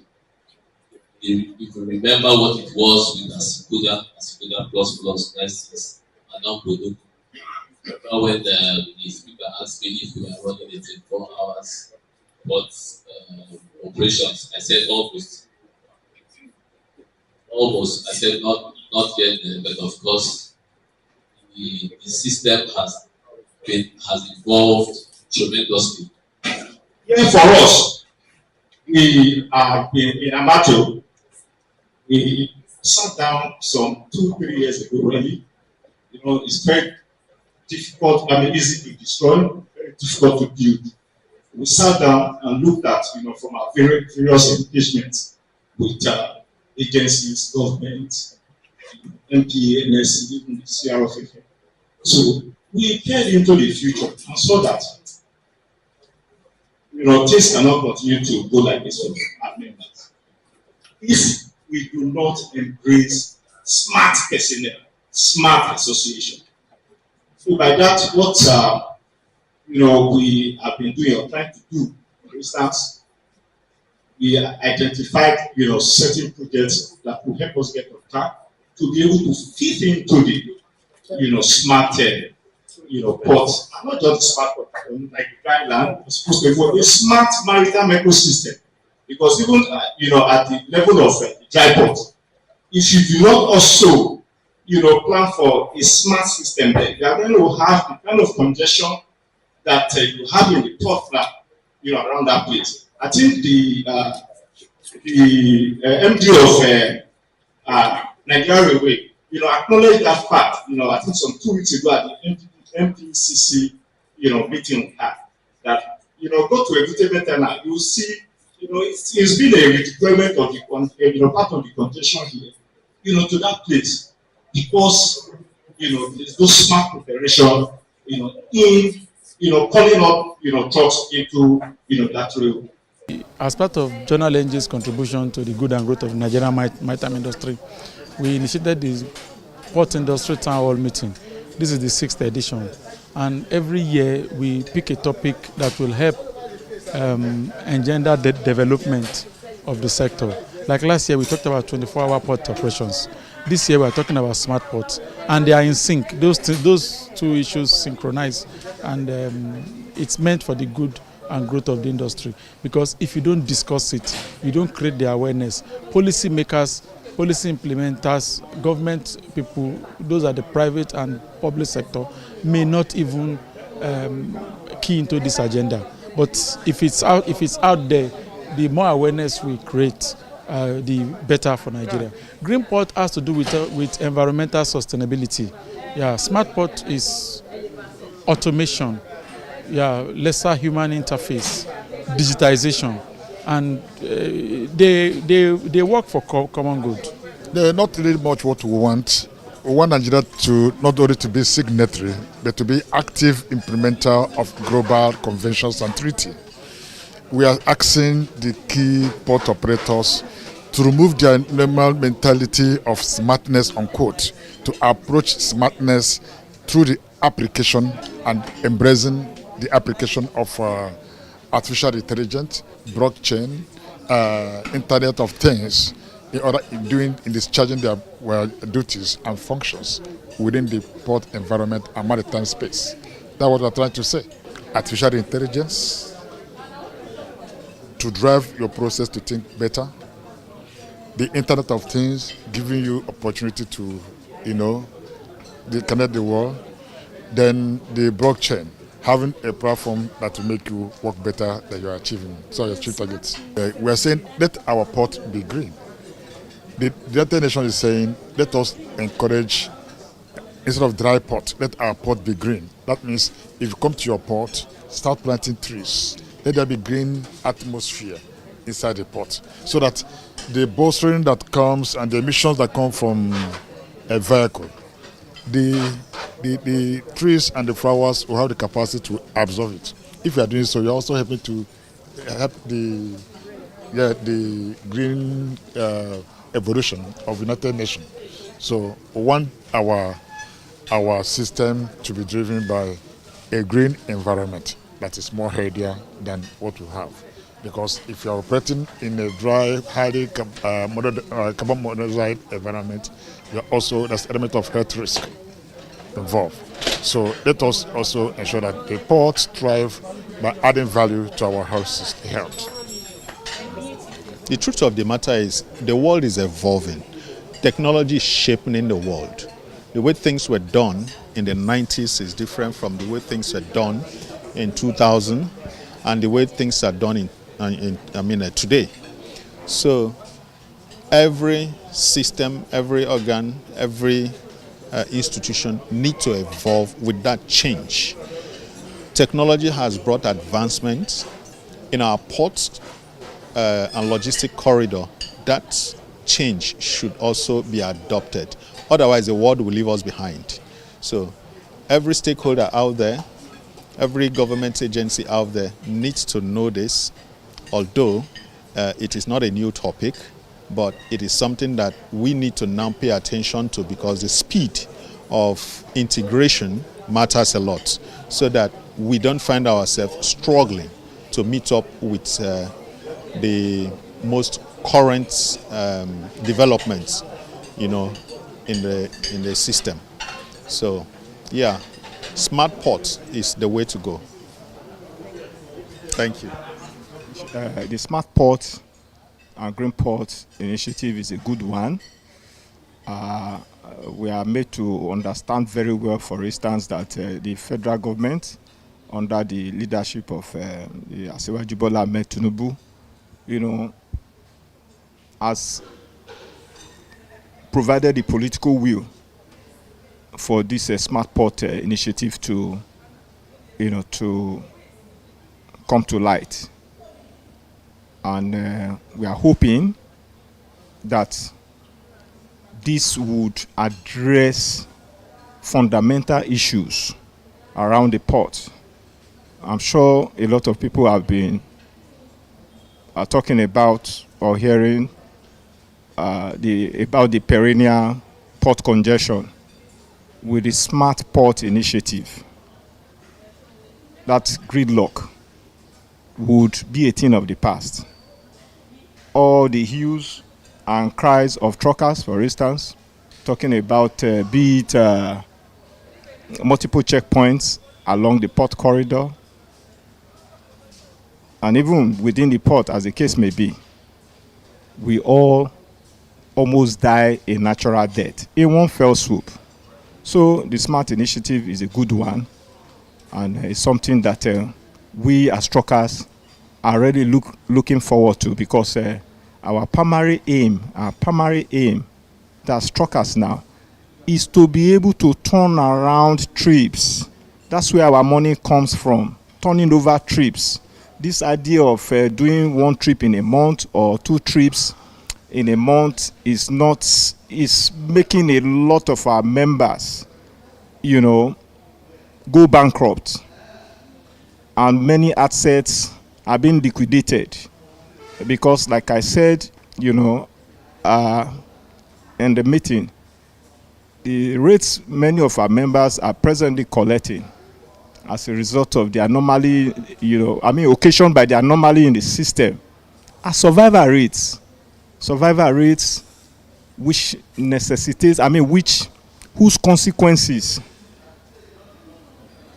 results in the liquidating of their assets, because a number of factors are not taken into consideration in the rate that they accept in doing or in picking cargoes from the port. So with the SMART initiative, hopefully we'll go back to the days of doing 4 trips in a week or even more in a week.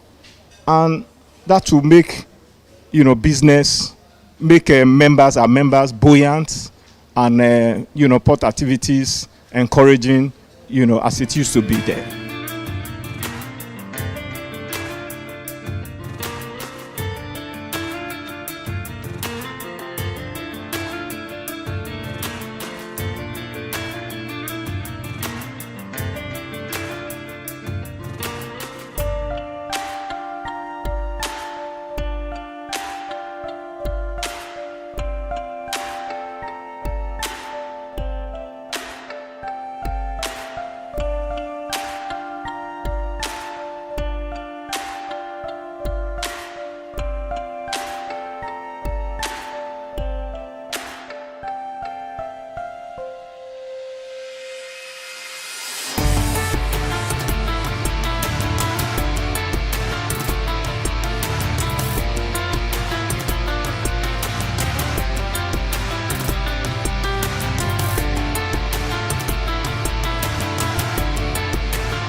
The ocean is Nigeria's greatest untapped treasure. From Lagos to Calabar, from Badagry to Bakassi, our waters carry the power to feed us, connect us, and propel our nation into prosperity. Yet for too long, we have turned our backs to the sea. Today, that tide must change. Our ocean is more than coastline. It is 853 kilometers of opportunity, 200 nautical miles of economic promise, and a lifeline for over 200 million Nigerians. 90% of our trade moves by sea. Millions depend on fisheries for their daily bread. And from offshore oil to renewable energy, our waters are the foundation of our survival. But with great wealth comes great responsibility. Our obligation is clear: to protect our waters from pollution, piracy, and neglect, to keep our seafarers safe, to sustain marine life for future generations, to govern our waterways with justice and foresight. If we fail, we risk not only our environment, but our very future as a maritime nation. Yet within every challenge lies opportunity. The blue economy can generate millions of jobs for our youth in shipping, aquaculture, shipbuilding, tourism, and marine technology. With innovation, skills, and vision, Nigeria can rise as Africa's true maritime giant. Our opportunity is not tomorrow. It is here. It is now. This is why the Blue Economy Academy exists, to eliminate sea blindness and ignite a blue awakening in Nigeria. Through knowledge, advocacy, and action, we are sowing the seeds of ocean literacy, so every Nigerian can see the water not as a boundary, but as a bridge to prosperity. All I want to do is to simply lead a blue awakening in Nigeria, to help my country prosper by water. On this World Maritime Day, Nigeria joins the world to say, our ocean, our obligation, our opportunity. Together, let us awaken to the power of the blue. Together, let us prosper by water.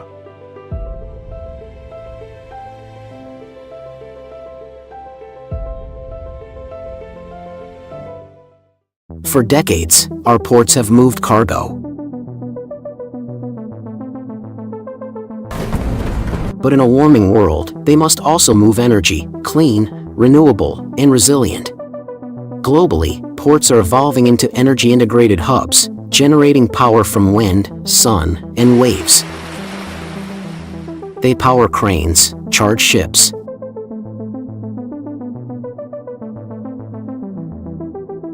and supply nearby towns. Nigeria's coastal ports receive abundant sun and sea breeze.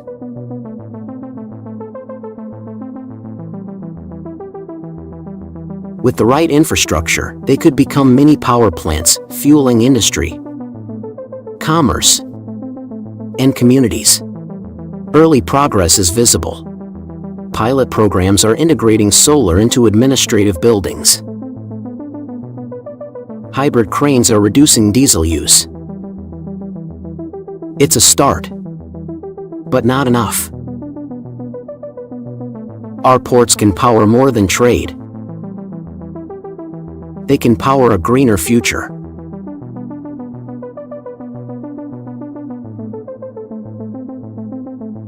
The blueprint exists. The momentum is building. Let's light the way.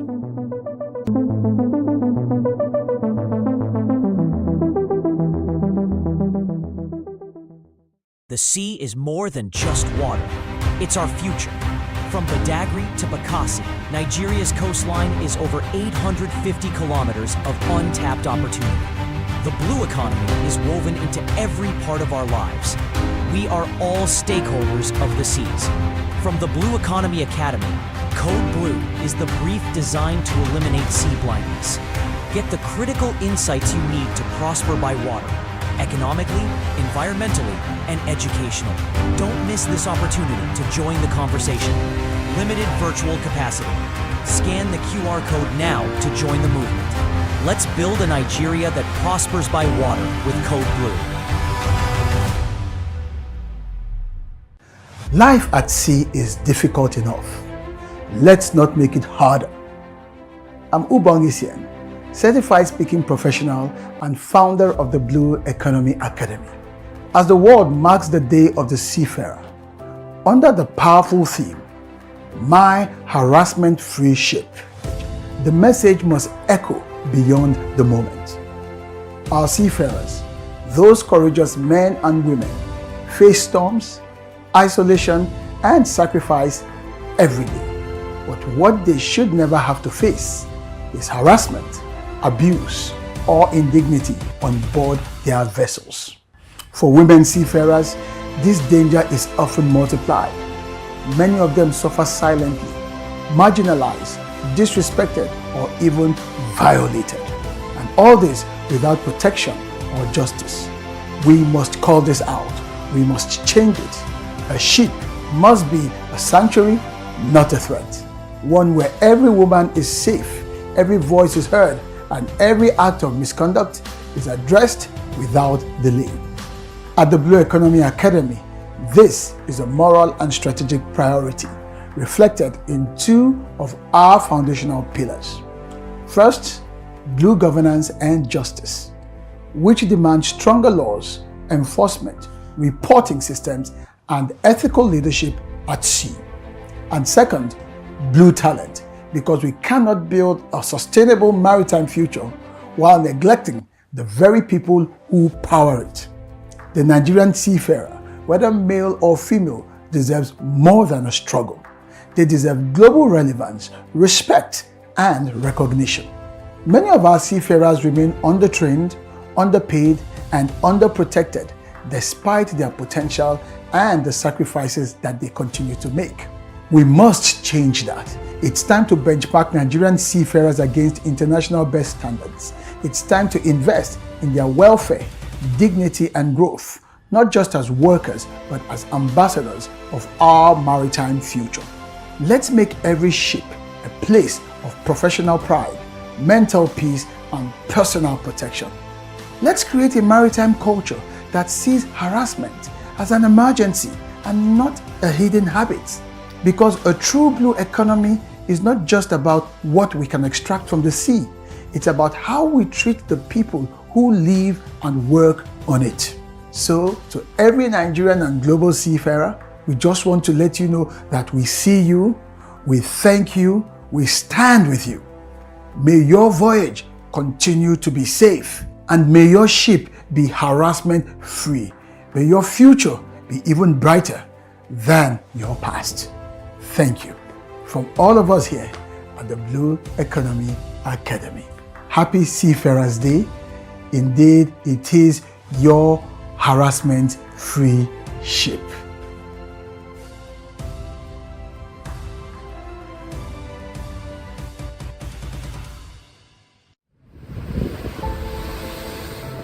In the vast, often treacherous waters of ambition and opportunity, nations seek a guiding light. They search for clarity amidst the fog, and a fixed point when currents shift.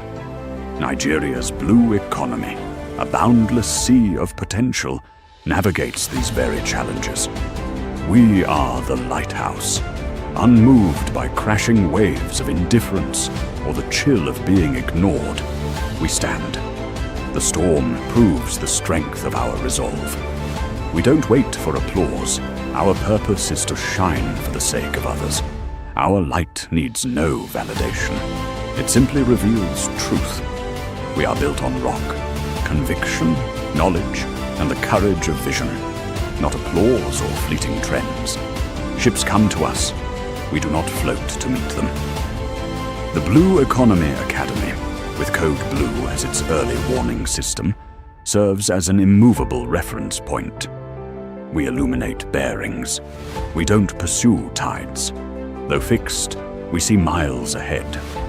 Rooted in our principle to see a Nigeria that prospers by water, we anticipate, forecast, and lead thought, even when others are blind.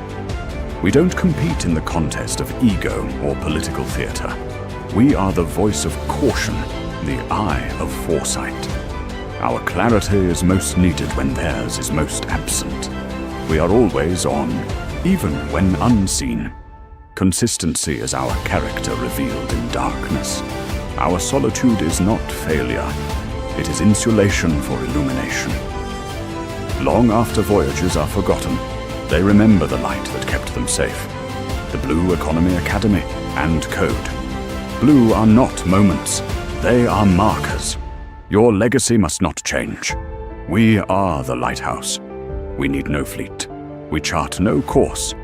But all who journey shall look to us. We will stand. We will shine. And we will not be moved. They call it the blue economy, the idea that our oceans, rivers, and waterways can drive prosperity without destroying the planet that sustains us. It's a simple but powerful idea, defined by global development leaders including the World Bank as the sustainable use of ocean resources for economic growth, improved livelihoods, and job creation, while preserving the health of ocean ecosystems. To make it even simpler, think of it as a hand, the blue hand with 5 fingers that must all work together. The thumb gives strength. It represents economic growth, the industries that earn us income from the sea, fishing, ports, shipping, tourism, even offshore energy. Every time a boat carries goods through a Apapa port, or a new fish market opens in Bonny or Ypres, that's the blue economy at work. But growth must be smart, not just extraction, but innovation, turning seaweed into packaging, or waste plastic into boat fuel. The index finger points the way toward people.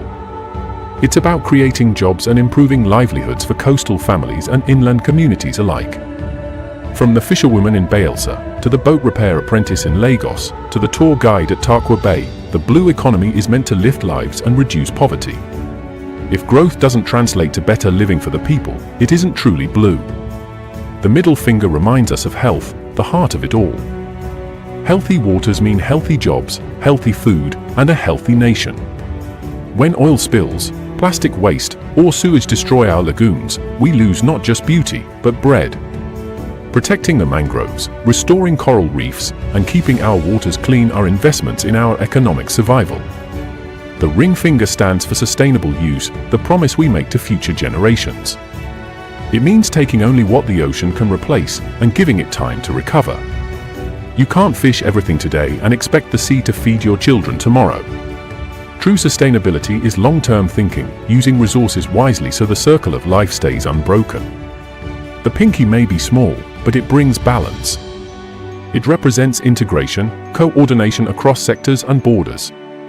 What happens in agriculture, energy, or waste management all affects the water. A minister in Abuja, a governor in Rivers, a ship captain in Warri, and a farmer in Kebbi must all see their shared responsibility. The blue economy only works when everyone rows in the same direction. When these 5 fingers move together, growth, people, health, duration, and integration, the hand becomes strong. But when even one finger fails, the hand loses its grip on the future. The blue economy isn't just about the sea, it's about us, our jobs, our food, our climate, and our shared destiny. Because truly, the sea is for all, that all may see. In the 21st century, time is money, and nowhere is this truer than at our ports. Each minute a container waits, goods are delayed, fuel is burned, and economies stall. In a global race where ports are becoming smart, Nigeria must ask, can our harbors keep up? Around the world, the smart port revolution is underway. AI schedules cargo arrivals. Drones survey logistics yards. Blockchain secures paperwork. These ports don't just move goods, they move data. Every second saved boosts GDP and reduces emissions.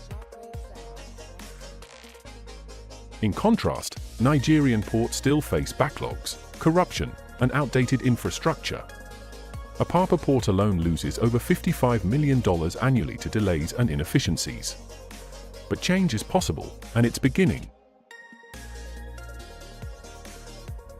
The problems are layered, old systems, limited coordination, and high levels of manual processing.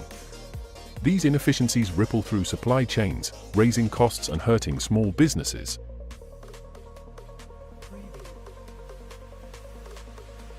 But the consequences stretch beyond the docks. Congestion clogs entire city arteries. Perishable goods spoil. Investors think twice. In today's connected world, an outdated port can cost a nation its future. Fortunately, Nigeria is embracing innovation.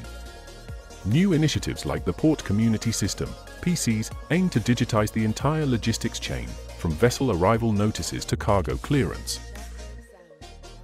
Across Lagos and Calabar, young innovators are crafting apps to reduce turnaround times.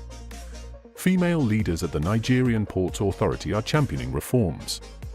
Biometric verification and automated gates are replacing handwritten logs.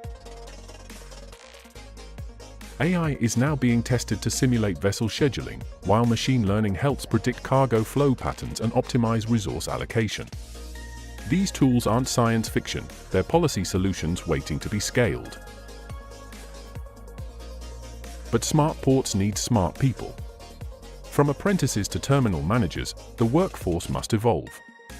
Training in digital logistics, cybersecurity, and AI will be as critical as cranes and forklifts. It's not about replacing jobs, it's about upgrading them. A digital future must be inclusive, offering roles in data analysis, IT maintenance, and automation control for Nigeria's growing youth population. The question is no longer if Nigeria can build smart ports, but whether we can build them fast enough. As global trade evolves, our future is docked at the shoreline. It's time to plug in, train up, and sail ahead. Join us on this journey. Because the smarter the port, the stronger the nation.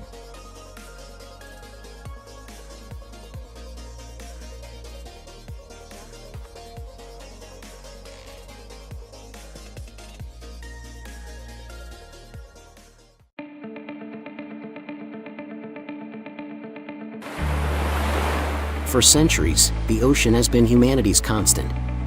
It's the lifeblood of our planet, a source of endless beauty, and the engine of global trade. It connects us, feeds us, and regulates our climate. But this magnificent resource is facing unprecedented threats. Pollution, unsustainable practices, and climate change put our planet's most vital ecosystem in peril. This World Maritime Day 2025. The theme, Our Ocean, Our Obligation, Our Opportunity, is a powerful reminder. It's a call for us all to act. Hello everyone, I'm Ubong Essien, founder of the Blue Economy Academy. The maritime sector is the backbone of the global economy, but its future hinges on a fundamental shift in our thinking.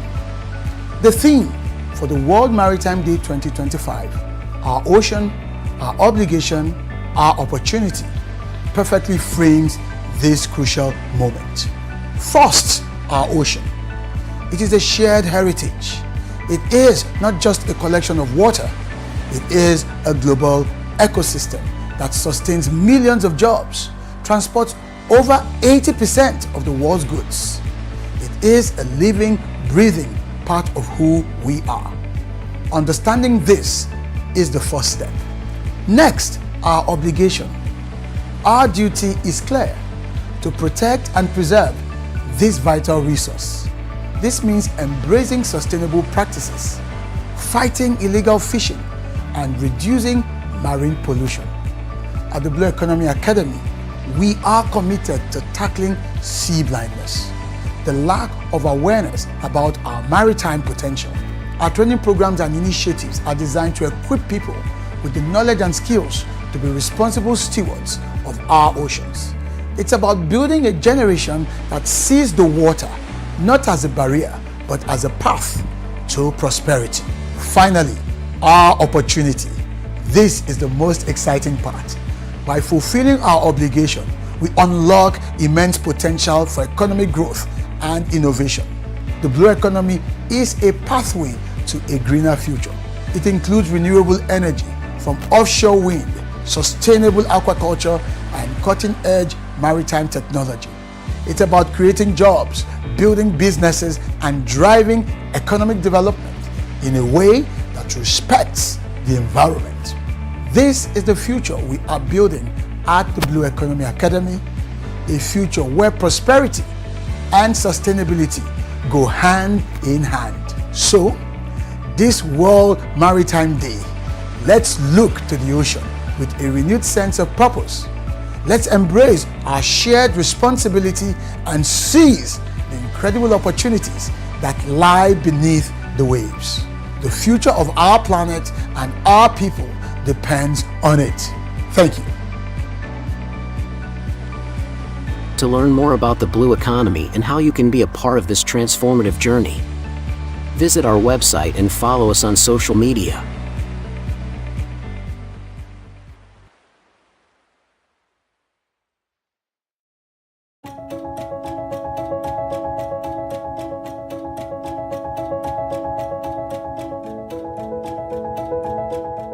Life began in the ocean. And perhaps, so will its healing.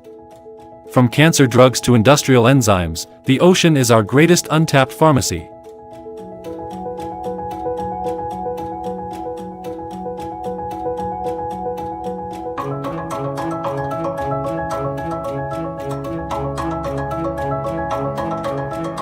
Marine biotechnology uses ocean organisms to develop medicine, food, biofuels, and cosmetics.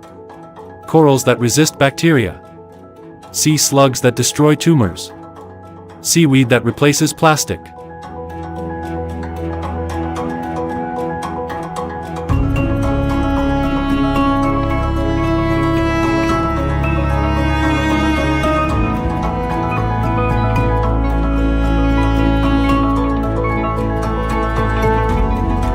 It's not science fiction. It's science, deep, blue, and booming.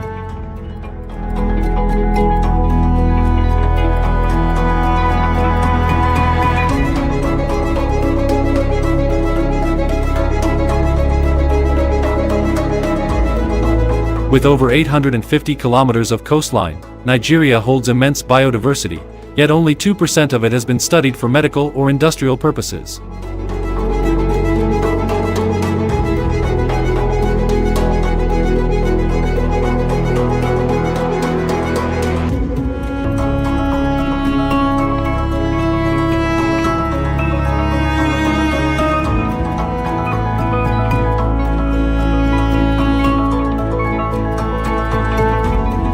Startups are emerging, processing native seaweeds, studying marine bacteria, and even developing antiviral compounds.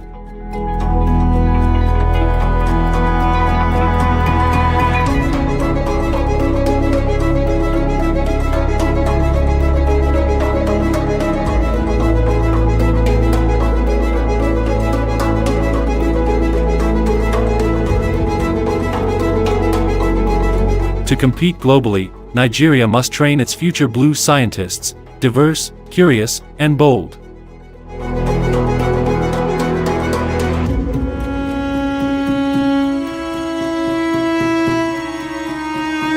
Within every drop of seawater are secrets, some that may save lives. Let's decode them together.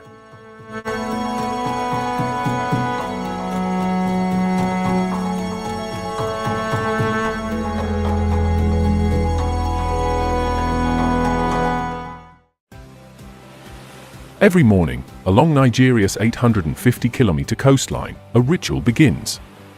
Fishermen, some as young as 15, cast off with hope in their nets, but fewer fish return with them each day.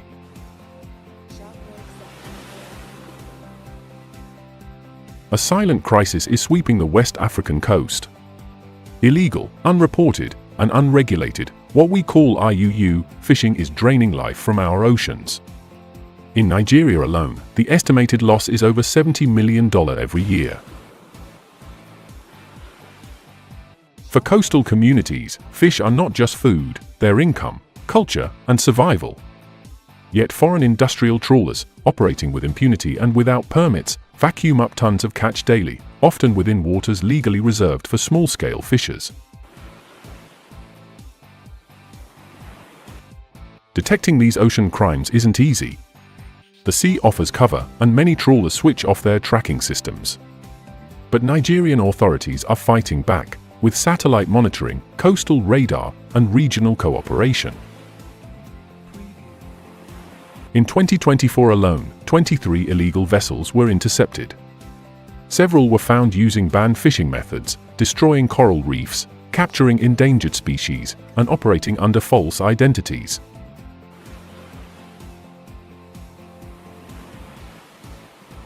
The loss isn't only ecological. It's economic and generational. Young people, seeing no future in fishing, leave for cities. Women, who dominate fish processing, face shrinking income. Nutrition suffers as local protein sources dwindle.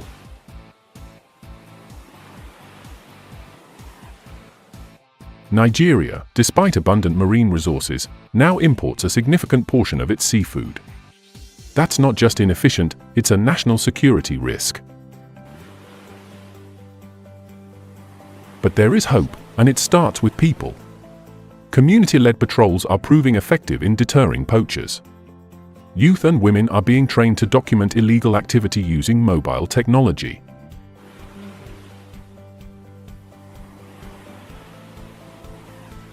At the policy level, Nigeria is updating its fisheries laws, investing in local surveillance capacity, and working with ICAOs to track cross-border violators. There's also growing support for sustainable aquaculture, ensuring supply without harm.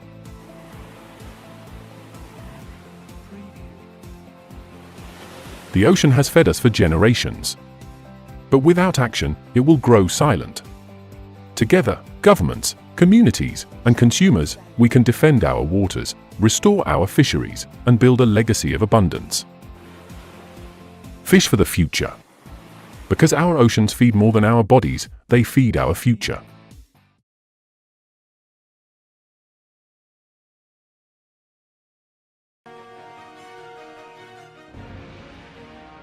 Beneath the waves, a new frontier awaits, filled with metals that power smartphones, solar panels, and electric cars. But is it a treasure chest or Pandora's box? Across the globe, nations are racing to mine the ocean floor. Cobalt, nickel, rare earth metals, all vital for the green transition, lie hidden under 4,000 meters of pressure and pitch-black silence. Demand for these minerals is soaring. Deep-sea mining could unlock them, at a cost. Nigeria, already a continental energy giant, may soon tap into its underwater mineral wealth. Recent surveys point to rich seabed reserves within our exclusive economic zone. With proper research and strategic governance, seabed mining could diversify our economy and reduce dependence on oil. But the ocean floor is not empty, it's alive. Mining could disrupt fragile ecosystems we barely understand. Species extinction, habitat loss, and sediment clouds could damage ocean life for generations. Critics urge caution. Once disturbed, deep-sea ecosystems may take centuries, or forever, to recover. Can we mine responsibly? With strict environmental safeguards, marine protected areas, and real-time impact monitoring, Nigeria could set a global benchmark. The debate is not just scientific, it's generational. The decisions we make now will shape the ocean's health and our nation's prosperity for decades.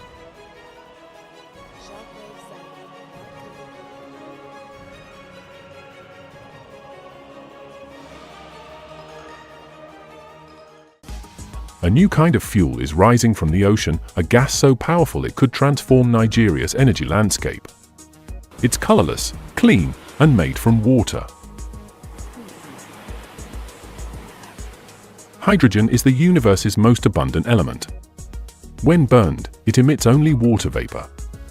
As the world shifts from oil to clean energy, hydrogen is fast becoming the fuel of the future.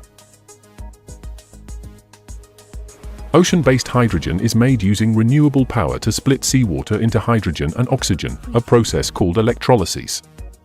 It's green, scalable, and ideal for a country like Nigeria, rich in coastal wind, solar, and tidal energy.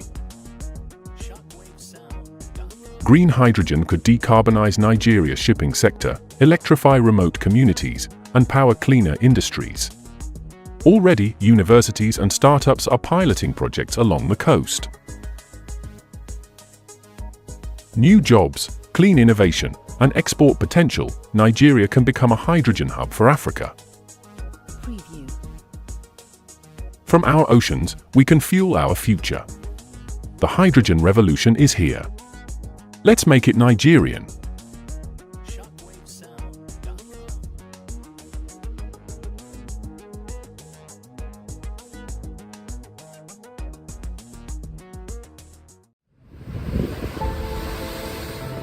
In the vast, often treacherous waters of ambition and opportunity, nations seek a guiding light.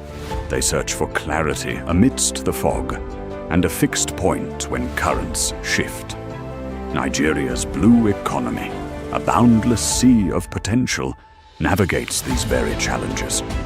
We are the lighthouse, unmoved by crashing waves of indifference or the chill of being ignored. We stand. The storm proves the strength of our resolve. We don't wait for applause. Our purpose is to shine for the sake of others. Our light needs no validation. It simply reveals truth. We are built on rock, conviction, knowledge, and the courage of vision, not applause or fleeting trends. Ships come to us. We do not float to meet them. The Blue Economy Academy, with Code Blue as its early warning system, serves as an immovable reference point. We illuminate bearings. We don't pursue tides.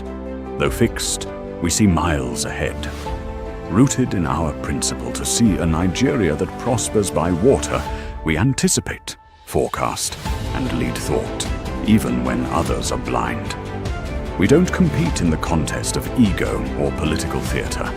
We are the voice of caution, the eye of foresight. Our clarity is most needed when theirs is most absent. We are always on, even when unseen. Consistency is our character revealed in darkness. Our solitude is not failure.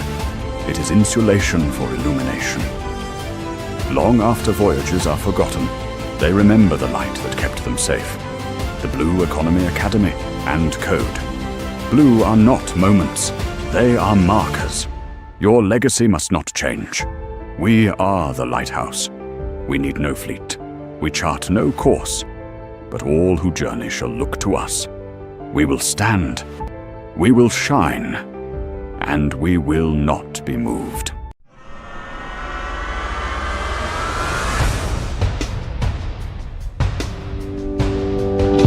Once, these waters were the world's most feared. Piracy, theft, fear at sea. But the Nigerian Navy fought back and won.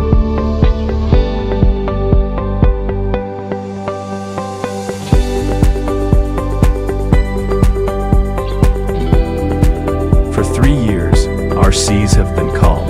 Piracy defeated, waters secured. The Navy victorious.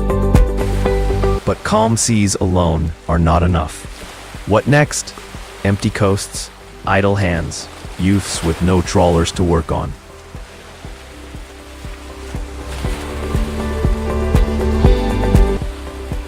Security without prosperity is only half a victory. America is a superpower because its security fuels its prosperity, and its prosperity funds its security. Nigeria too must embrace this duality. No arm of our military holds the key more than the Navy. The old battle was pirates, oil thieves, and poachers. The Navy won it. The new battle is poverty on our coasts, wasted blue wealth, stolen futures. This is the blue battle, the battle for prosperity, for jobs, for abundance. Admiral, history will remember not only the battles you won at sea, but the prosperity you unleashed from it.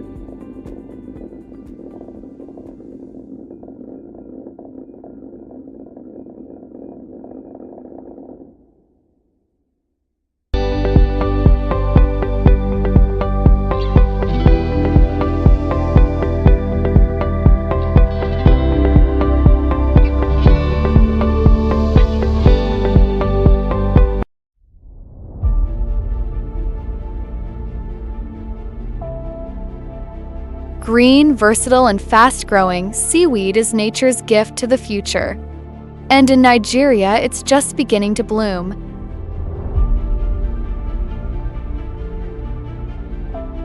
Seaweed requires no fresh water, no fertilizer, and absorbs carbon as it grows. Nourishes soil, feeds fish, replaces plastic, and heals skin.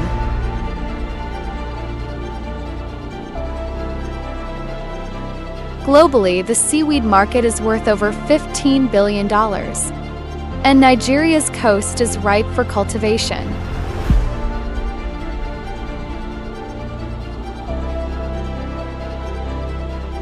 Nigeria's warm, nutrient-rich waters are ideal for seaweed, yet only a handful of farms exist. What's needed? Training, investment, and policy support.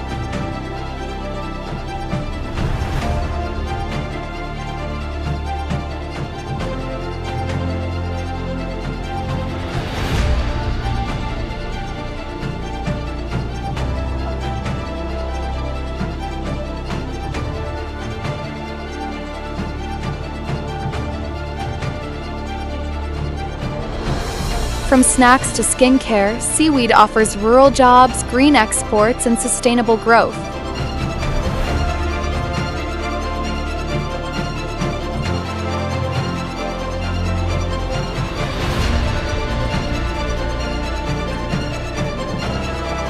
With blue finance, youth incubation, and smart aquaculture, Nigeria could become West Africa's seaweed leader.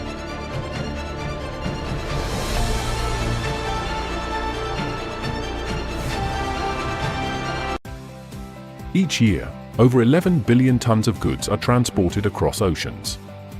From smartphones to tomatoes, from cars to crude oil, the world sails on ships.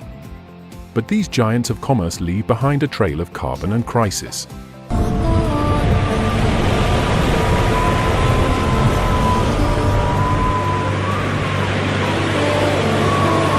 In Nigeria, Africa's most populous nation and a coastal powerhouse, our ports are gateways to prosperity.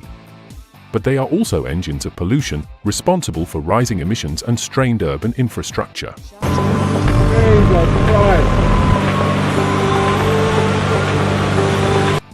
The maritime shipping industry produces nearly 3% of global greenhouse gas emissions. That's more than the emissions of Germany or Japan. A single large cargo ship emits as much pollution as 50 million cars.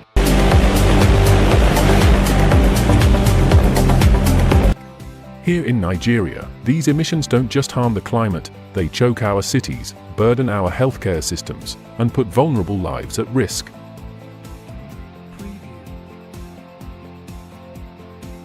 But the tide is turning.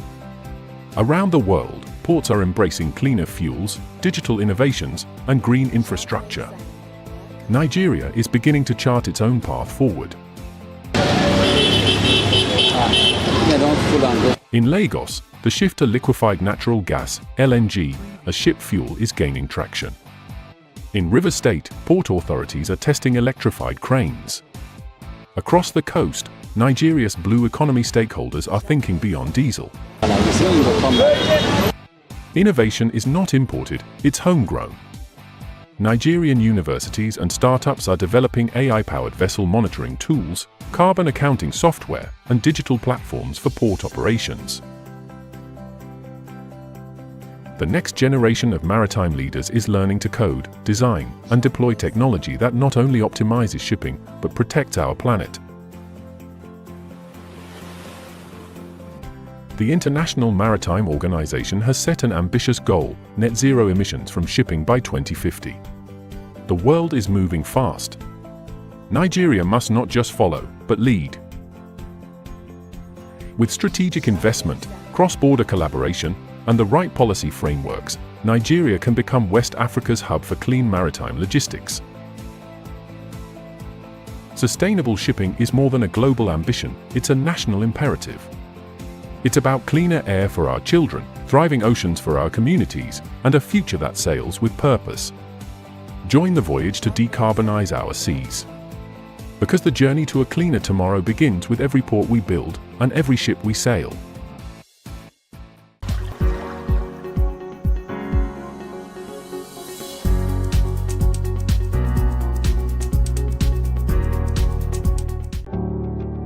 For centuries, coastal communities have lived in harmony with the sea, managing, respecting, sustaining. But that balance is slipping away. Marine policies often come from faraway cities, detached from the rhythms of the tide. Meanwhile, the people who know the sea best are often unheard. Studies show that co-management, shared responsibility between government and locals, leads to stronger enforcement, sustainability, and resilience. In Ibino and Elage, fishers, women processors, and local leaders are setting their own rules, limiting gear, closing spawning zones, and reporting illegal boats. They know that the sea gives only when respected. And when communities feel ownership, enforcement follows. Tools are evolving. Smartphones now track fish stocks. Sea rangers collect data. And fisherwomen use mobile wallets to organize cooperatives. These are not just governance models, they are movements. Proof that sustainability grows stronger when rooted in culture. Governments may draw borders, but stewardship begins at the shoreline. When coastal voices lead, the sea listens, and so should we.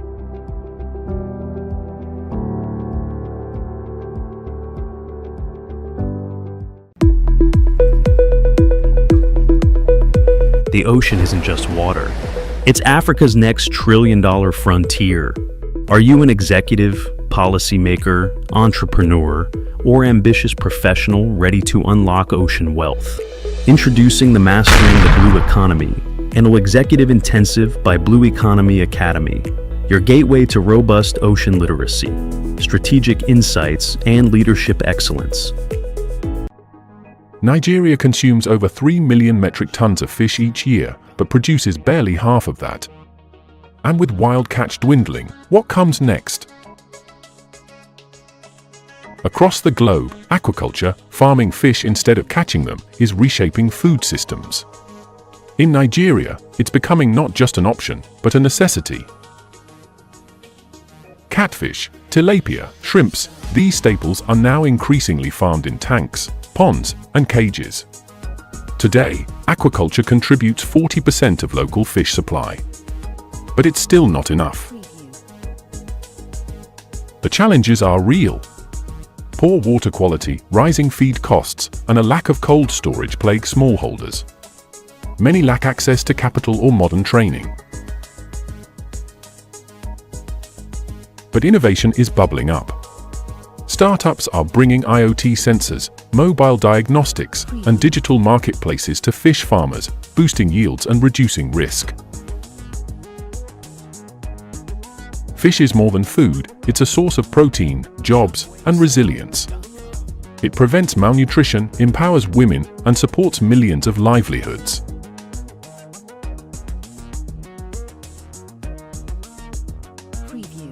By supporting gender-inclusive fish farming, Nigeria can lift families out of poverty and nourish future generations.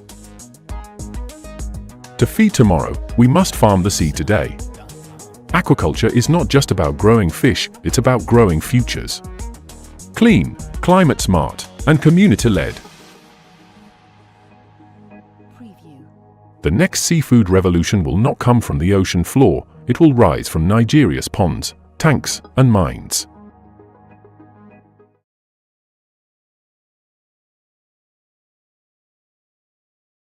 For years, a silent war was fought in our waters.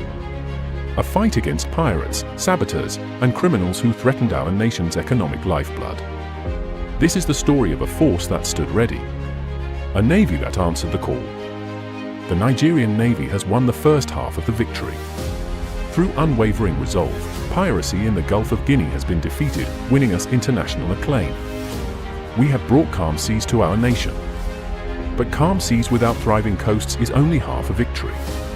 The next battle is not with fire, but with focus. A battle to transform the Navy's security win into Nigeria's prosperity. To win this battle, we must change our strategy. From security as a cost to security as a product. This is the purpose of NIPOL, Nigeria's first national prosperity coalition. It is a Navy-led doctrine, an architecture for immediate action where security becomes the bedrock of investment confidence. NIPOL is a strategic handshake between the war room and the boardroom. It moves beyond the silos of marine and shipping to bring in every sector that touches our seas. Consider our vision for blue cities. Nigeria has 853 kilometers of coastline and 8 littoral states brimming with untapped potential. The private sector is ready to invest billions in coastal resorts and infrastructure, but they need an assurance no other institution can provide.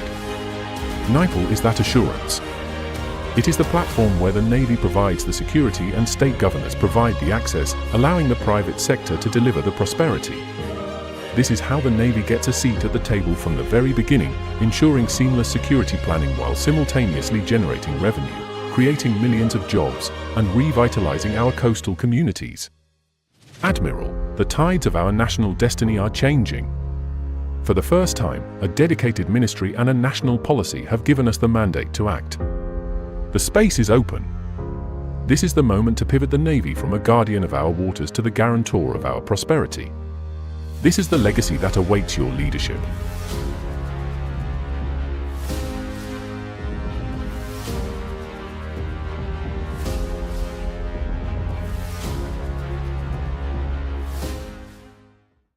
Nigeria takes a bold step toward ocean intelligence and economic diversification as the nation's first dedicated broadcast platform for the maritime sector. Blue Economy TV, BETV, officially launches in Lagos with a mission to eliminate sea blindness and turn the nation's 853-kilometer coastline into a hub of prosperity. The launch marks a new era for practitioners and policymakers alike. The atmosphere at the Blue Economy Academy in Ikoyi was one of high expectations as industry giants, media practitioners, and government officials gathered for the historic unveiling of Blue Economy TV. The event kicked off with a stirring address by the founder of the Blue Economy Academy, Ubong Essien, CSP. Without maritime, even the oil we have would not be exportable for us to bring in our petrodollars.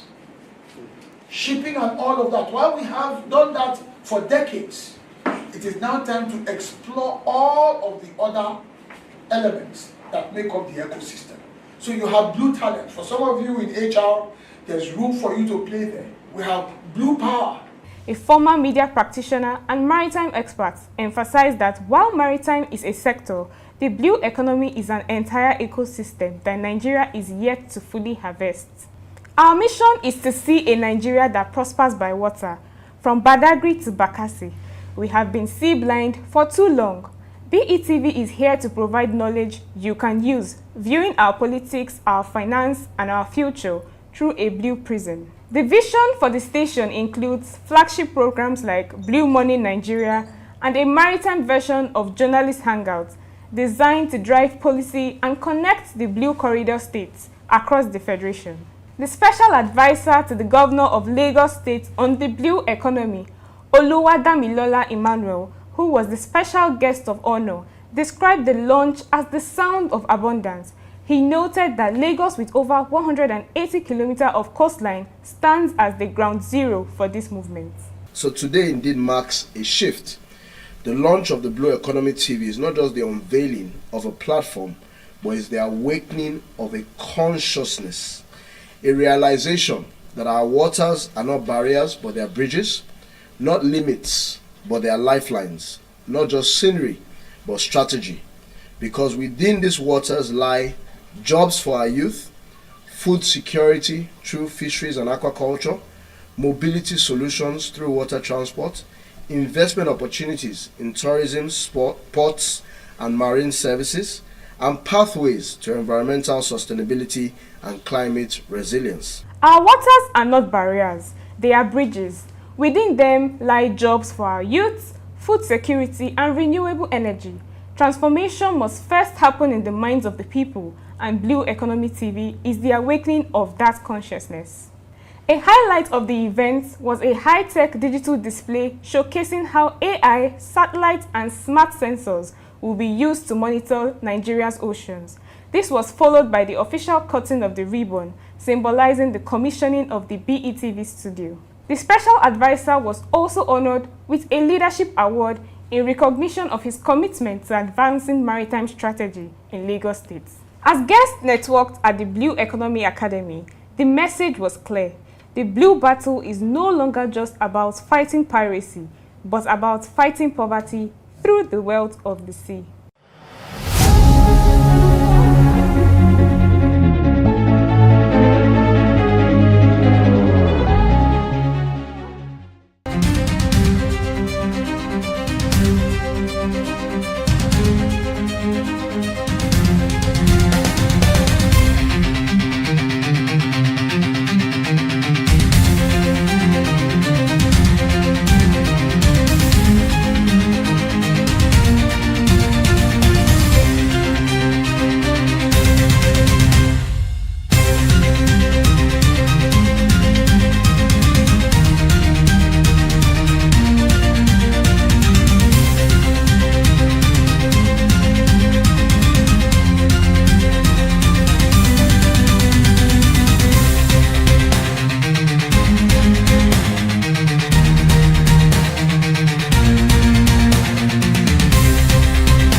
Blue Economy Academy prosper by water?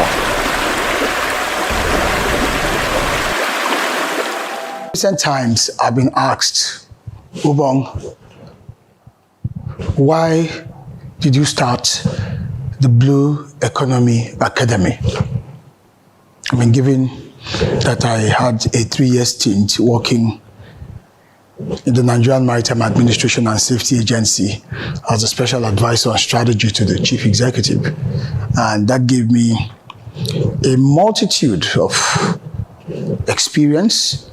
It gave me a multitude of exposure as well, and not to talk about acquired expertise at undoubtedly the highest level of maritime administration, working with the Apex Maritime Regulatory Agency.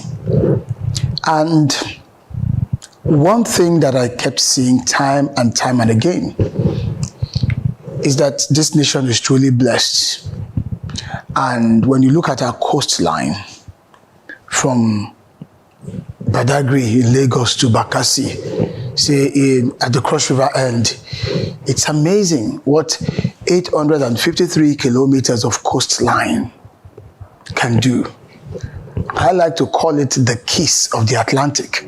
The Blue Economy Academy was founded to eliminate sea blindness and help Nigeria harness its ocean-driven opportunities through education, engagement, advocacy, and awareness. We champion the 10 buckets of the Blue Economy, a framework designed to transform Nigeria's blue resources into a major driver of national prosperity.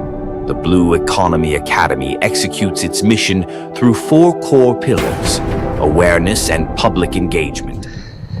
No nation could be more fortunate in this part of the world than Nigeria is.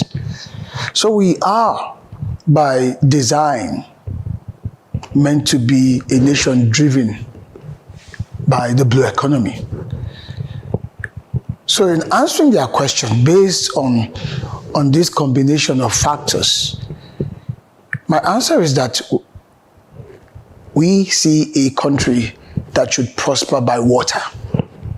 Absolutely. And that's really what is at the heart of our vision at the Blue Economy Academy.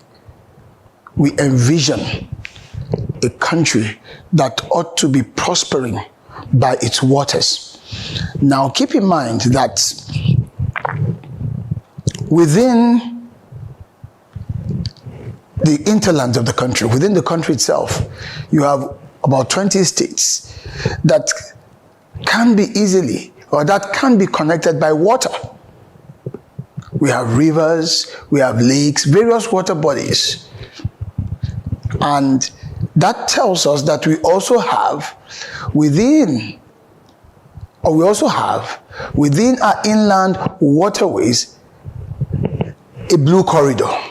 Absolutely, a blue corridor, because in my view, what you have across our coastline, our ocean, we need to get Nigerians to understand.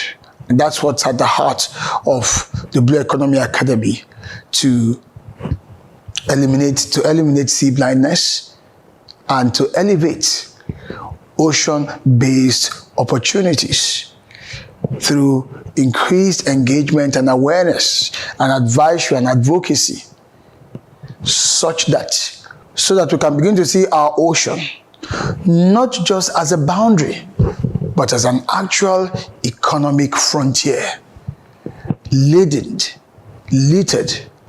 embedded with unbelievable economic possibilities, opportunities waiting to be tapped by Nigerians and for Nigeria. That is what the Blue Economy Academy is committed to achieving. Prosper by water.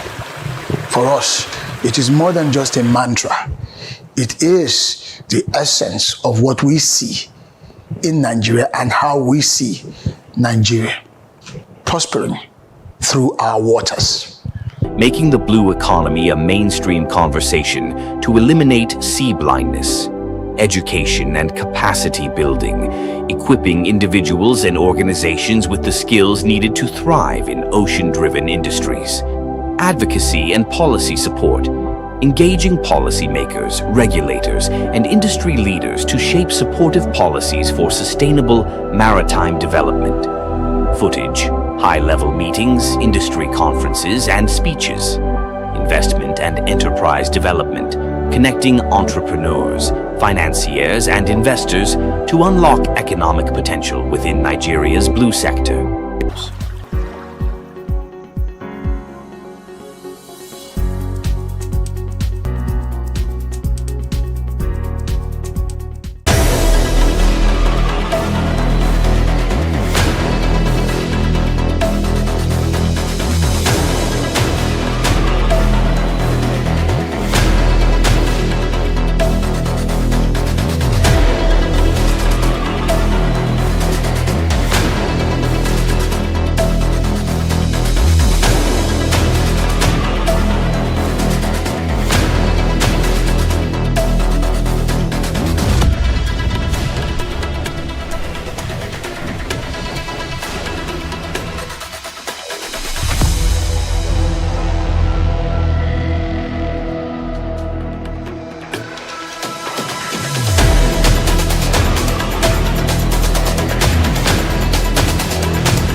Blue Economy Academy, prosper by water.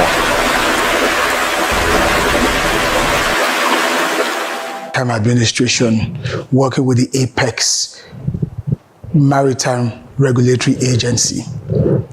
And one thing that I kept seeing time and again is that this nation is truly blessed. And when you look at our coastline from Badagry in Lagos to Bakassi, say at the Cross River end, it's amazing what 853 kilometers of coastline can do. I like to call it the kiss of the Atlantic. The Blue Economy Academy was founded to eliminate sea blindness and help Nigeria harness its ocean-driven opportunities through education, engagement, advocacy, and awareness. We champion the 10 buckets of the blue economy, a framework designed to transform Nigeria's blue resources into a major driver of national prosperity. The Blue Economy Academy executes its mission through 4 core pillars: awareness and public engagement. No nation could be more fortunate, meant to be a nation driven by the blue economy. So in answering their question based on this combination of factors, my answer is that we see a country that should prosper by water. Absolutely. And that's really what is at the heart of our vision at the Blue Economy Academy. We envision a country that ought to be prospering by its waters. Now, keep in mind that within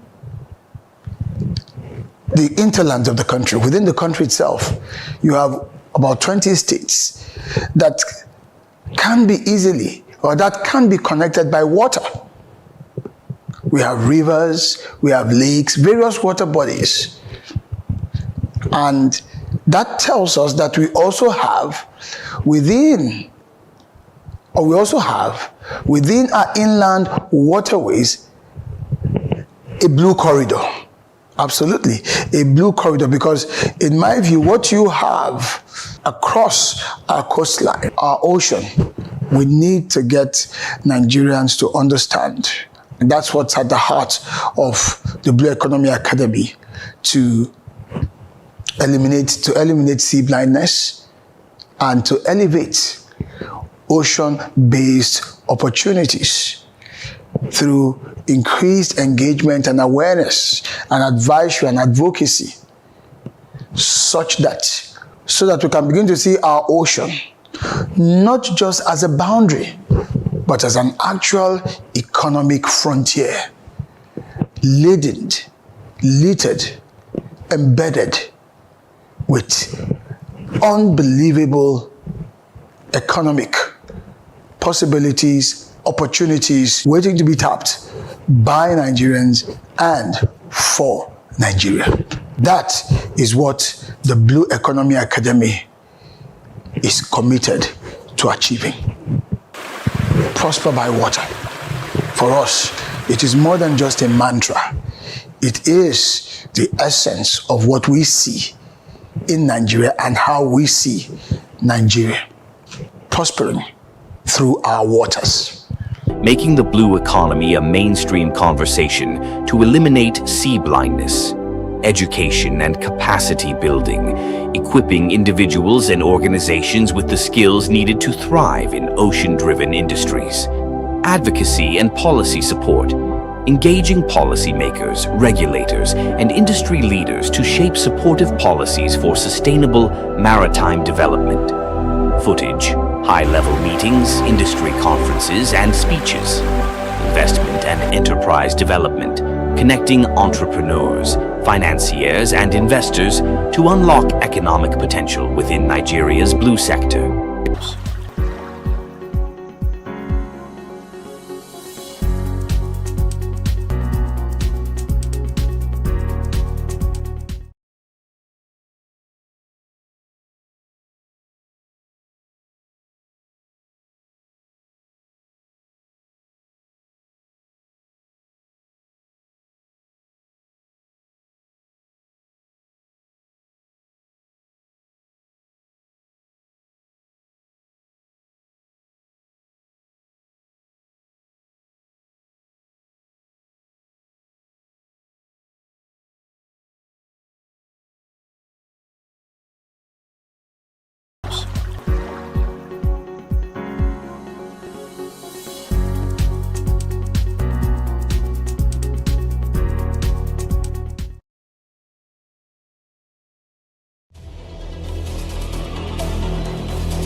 I'm Martina Perry New Beach from Nigerian Shippers Council South Zone Coordinating Office. The retreat so far has been so eye-opening, and especially today's topic from the Mr. S.N. Ubong, eloquent speaking, has been so eye-opening. It has impacted us positively and have given us a guide on how to go about being an emperor and a lot more. We appreciate it so much and we wish to have more of this kind of sort of training. Thank you. Madam dear Susan Shahoma, and the training was very insightful, very engaging. I learned a lot in terms of the importance of actually shifting my mindset from doing things the regular way to actually thinking outside the box. It was a very interesting class for me, and I would say my biggest take home is the fact that we can actually do things differently. Even though we might have been used to doing things the conventional way, we can actually make a decision to do things in a different way and still get better results. Thank you. Yeah, my name is Ogugbemi Idowu Samuel. A big thanks to the facilitator who has impacted knowledge.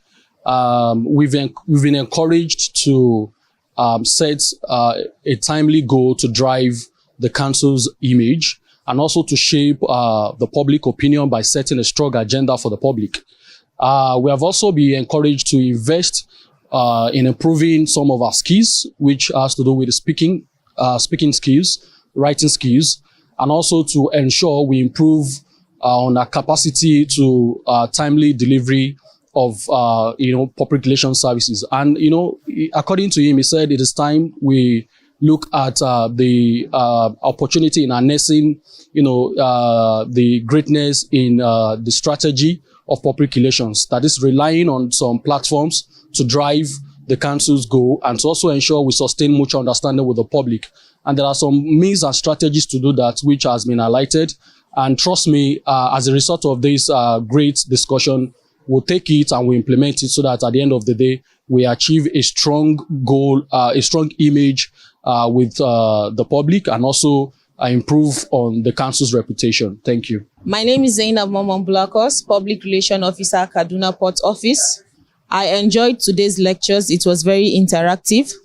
Personally, my take home is the dynamic shift, how we think from not the normal thinking we always think every day, thinking of something new, what we use to sustain the image of the council and how to that sustainability of the image. And also what I also took was what if, the question of what if, always sitting down to think what will happen. Thank you.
So we are here today on the first day of a 5-day course on port security, and more in particular on the training of port security officers that the European Union is funding through the project Scope Africa. Well, we are one of many projects that the European Union is funding in the Gulf of Guinea. And we are taking care of ports, and within ports we are focusing on safety and security topics. And we are in Nigeria working with the National Ports Authority and with NIMASA, who are both participating in this training session.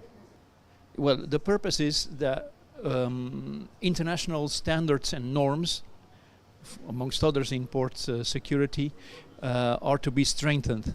And this training session will strengthen the way of working and the best practices in the field of related to port security. And that's why we are assisting NPA and NIMASA with this training session, which is part of a longer cycle of capacity building topics that we will develop together with NPA and NIMASA in the next couple of years. ISPS is an obligation for any country, working with the International Maritime Organization and with ports and with port facilities. So the outcome of this training will be a more comprehensive approach and a better understanding of today's security issues in ports and terminals. The European Union have a specific project geared towards aiding Western Central African countries to improve on their port security through the ISPS framework.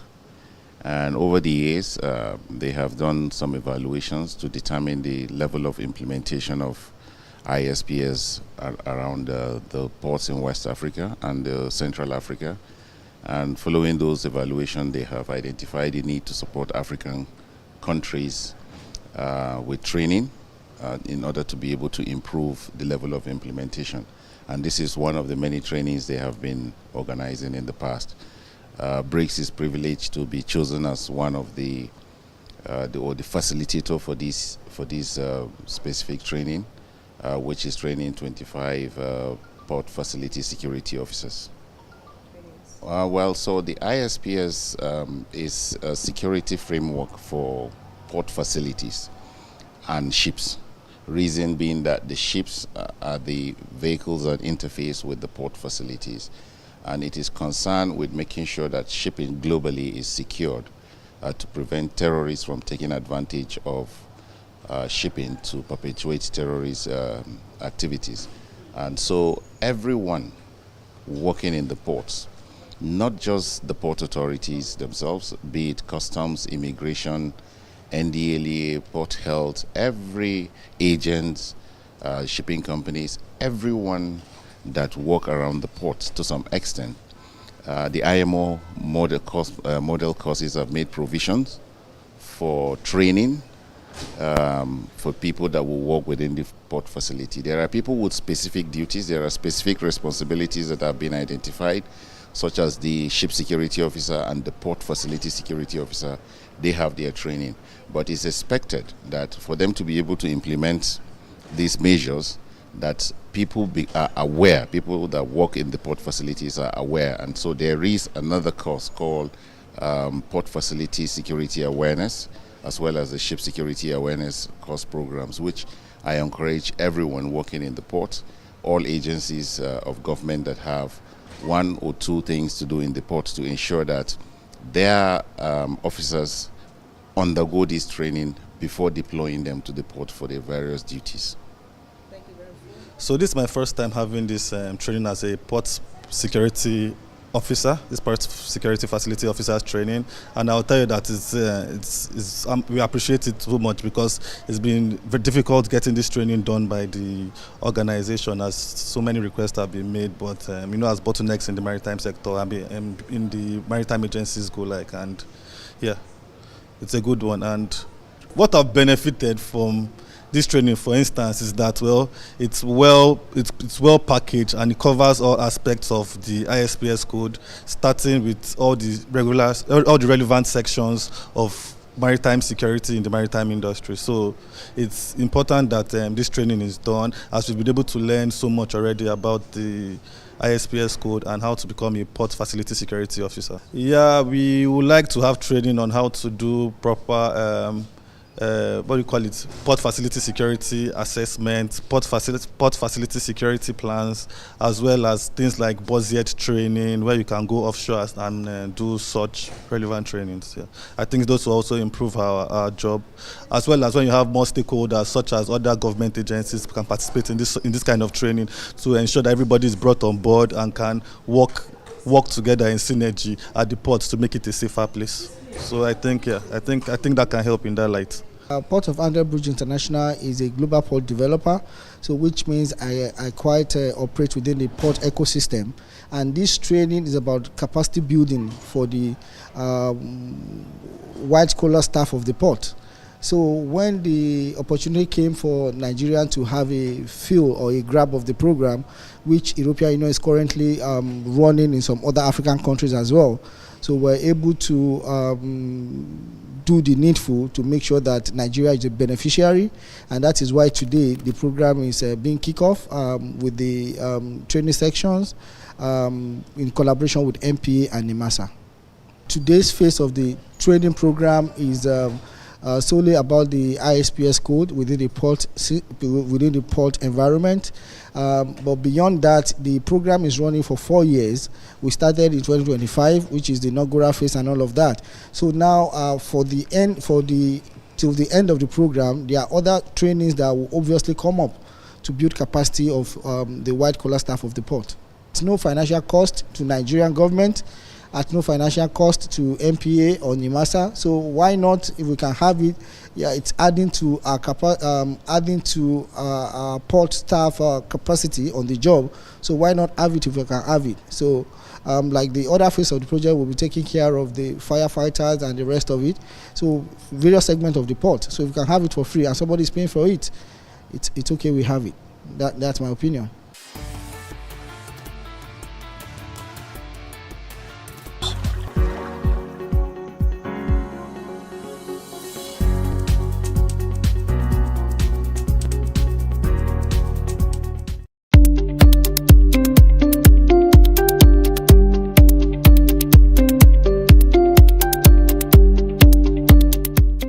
I'm Martina Perry-Newbeach from Nigerian Shippers Council South Zone Coordinating Office.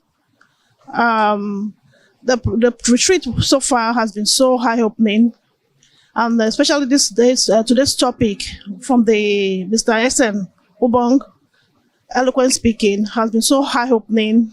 It has impacted us positively and have given us a guide on how to go about being an emperor and a lot more. We appreciate it so much, and we wish to have more of this kind of sort of training.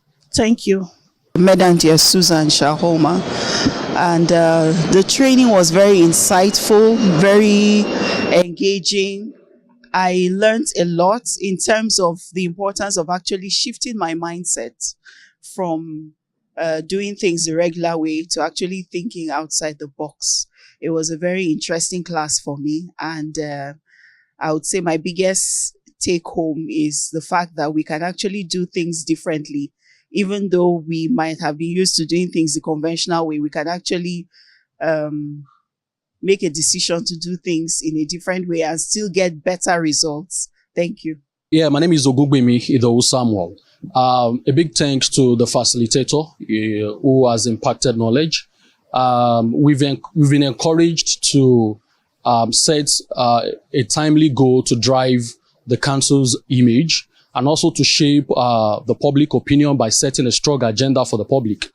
We have also been encouraged to invest in improving some of our skills, which has to do with speaking skills, writing skills, and also to ensure we improve on our capacity to timely delivery of public relations services. And according to him, he said it is time we look at the opportunity in harnessing the greatness in the strategy of public relations, that is relying on some platforms to drive the council's goal and to also ensure we sustain mutual understanding with the public. And there are some means and strategies to do that, which has been highlighted.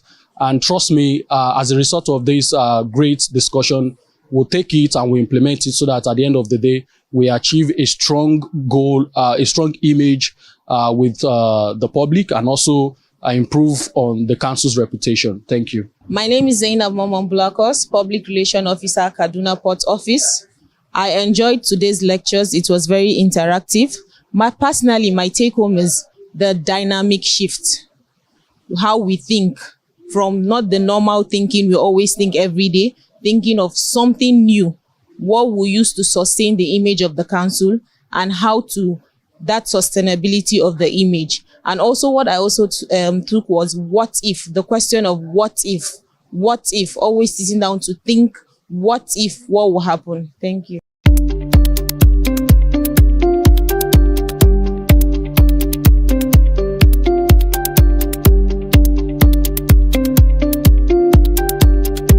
Good day, sir. Good day. Can you please introduce yourself? Yes, my name is Darren Phillips, Senior Special Assistant to the Governor on LSDPC matters. So we all know that public speaking is also tough. It's not just about speaking, it's also about handling tough situations. So I want to ask, why do you think people fear public speaking? Well, with what I've learned, public speaking, the issues most people encounter is the fact that they are thinking of how they look. They're thinking of what they're saying. They're thinking of themselves in that situation. But once you step out of that mindset and start thinking of what the people are going to benefit from that conversation, the knowledge you're going to spread, the information you're going to give them, once you make that shift happen, it completely dissolves that fear, because then it's not about you and you're just focused on passing that message across and getting people to understand what you're saying. That was really beautiful. So I want to also ask, with the way digital economy is evolving, how do you think public speaking plays a role in the success of businesses in this digital era? I mean, with this digital era, especially the era of social media, everybody's concerned. Everybody's essentially a public speaker, because with your phone, you can talk to the world. That access has never happened anywhere in the world. But this time period, you have the voice, you have the platform to be able to talk to the world, which is the reason why most people should, not only learn public speaking, but communication. It's such an important and useful skill that you just have to engage in, you have to perfect, you have to constantly practice to get ahead in this digital world. Okay, thank you so very much, and thank you for your time. Have a lovely day ahead. Thank you so much.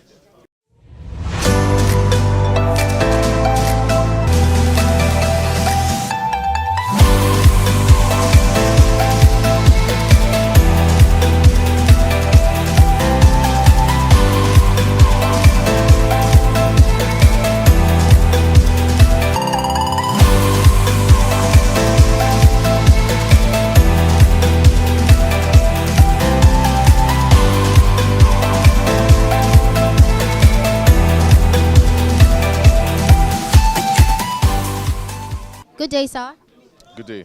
Can you please introduce yourself? Yes, my name is Darren Phillips, Senior Special Assistant to the Governor on LSDPC matters. So we all know that public speaking is also tough. It's not just about speaking, it's also about handling tough situations. So I want to ask, why do you think people fear public speaking? Well, with what I've learned, public speaking, the issues most people encounter is the fact that they are thinking of how they look. They're thinking of what they're saying. They're thinking of, themselves in that situation. But once you step out of that mindset and start thinking of what the people are going to benefit from that conversation, the knowledge you're going to spread, the information you're going to give them, once you make that shift happen, it completely dissolves that fear, because then it's not about you and you're just focused on passing that message across and getting people to understand what you're saying. That was really beautiful. So I want to also ask, with the way digital economy is evolving, how do you think public speaking plays a role in the success of businesses in this digital era? I mean, with this digital era, especially the era of social media, everybody's concerned. Everybody's essentially a public speaker, because with your phone, you can talk to the world. That access has never happened anywhere in the world. But this time period, you have the voice, you have the platform to be able to talk to the world, which is the reason why most people should, not only learn public speaking, but communication. It's such an important and useful skill that you just have to engage in, you have to perfect, you have to constantly practice to get ahead in this digital world. Okay, thank you so very much, and thank you for your time. Have a lovely day ahead. Thank you so much. Good morning, sir. Good morning. How are you? I'm doing okay. You look good, by the way, and congrats on your induction, sir. Thank you very much. Thank you. Okay, can we know you, please? Okay, my name is Dr. Lara Tegbero. Okay. What do you do? I'm into real estate. I own a real estate company here in VI. We're into real estate agency, management, development, and all. Okay, so I want to ask you how public speaking has played a role in you pitching to clients or trying to pitch for a position or something in the real estate industry. Oh well, public speaking is, it's part of our daily activities because for you to market whatever product you have to speak with people, and you have to speak with them in a way they will understand to be ready to deal. Otherwise, it might be a put off if you can't convey your information politely and accurately. So public speaking is part of our business. Okay, so do you have any special skill that you use to grasp the attention of audience or clients? Talk of that, well, that would be about the way I manage my clients in terms of the disposition. You know, you give them this aura that will make them welcome to you and they will be ready to do business with you, which is what I think I have. Thank you very much. I endeared my clients to me. I see that already. Thank you very much. Thank you for your time, sir. Have a lovely day. You're welcome. Thanks. You too. Bye. Good day, sir. Good day. Nice to meet you. Hey, my name is Comfort. My name is Kenny Wankwa. I'm a real estate agent, broker, and I'm also the Young Professionals Council president of FIAPSHI.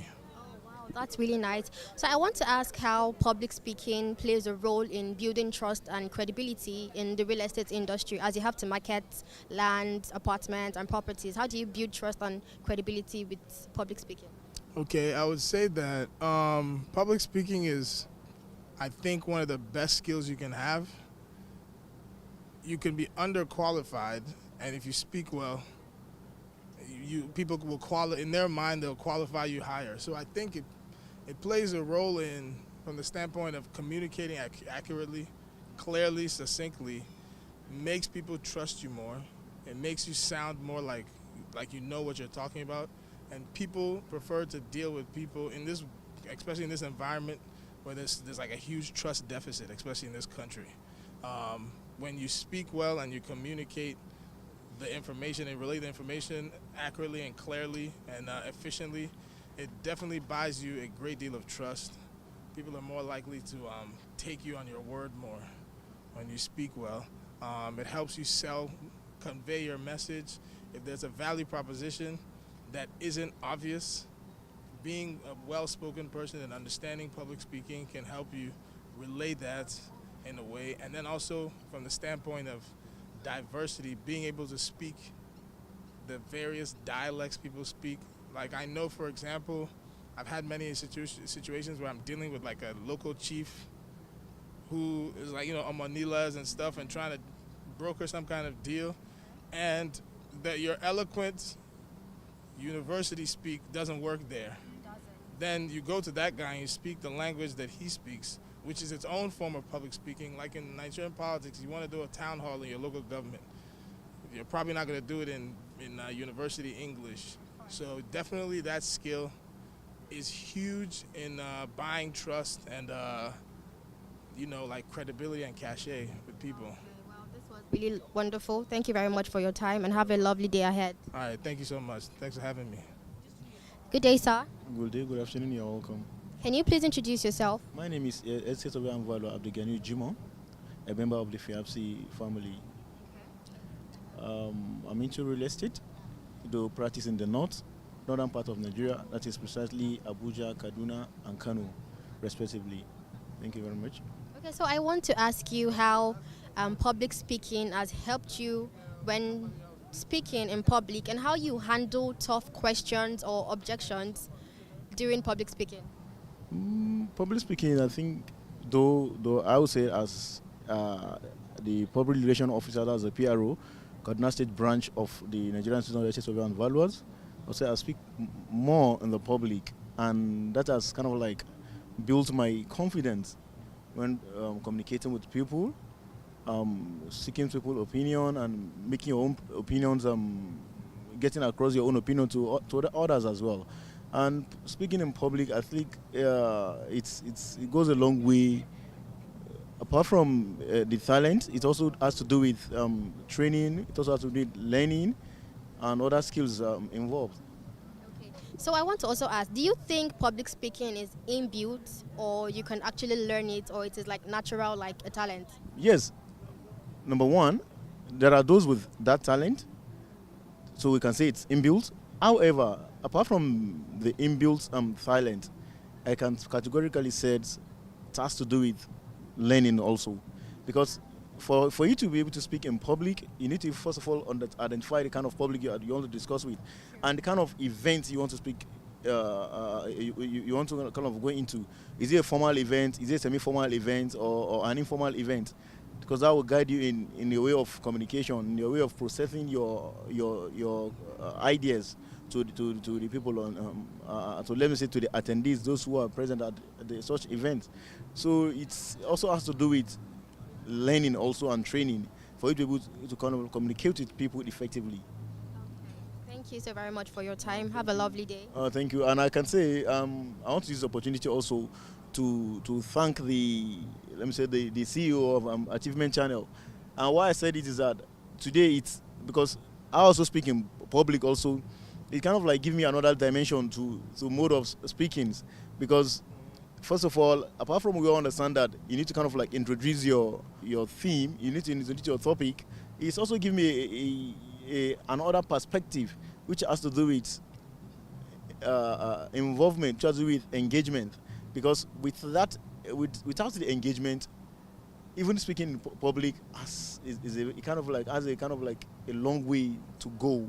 Yes, because seriously today, this afternoon, I've also learned some things. Because I have to take my pen and pick my pad to take one or two things down, because it gave me an idea that when trying to introduce your topic, apart from the fact that you need to read your audience, it also has to do with bringing facts from the background of what your topic is, and try to use that background to base what's your topic inside, which has to do with training. Yes, it has to do with training, and that's very good. At least I've learned one or two things from him. Thank you very much. Okay, thank you very much, sir. Good day, sir. Can I know you, please? Well, my name is Estate Surveyor and Valuer Honorable Ayodeji Ejalonibo Amodu. I'm currently the Senior Special Assistant to Mr. Governor, Mr. Celebu, Mr. Infrastructure, Mr. Housing, where I am, of Lagos State, Mr. Babajide Olushola Sanwo-Olu, the Executive Governor of Lagos State. Okay, that's really nice. So I just want to ask you a question. So as a leader in the real estate industry, I want to ask how public speaking has influenced your success in the real estate industry. Well, thank you very much. To say the fact, I love public speaking because I had a stint with public speaking, because at some point I had a degree in public relations and advertising. And if you actually study public relations, that was at a postgraduate level at Nigerian Institute of Journalism. That back then, about 2000, about 25 years ago, in public relations, it's a course you actually take, public speaking. And public speaking helps you to actually express yourself. It gives you some sense of expression.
Yeah, Chief Dr. Sita Chukwu is my name, the National Coordinator of Save Nigeria Freight Forwarders, Importers and Exporters Coalition, and at the same time the Chairman, International Freight Forwarders Association. Okay, so as a stakeholder in the maritime industry, how do you think the 24-hour operation policy would sustain the economy? And do you believe it will work effectively and efficiently in Nigeria?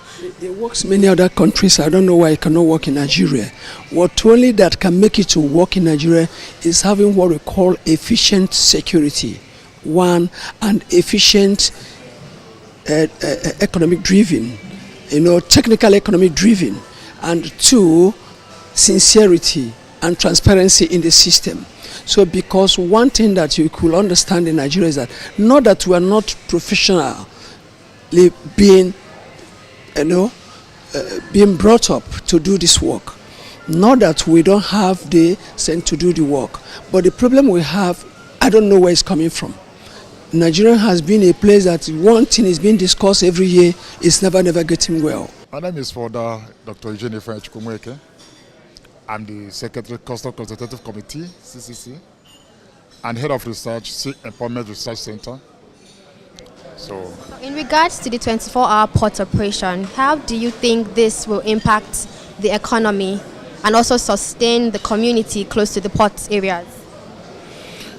24 hours port operation, to say the other way around, activities within the port and outside the port and port community will be on. No sleeping, no moment. That's the simple way to put it. So we are saying, is it a norm, a practicable norm outside the globe? The answer is yes. So if other ports of the world are traveling 24/7, non-stop, why must Nigerian ports sleep after 6 o'clock in the evening? That's not ideal. So in as much as the terminal operators are receiving cargo, discharging cargo from vessels, and at the same time, stacking them, at the same time loading for vessels to go out, nothing stops the freight forwarders from coming on to take their cargo at any given time. So government have to make a serious pronouncement and follow it with action, implementation plan. Government must say this is an economic regulator, an ombudsman that will raise the red card or yellow card to a reporting person.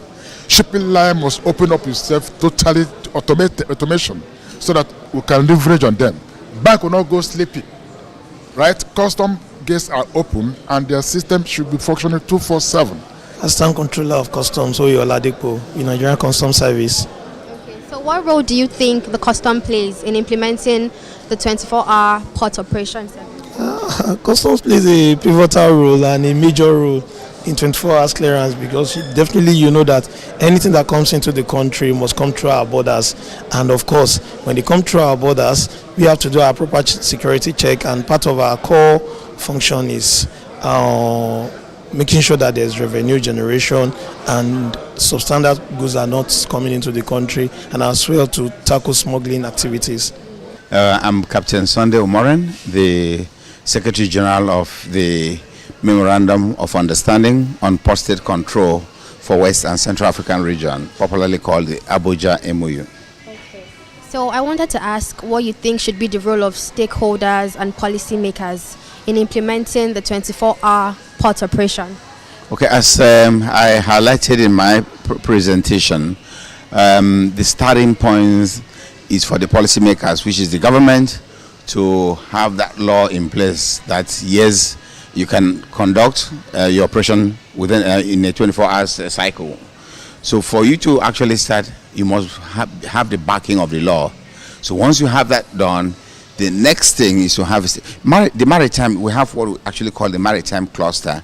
The maritime is not an isolated profession to which you have one group, like probably customs, standing there saying, I'm the boss. Absolutely not. It is called a maritime cluster because it's a collective company of people that work together for it to be successful. Yes, if everybody is ready for 24 hours operation and custom is not ready, it will not work. If everybody is ready, the pilots are not ready, it will not work. So everybody must come to that agreement. Recall I said something about capacity building. So staff must be trained in readiness for that operation for it to be successful. There could be an emergency at night. So the hospital people, the emergency team must also be on ground. So all the stakeholders just have to work. You know what we normally will say, all hands on deck, is actually what you need for the 24 hours operation to be successful. My name is Daniel Dibe. I'm the Deputy Chief Operating Officer for Lekki Deep Sea Port. Okay, so I want to ask what you think is the benefit of the implementation of the 24-hour port operation in the Lekki Deep Sea Port services and operations. Yeah, I mean, I think that's very important. Basically, everything around the port is about time, right?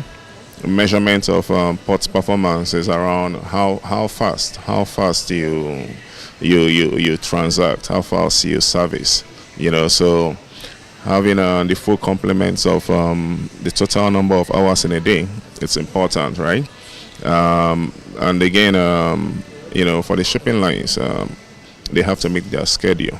So they have to be operated 24 hours of the day, alongside cargo clearance, availability of this cargo to the importer. They have to be able to get their cargo within the hours of the day. So restricting any form of port operations to less than 24 hours creates inefficiency, congestion, and makes it more expensive to move cargo. Yeah. My name is Mark Walsh. I'm the Executive Director of Operations of E&L Consortium, APAPA. Okay, so I wanted to ask the benefits of the private sector, like a terminal operation like the E&L, in achieving the 24-hour port operation. Okay, for us, I mean, it's very beneficial to us and our customers to be able to work 24 hours a day. It's in a situation that we've achieved over the years, but at the moment now we are working 24/7. Our customers are able to take delivery, and we discharge the vessels in the port. Okay, so are there any challenges so far, and what do you think could be the preferred solution? Well, the challenges is that the basic infrastructures, I mean roads, lighting, are problems that are faced by all the terminals. And those things need to be done in this new port modernization that's going on. We need to be able to have good access in and out of the port, and secured access in and out of the port. My name is Ahmed Ogunshola, and I am General Manager at Trade Modernization Project Limited. I wanted to ask, with the implementation of the 24-hour port operation, what role do you think the private sector can play in actualizing this goal? It's a very interesting question. We are a private sector organization, and we're currently implementing a public-private partnership with the federal government of Nigeria, specifically to modernize Nigeria Customs Service. In that context, the private sector can be a very, very strong partner with the government in achieving and actualizing 24-hour operation at the ports. And that's where we come in. And what the private sector essentially does, and what we're very good at, is one, raising the necessary investments that are required for 24-hour port operations, galvanizing the required technical expertise for that to happen, and also reaching out across the world for partners that we can collaborate with and work with to come into the sector. Nigeria Ports is already highly connected around the world. There are many global players here in Nigeria. So where the private sector comes in is to deepen that collaboration and deepen that global partnership to make 24-hour port operation a success. This was really impactful. Thank you so very much for your time, and have a lovely day ahead. Thank you very much.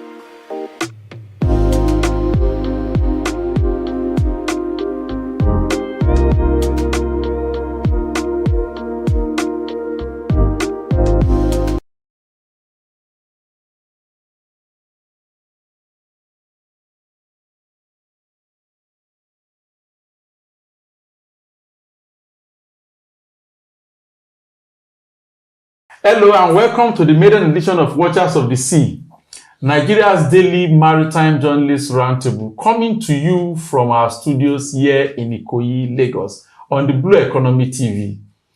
I am Ismail Anemu, and with me today is maritime policy analyst and public affairs commentator, Dr. Hope Orivri.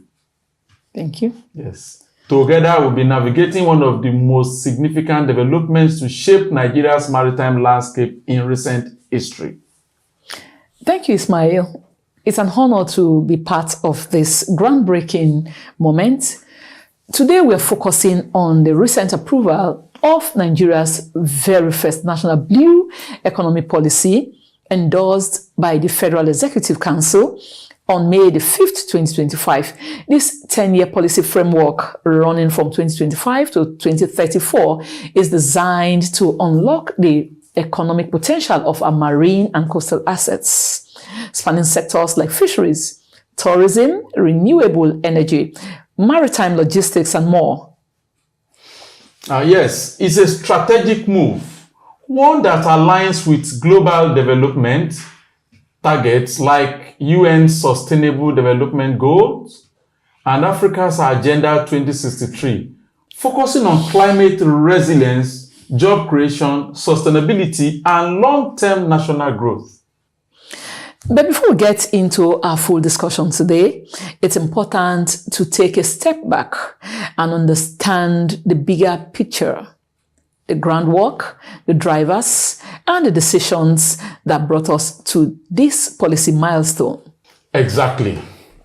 To prove that essential context, let's watch this short report that traces the journey from early advocacy to Federal Executive Council approval and outlines the potential impact of this policy on Nigerians across the coastal and maritime space. There you have it. A comprehensive look at how far we've come, how far we are aiming to go with this bold policy direction. It's an encouraging development, but as always, the real test lies in implementation, oversight, interagency coordination, and delivering real value to Nigerians, not just on paper, but on the water, and in the lives of those most affected. Let's explore that next.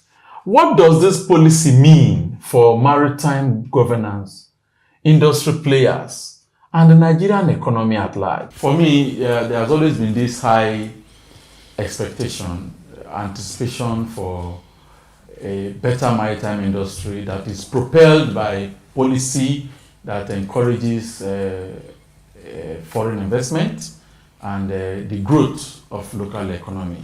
What are your expectations? What do you foresee with this 10-year, one decade policy coming into our maritime space? Okay, I think first I would just say congratulations to Nigeria and congratulations to the marine and blue economy, because this had been anticipated for a very long time. In fact, for as long as 20 years back, 15 years ago, they were talking about signing, approving a policy that would drive the marine and blue economy. 10 years they were talking about it, 5 years ago they were talking about it, but good enough we now have it today. I think it's not just about getting it signed, approved is one thing. We must begin to look at the nitty-gritty. What are people expecting since the policy has been signed? What should be done by who, at what time, and then what should be the outcome? Policy, fine. We've now, the marine and blue economy has been given a framework with which it can work, with which a lot of things can be driven. So I would think that industry stakeholders should begin to put before each task what should be done. They should begin to look at processes. A policy has been signed, a framework has been made. So what should be plugged into where? For example, let's talk about tourism. That how well will this policy drive tourism and then be able to sustain good, rich, and valuable tourism? It would be of great deal for stakeholders and even stakeholders generally, as in people who have their private practice, people who have private operations, those in public operations as well, to look at what an agency such as NIWA is doing. Because if you talk about tourism, Nigeria has quite a lot. The potential is huge, but we see the challenges of accidents happening, boat mishap happening from time to time. I think that's a safety issue anyway. It's a safety issue, but it's still a huge part of tourism. People should be able to have the confidence of going on tour, for example, from a place like CMS across to places like Takwa Bay. Calabar. In fact, that's even far. People want to move from CMS to Takwa Bay and other coastal areas where they can actually go and have a good time. But how confident are they if they hear these issues of boat mishap every day? So if it's going to drive tourism, if Nigeria is going to have quite a lot of gain from the policy backing tourism, then it will be expedient for the issues of safety using the inland waters to be addressed. Fine, tourism is good, but before now I've also observed a kind of disconnect between the federal government and the states, talking about cascading maritime policy implementation down the line. Okay. We have about 21 states, if not more, that have body of waters or that are linked by waters. And with that 21 states, you could imagine the vast potential you stand to enjoy from it coming from maritime transport. That's just one aspect. Tourism, which is backed by adequate security. Yeah. Fishing. You see, fishing is one big pond of opportunity that Nigeria is yet to fully tap into, because I see mostly Indians and Chinese dominating that aspect. In fact, I was going to say that yes. if you are going to talk about fishing or fisheries, generally, Nigerians are like less than 10% participating in that sector. So I hope this policy will be able to protect local businesses in the fisheries sector. Inclusivity of Nigerians in the fishing sector.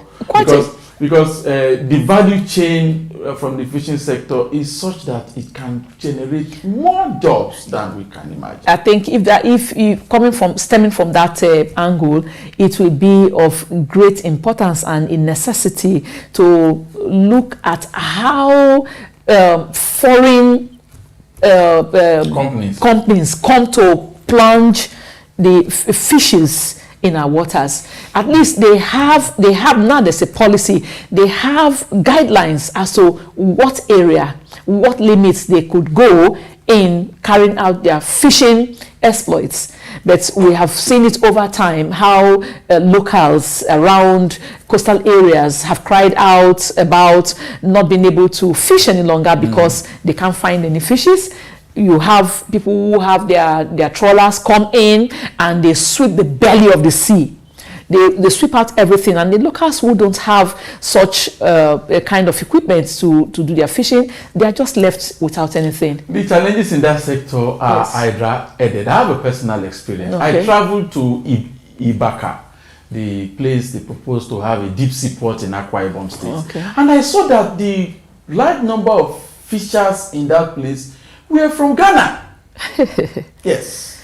While the Akwa Ibomites, who should maximize their proximity to water with the Cameroonian maritime border to Nigeria, which is vast economic potential, were not doing it. But rather they were taking tolls, like taking Omonile money from the fishermen who came from Ghana. In addition to that, I also saw moribund fishing infrastructure that has been abandoned. In fact, Ebugu. Yes. There's what we call the Ebugu fishing terminal. I saw it. I was going to say that. That was a Shagari creation. That fishing terminal, in fact, you can't talk about developing or growing the fishing sector without mentioning the importance and the need for the revamping of a fishing terminal. The one in Ebugu, like you said, used to at least create jobs for no fewer than 5,000 people, even more.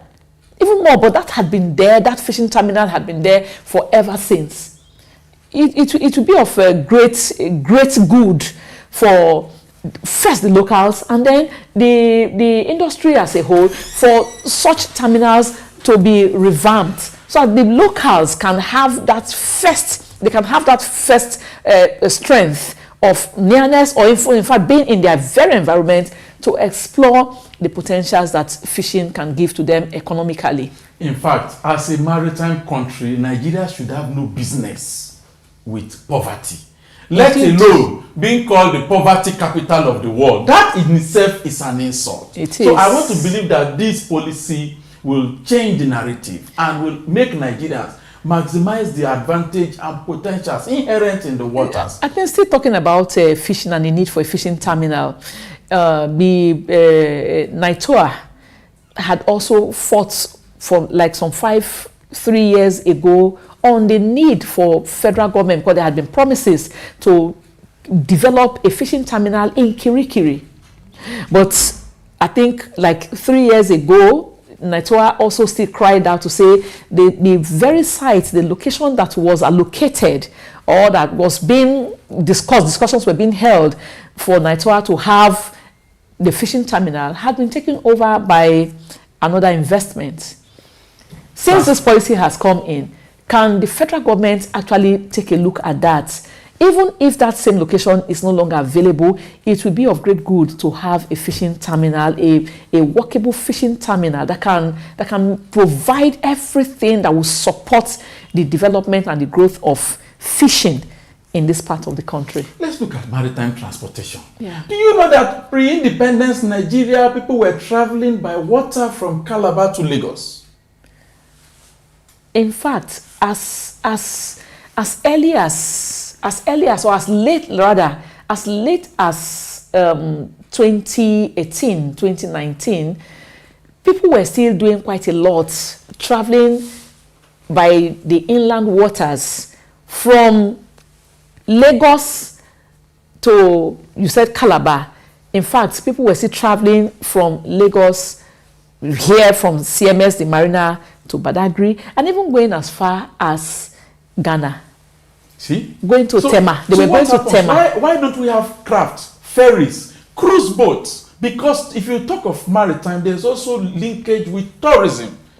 You can decide to go on a fun expedition, traveling by water from Lagos to Calabar. This policy also needs to give reassurance of security. I mentioned that earlier. Because if there's security, people can invest in that sector. People will invest, and then the policy on ground too should make provision should be made to ensure that those who are managing those crafts are well trained.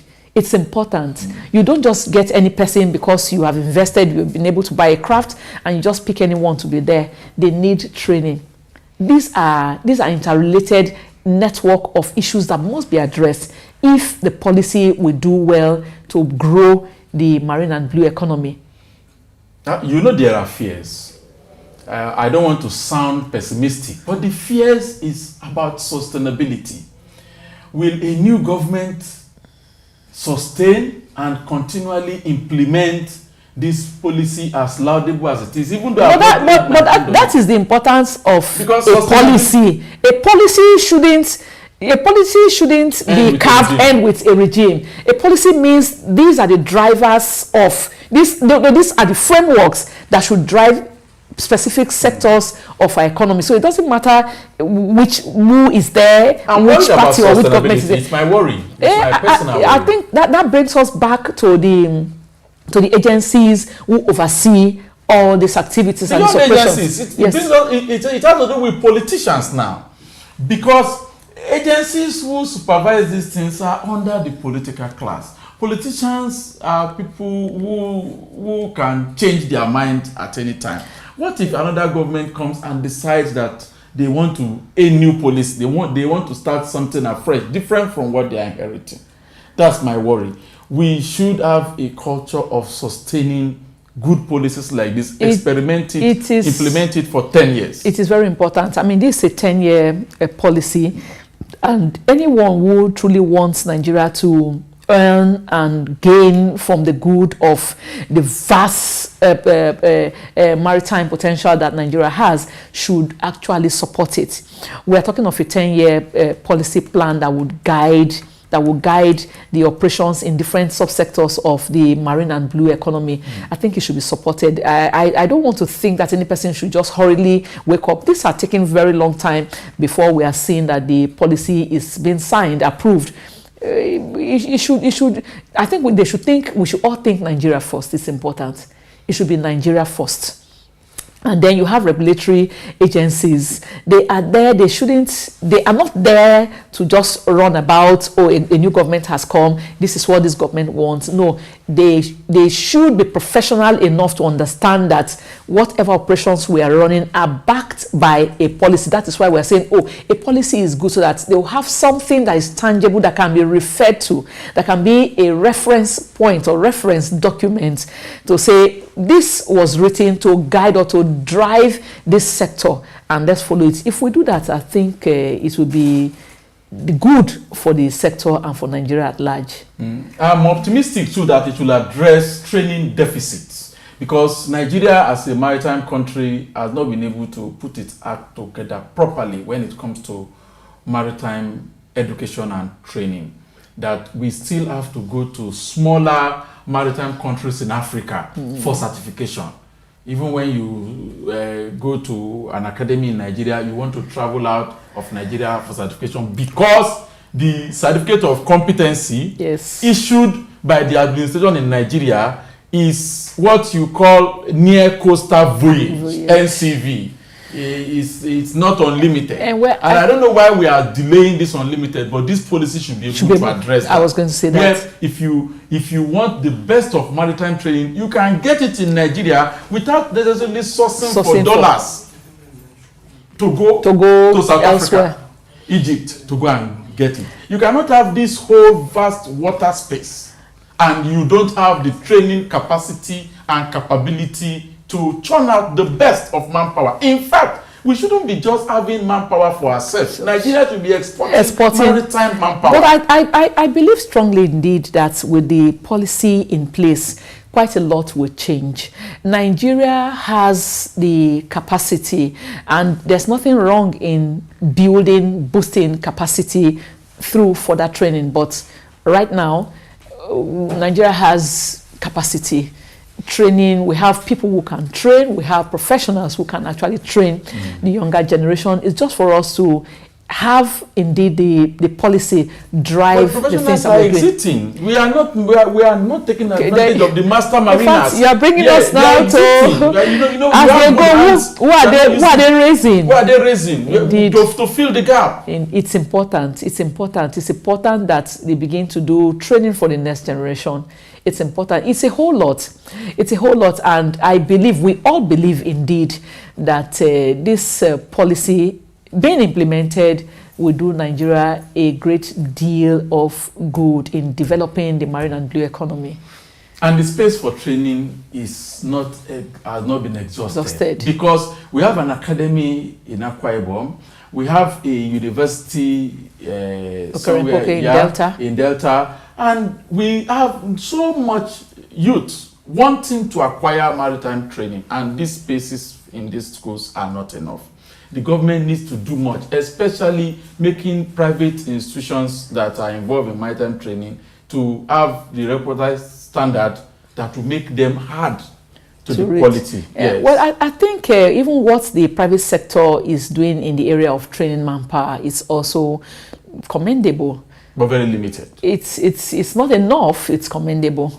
It's commendable. The only good thing is that let's be focused enough to understand the need to have more younger people being trained, come in, and at least so that they can have. Talking about understanding the needs, yes. most governors from maritime states, from my point of view, are yet to understand the need for their youth to be trained along maritime careers. Careers. Yes, because you see these governors hardly discussing things that have to do with maritime training. If governors from the coastal states, good. Governors from I was the going to coastal say that they begin to invest in maritime training for their youth. They will have less of militancy. That is another area. I think those who are from the littoral states, Lagos State is doing quite a lot. Delta State is there.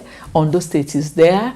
Bayelsa State is there. Akwa Ibom is there. Cross River is there. And the other states who are from the littoral states, I think they can actually key in and take advantage of this this policy to have a good number of their youth trained in the sector, so that they can gain. They will gain not just for the individuals themselves, but the state itself will also gain from it. I see it as a win-win thing for everyone. It's just for everybody to be awake to it, and then to be able to make decisions that will make each of them be a part of this new phase in the nation's marine and blue economy. There's the aspect of balancing our foreign trade. You know, Yes. Nigeria is import dependent. Coming to talk about a national policy on marine and blue economy. Yes. What space or what prominence are we giving to exports? Are we going to continually be importing things into Nigeria? If we are giving space to export, what is Nigeria doing about making our youth, our people, prepared to use the maritime space for export? Because everything keeps coming to Nigeria. If you look at the studio, you look at the street, you look at your room, almost everything you have in your house is important. Like I mentioned earlier, I think each of the subsectors should now begin to wake up to the responsibilities and the things that they should be doing that will help them or enable them key into their own areas of this policy. I remember that some time ago, about 5 years back, the Nigeria Customs Service started a program to create awareness and train youths on the nitty-gritty of exports and imports. There was a program. I think they should just go back to that document or that program, dust it and bring it up again. That also talks about the need to look at marine and blue economy policy beyond one ministry, because Of customs course. is not under that ministry. It's not. So the marine and blue economy policy should be such It that cuts across. touches all ministries that have to do with that marine ecosystem, including the telecoms, oil and gas, finance, where you find the customs, trade, where you find the NEPC, and the rest. So the policy should be one that should bring everybody together for the good and growth of the nation. But I still have this fear. The fear of government agencies trying to, rather than operate as partners, compete or having this corporate ego struggle amongst themselves. Where they should be the people partnering with other ones. It brings us back to the SDGs. We see that like the SDG 17 encourages people and agencies to partner. There's no time. If people take partnership as a forefront in anything they are doing, then it will be a win-win for everybody. One agency, one ministry can't drive the entirety of this marine and blue economy policy. It's not possible. It intersects different sectors. It intersects different industries, and it will only pay us all for them to cooperate, partner where need be, so that we can have good outcomes. Yeah, as we round up, for the good of this policy and to make it beneficial to everybody, all government agencies should, as a matter of importance, see themselves as children of one parent. Same parents, not rivals, everybody working for the common good and for a family. Once they see themselves like that, you hardly have interagency rivalry.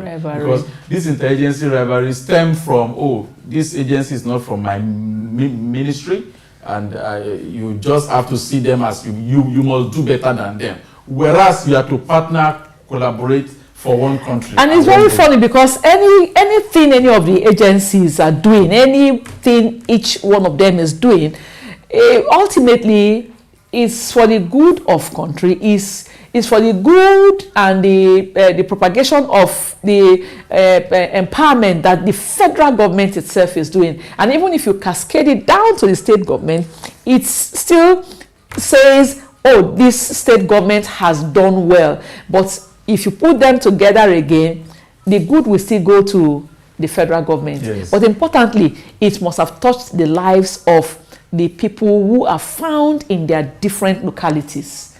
And I think that is all that we need as a people. Yeah, the policy is laudable. It has raised our expectations, our anticipations. We look forward to seeing it manifest in a way that will impact positively in the entire maritime space, and Nigeria will be better for it.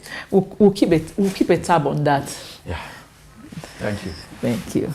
The tide has truly turned, at least on paper. What happens next will depend on the political will, private sector collaboration, and how much the media and public hold institutions accountable for execution. And that's exactly what we aim to do, yeah. On Watchers of the Sea, we are not just reporting the tides, we are helping set them. Thank you for joining. On this maiden voyage, we'll be back tomorrow. Same time, same station, to continue navigating the waves of Nigeria's blue economy. Until then, keep your eyes on the sea and your mind on the tide. Good night. Hi, my name is Comfort, and welcome to Blue for You. Ever looked at the water and wondered, so what? Well, today we'll be flipping that into, so what can this water do for you? The show is here to bring blue economy to everyday Nigerians, no jargon, no stress. And today, on our first episode, we're asking, what is the blue economy? Let's dive in.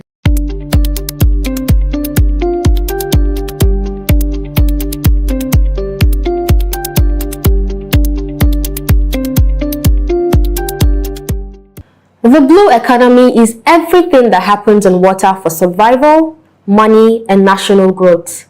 It covers jobs like fishing, ports, water transport, tourism, boat making, agriculture, even protecting the oceans themselves. Nigeria has over 850 kilometers of coastline, and this is a massive opportunity and a coastline we are barely using. In 2019, the blue economy was valued at over $1.5 trillion globally, and it's expected to double by 2030. So the big idea is this: what the land can do, the water can do too, and maybe better. Because the future is floating, and Nigeria must learn to sail. Most people don't know what it is yet, but that is why the Blue for You exists. We're talking real people and real voices, and putting water on the radar. You know, I always saw water as chill time, beach vibes, and boat rides. But today, I learned something else. Water is wealth. Fish farming, shipping, coastal tourism, these things can fill millions of jobs in Nigeria.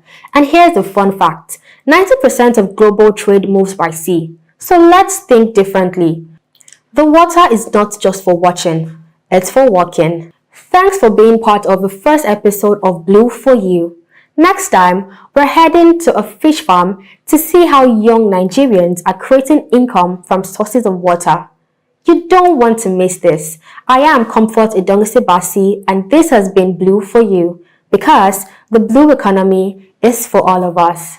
Thank you. From ports to paddles, coastlines to careers, Blue for You is your weekly dose of maritime discovery.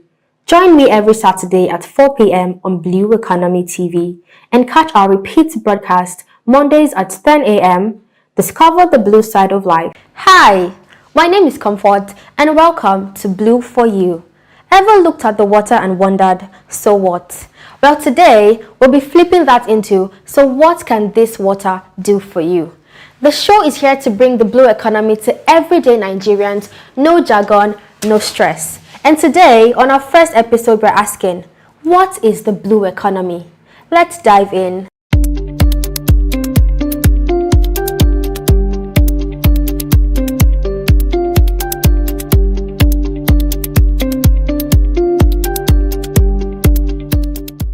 The blue economy is everything that happens on water for survival, money, and national growth. It covers jobs like fishing, ports, water transport, tourism, boat making, aquaculture, and even protecting the oceans themselves. Nigeria has over 850 kilometers of coastline, and that is a massive opportunity and a water highway we are barely using. In 2019, the blue economy was valued at over $1.5 trillion globally, and it is expected to double by 2030. So the big question is this: what the land can do, the water can do too, and maybe better. Because the future is floating and Nigeria must learn to sail. You know, I always saw water as chill time, beach vibes, and boat rides. But today, I learned something different. Water is wealth. Fish farming, shipping, coastal tourism, these things can fuel millions of jobs in Nigeria. And here's a fun fact: 90% of global trade moves by sea. So let's think differently. The water is not just for watching, it is for walking. Thanks for being part of our first episode of Blue for You. Next time, we're heading to a fish farm to see how young Nigerians are creating income from water. You don't want to miss it. My name is Comfort Idongisebasi, and this has been Blue for You, because the blue economy is for all of us. From ports to paddles, coastlines to careers, Blue for You is your weekly dose of maritime discovery. Join me every Saturday at 4 p.m. on Blue Economy TV and catch our repeat broadcast Mondays at 10 a.m. Discover the blue side of life. Every morning, along Nigeria's 850-kilometer coastline, a ritual begins. Fishermen, some as young as 15, cast off with hope in their nets, but fewer fish return with them each day.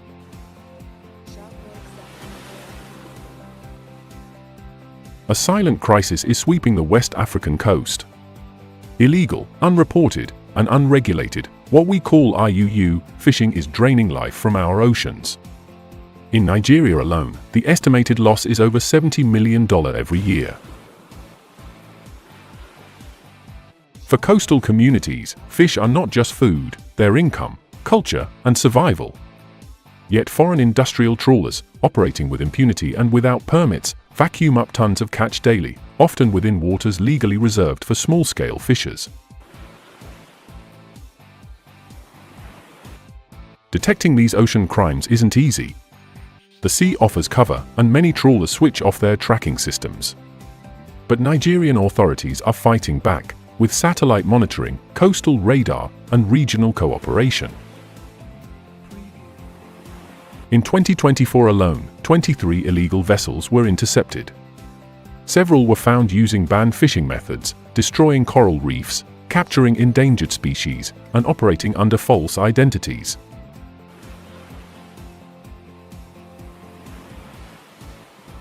The loss isn't only ecological. It's economic and generational. Young people, seeing no future in fishing, leave for cities. Women, who dominate fish processing, face shrinking income. Nutrition suffers as local protein sources dwindle.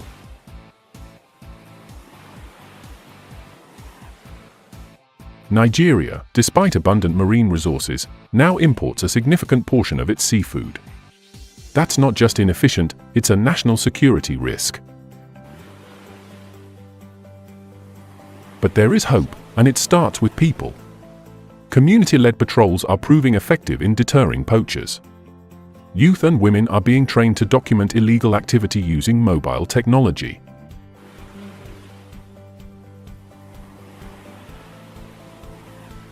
At the policy level, Nigeria is updating its fisheries laws, investing in local surveillance capacity, and working with ICAOs to track cross-border violators. There's also growing support for sustainable aquaculture, ensuring supply without harm.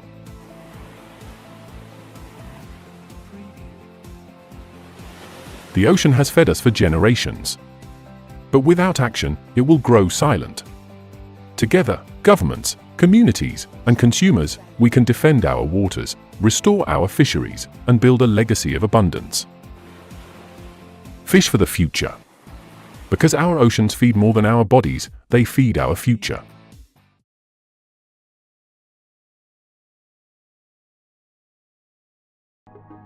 Nigeria consumes over 3 million metric tons of fish each year, but produces barely half of that. And with wild catch dwindling, what comes next? Across the globe, aquaculture, farming fish instead of catching them, is reshaping food systems. In Nigeria, it's becoming not just an option, but a necessity. Catfish, tilapia, shrimps, these staples are now increasingly farmed in tanks, ponds, and cages. Today, aquaculture contributes 40% of local fish supply. But it's still not enough. The challenges are real. Poor water quality, rising feed costs, and a lack of cold storage plague smallholders. Many lack access to capital or modern training. But innovation is bubbling up. Startups are bringing IoT sensors, mobile diagnostics, and digital marketplaces to fish farmers, boosting yields and reducing risk.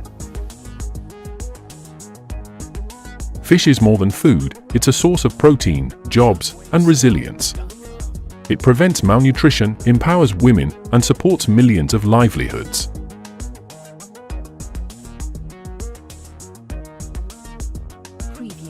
By supporting gender-inclusive fish farming, Nigeria can lift families out of poverty and nourish future generations. To feed tomorrow, we must farm the sea today. Aquaculture is not just about growing fish, it's about growing futures. Clean, climate-smart, and community-led. The next seafood revolution will not come from the ocean floor, it will rise from Nigeria's ponds, tanks, and mines.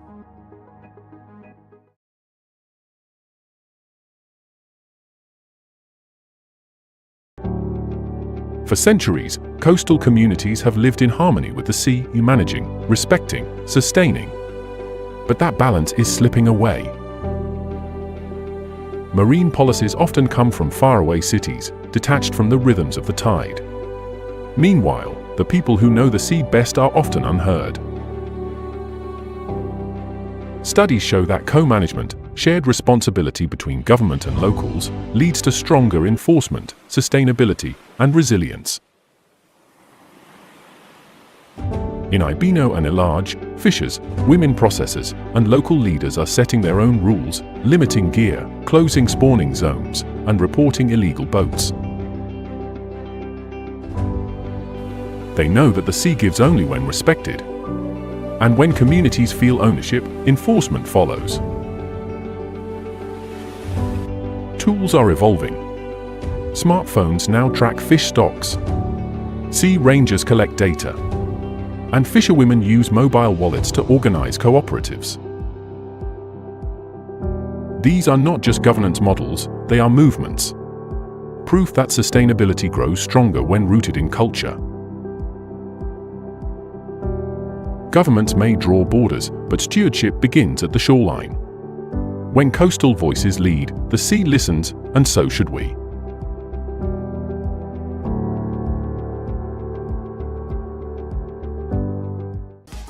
A new kind of fuel is rising from the ocean, a gas so powerful it could transform Nigeria's energy landscape.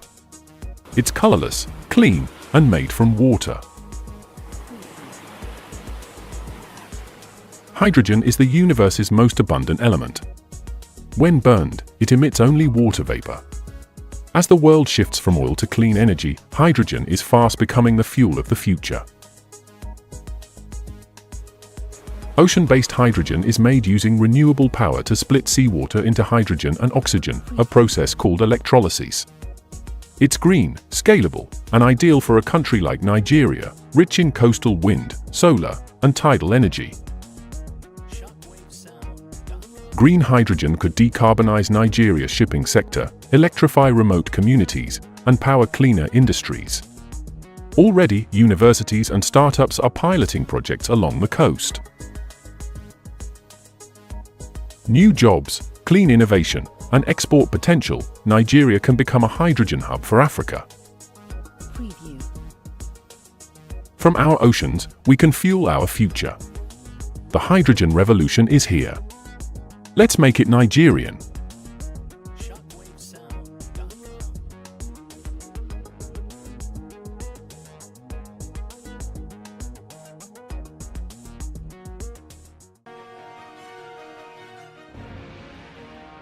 Beneath the waves, a new frontier awaits, filled with metals that power smartphones, solar panels, and electric cars. But is it a treasure chest or Pandora's box? Across the globe, nations are racing to mine the ocean floor. Cobalt, nickel, rare earth metals, all vital for the green transition, lie hidden under 4,000 meters of pressure and pitch-black silence. Demand for these minerals is soaring. Deep-sea mining could unlock them, at a cost. Nigeria, already a continental energy giant, may soon tap into its underwater mineral wealth. Recent surveys point to rich seabed reserves within our exclusive economic zone. With proper research and strategic governance, seabed mining could diversify our economy and reduce dependence on oil. But the ocean floor is not empty, it's alive. Mining could disrupt fragile ecosystems we barely understand. Species extinction, habitat loss, and sediment clouds could damage ocean life for generations. Critics urge caution. Once disturbed, deep-sea ecosystems may take centuries, or forever, to recover. Can we mine responsibly? With strict environmental safeguards, marine protected areas, and real-time impact monitoring, Nigeria could set a global benchmark. The debate is not just scientific, it's generational. The decisions we make now will shape the ocean's health and our nation's prosperity for decades.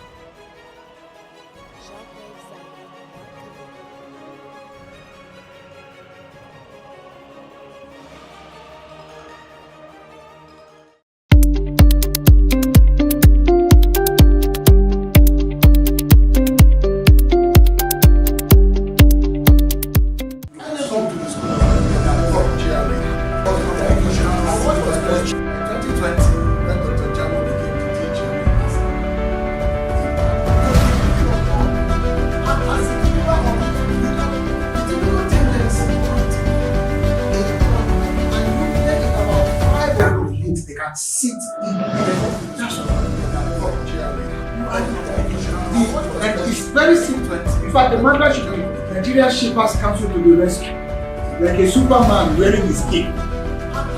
That's what you want, and that's how you build your brand. What is a brand, by the way?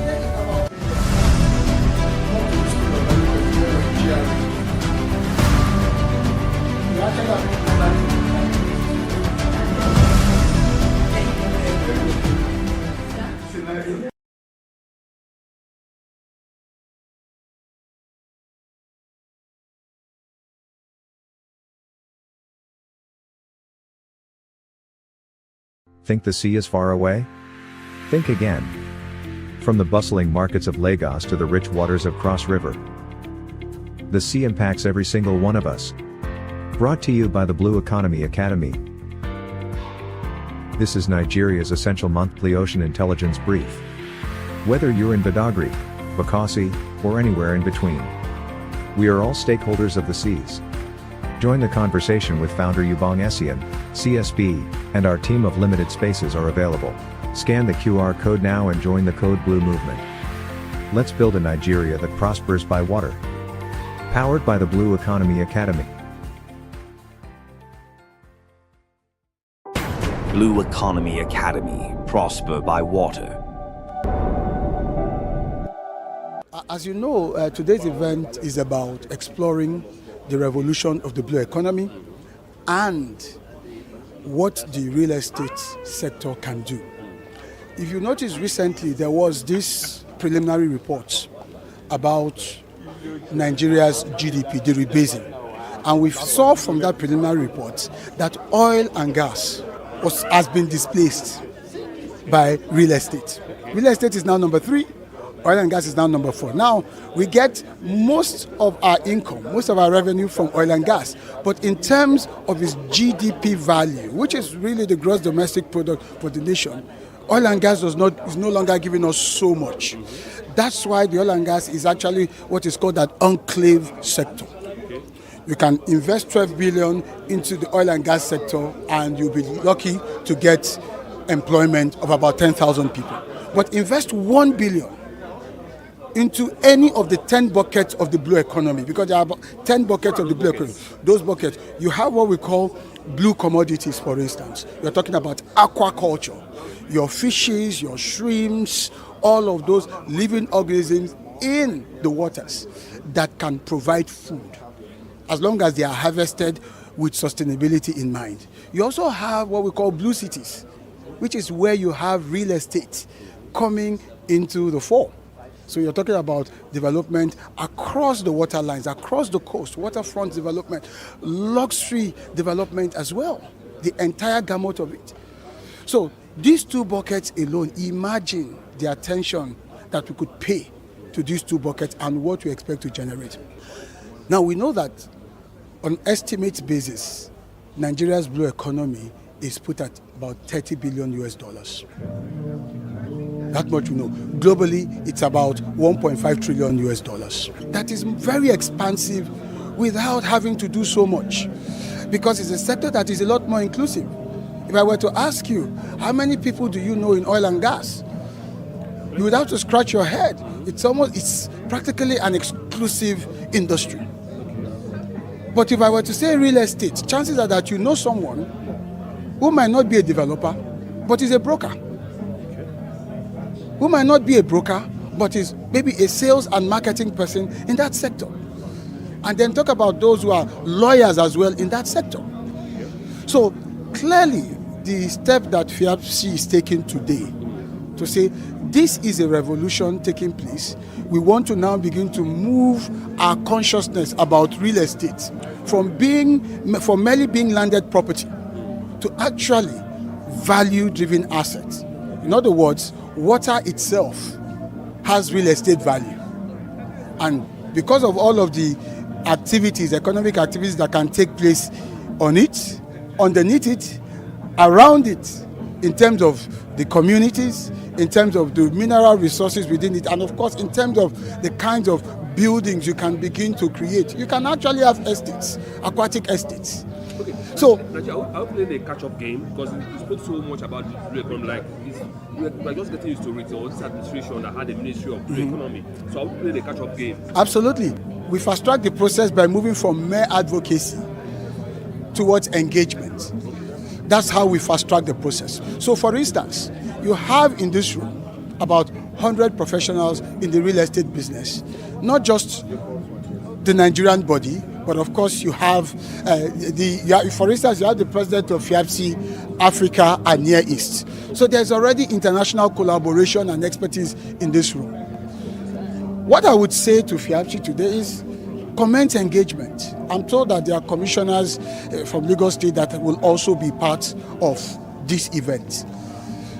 We don't have time for advocacy again, talking about whether it's important, talking about sensitizing ourselves. The world has moved. Yes, it's an emerging trend, but like you rightly asked, are we far behind? Yes, we're trying to play catch up now.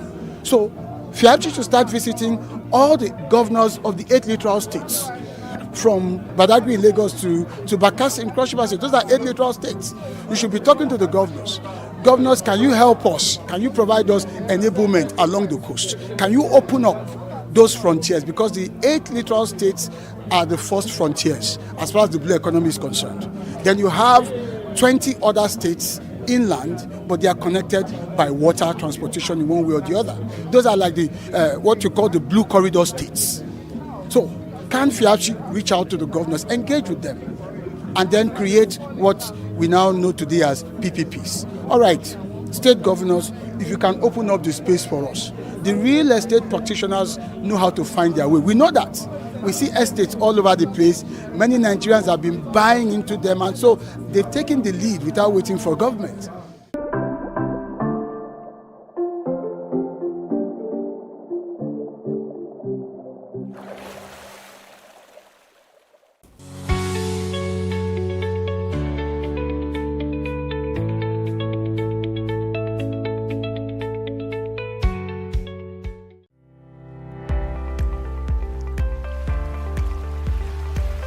Unlocking ocean opportunity.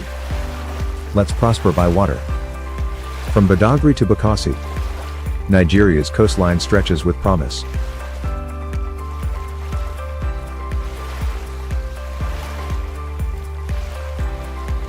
Rich waters, endless resources, unseen opportunities.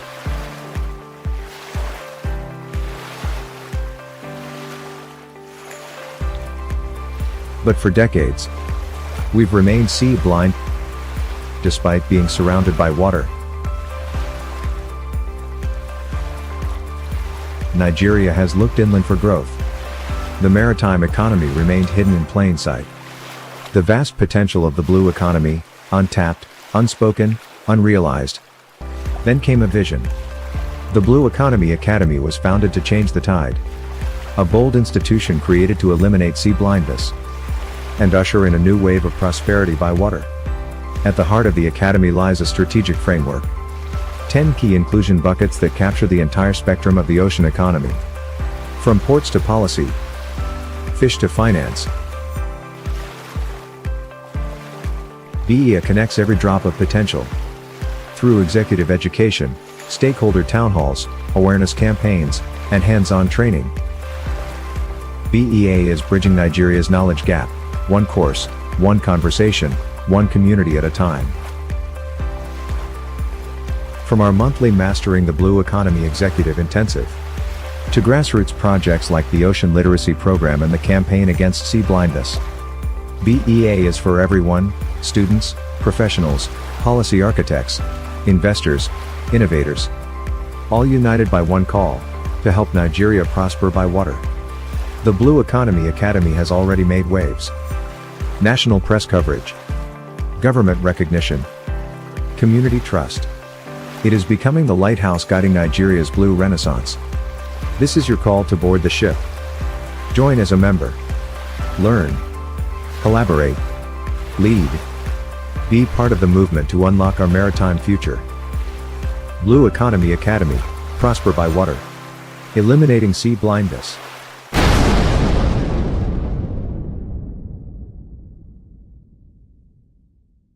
Hello, my name is Ubonge Sien, West Africa's only certified speaking professional and Dean School of Eloquence. According to the Eloquence Institute, over 70% of notable people, public officials and leaders find it very difficult to speak in public. They do consultation. This is how reputations are wrecked, one dull speech at a time. So, if you are serious about not being part of this sad statistic, protecting your voice, your image, and your reputation, then join me at the School of Eloquence, the home of public speaking. My name is Adeze Nwogo, and the experience here at School of Eloquence has been amazing. School of Eloquence, teaching the world to speak.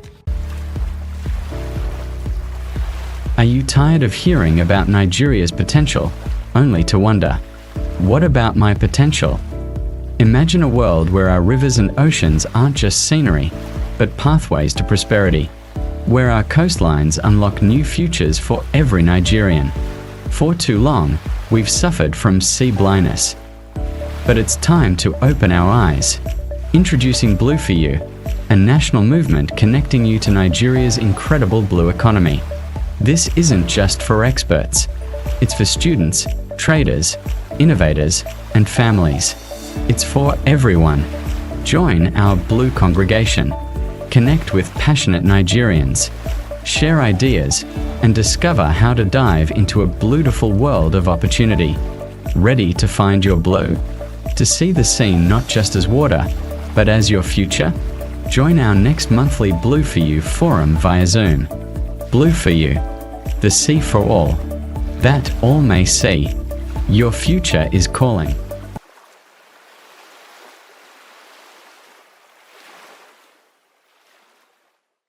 Life at sea is difficult enough. Let's not make it harder. I'm Ubonge Sien, certified speaking professional and founder of the Blue Economy Academy. As the world marks the Day of the Seafarer, under the powerful theme, my harassment-free ship. The message must echo beyond the moment. Our seafarers, those courageous men and women, face storms, isolation, and sacrifice every day. But what they should never have to face is harassment, abuse, or indignity on board their vessels. For women seafarers, this danger is often multiplied. Many of them suffer silently, marginalized, disrespected, or even violated. And all this without protection or justice. We must call this out. We must change it. A ship must be a sanctuary, not a threat. One where every woman is safe, every voice is heard, and every act of misconduct is addressed without delay. At the Blue Economy Academy, this is a moral and strategic priority reflected in two of our foundational pillars. First, Blue Governance and Justice, which demands stronger laws, enforcement, reporting systems, and ethical leadership at sea. And second, Blue Talent, because we cannot build a sustainable maritime future while neglecting the very people who power it. The Nigerian seafarer, whether male or female, deserves more than a struggle. They deserve global relevance, respect, and recognition. Many of our seafarers remain undertrained, underpaid, and underprotected despite their potential and the sacrifices that they continue to make. We must change that. It's time to benchmark Nigerian seafarers against international best standards. It's time to invest in their welfare, dignity, and growth, not just as workers, but as ambassadors of our maritime future. Let's make every ship a place of professional pride, mental peace, and personal protection. Let's create a maritime culture that sees harassment as an emergency and not a hidden habit. Because a true blue economy is not just about what we can extract from the sea. It's about how we treat the people who live and work on it. So, to every Nigerian and global seafarer, we just want to let you know that we see you, we thank you, we stand with you. May your voyage continue to be safe, and may your ship be harassment-free. May your future be even brighter than your past. Thank you. From all of us here at the Blue Economy Academy. Happy Seafarers Day. Indeed, it is your harassment-free ship.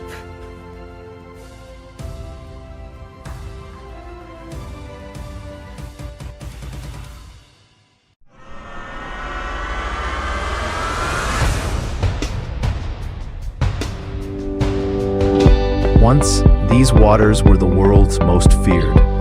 Piracy, theft, fear at sea. But the Nigerian Navy fought back and won.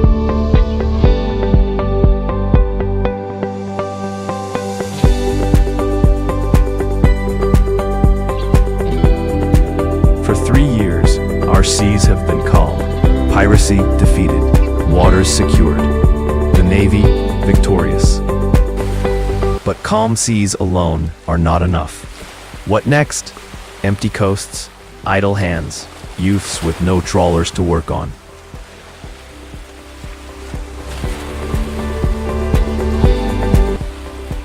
Security without prosperity is only half a victory. America is a superpower because its security fuels its prosperity, and its prosperity funds its security. Nigeria too must embrace this duality. No arm of our military holds the key more than the Navy. The old battle was pirates, oil thieves, and poachers. The Navy won it. The new battle is poverty on our coasts, wasted blue wealth, stolen futures.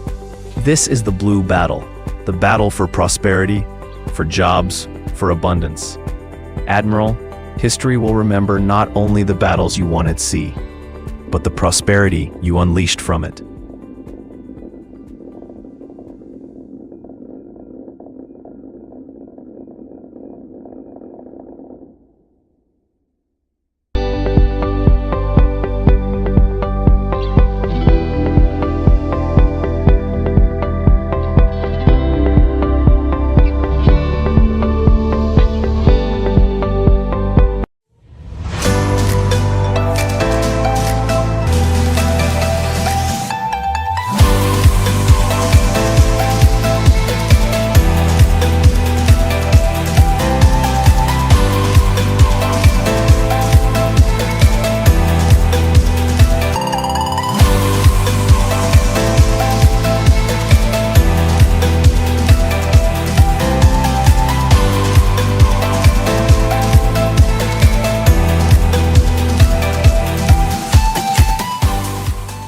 Good day, sir.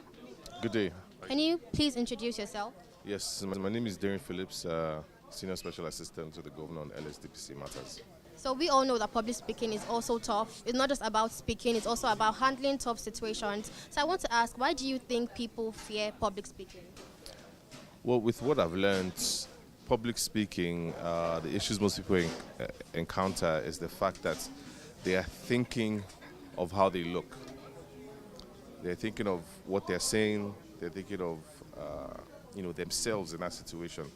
But once you step out of that mindset and start thinking of what the people are going to benefit from that conversation, the knowledge you're going to spread, the information you're going to give them, once you make that shift happen, it completely dissolves that fear, because then it's not about you and you're just focused on passing that message across and getting people to understand what you're saying. That was really beautiful. So I want to also ask, with the way digital economy is evolving, how do you think public speaking plays a role in the success of businesses in this digital era? I mean, in this digital era, especially the era of social media, everybody's concerned. Everybody's essentially a public speaker, because with your phone, you can talk to the world.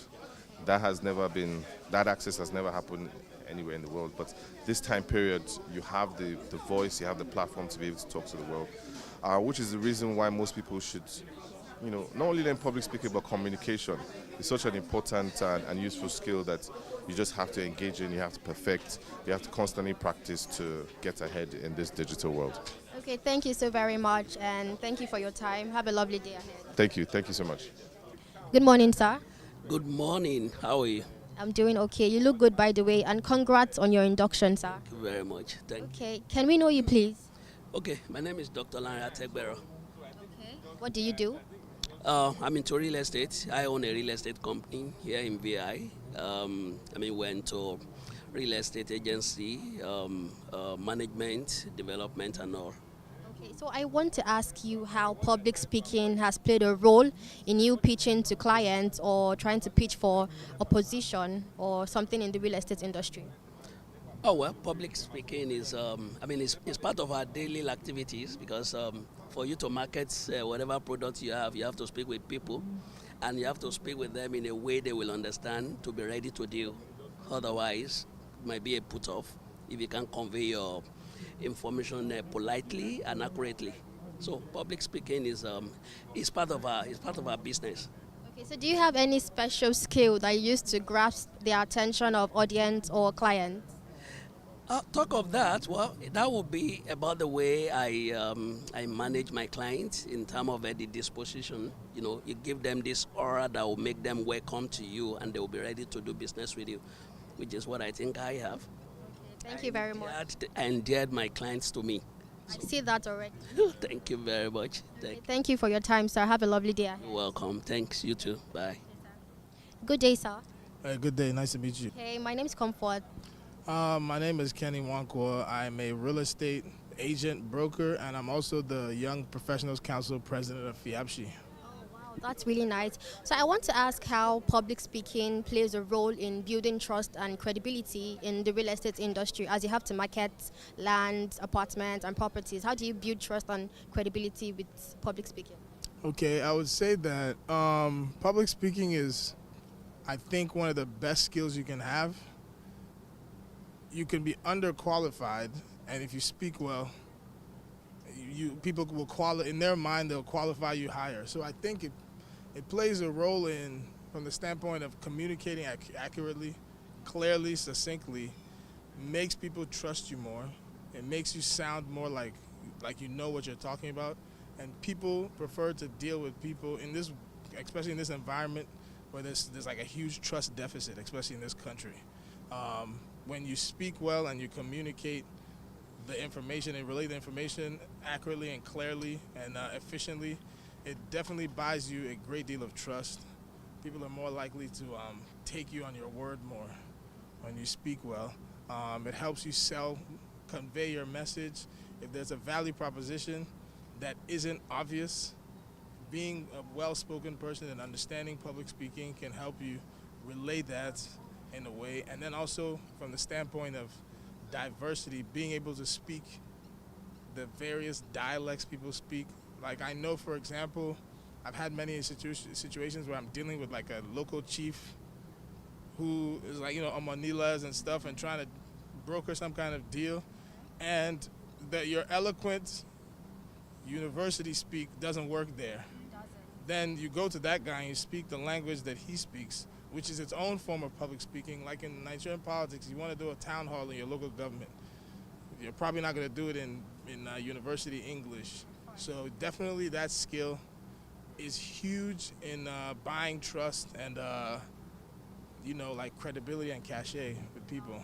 Well, this was really wonderful. Thank you very much for your time and have a lovely day ahead. All right, thank you so much. Thanks for having me. Good day, sir. Good day, good afternoon, you're welcome.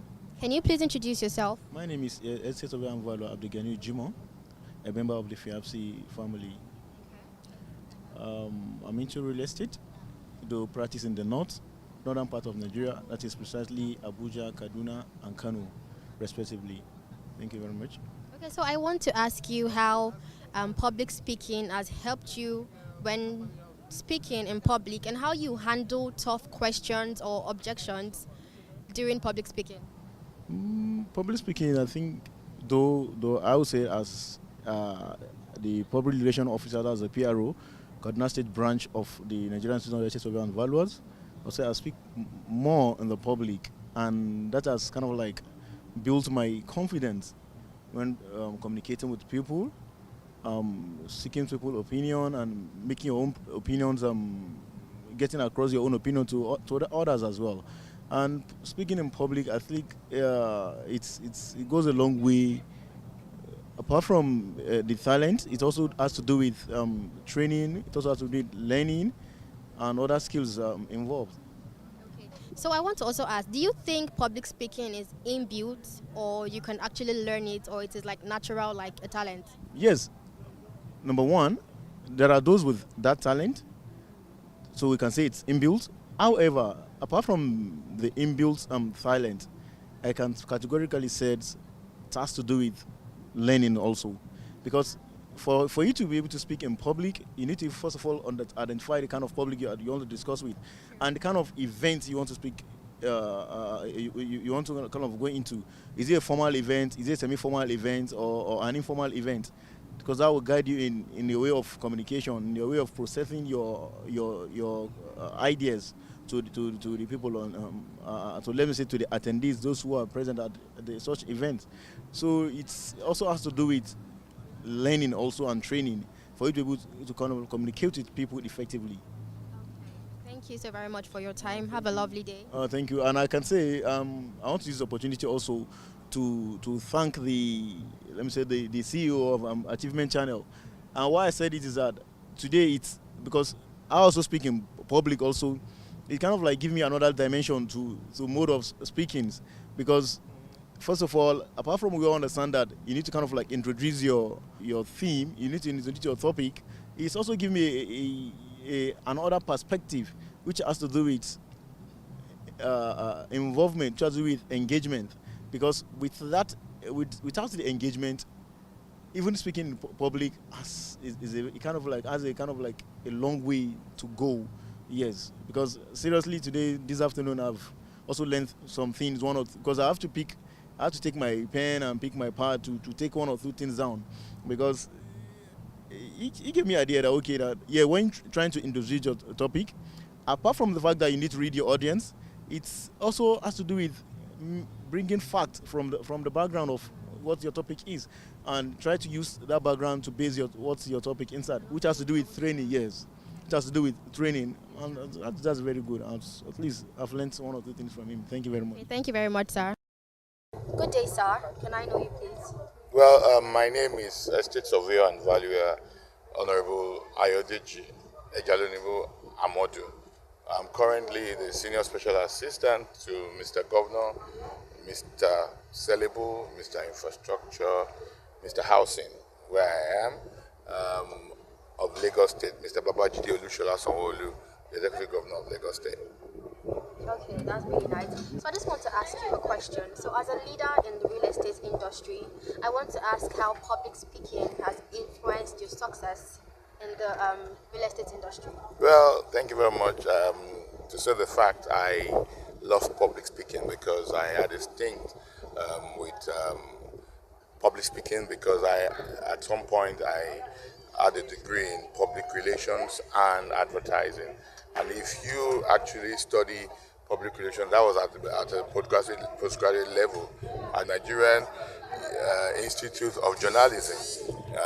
That back then, about 2000, about 25 years ago. In public relations, it's a course you actually take, public speaking. And public speaking helps you to actually express yourself. It gives you some sense of expression.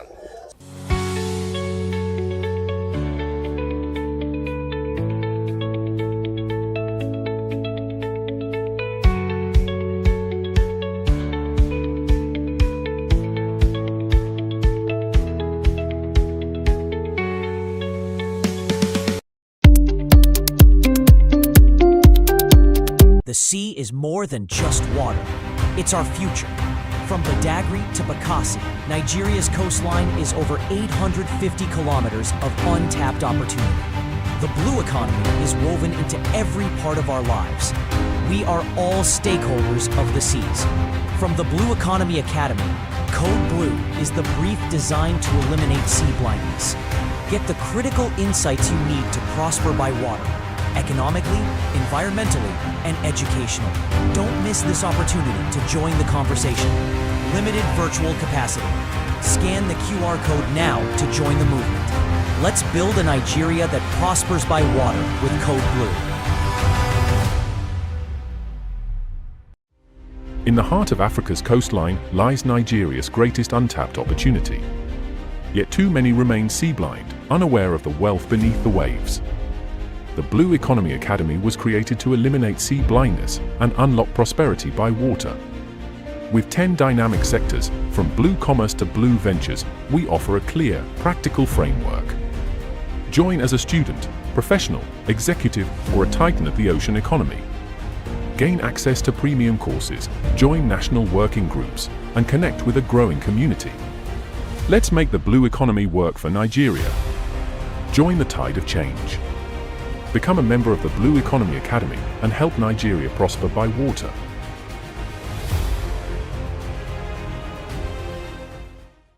For years, a silent war was fought in our waters.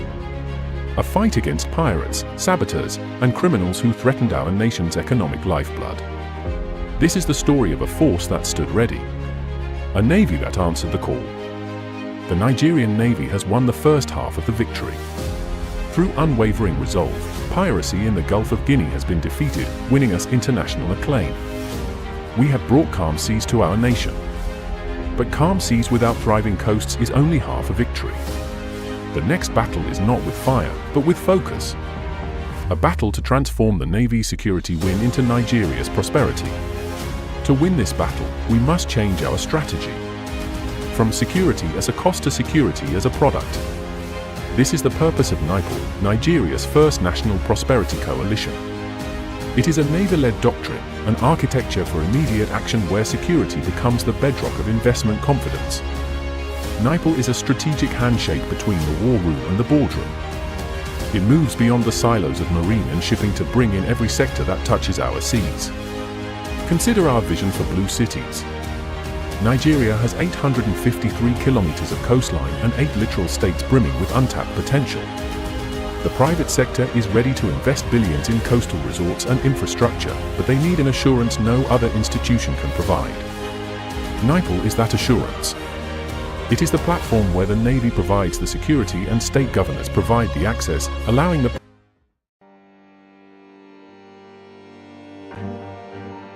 When storms hit, mangroves stand between destruction and survival. These blue forests are our first and often last line of defense. Mangroves store up to 5x more carbon than rainforests. Seagrasses purify water. Salt marshes prevent floods. Together, they form a climate shield. In Nigeria, over 1/3 of mangroves have vanished, leaving coasts exposed and communities unprotected.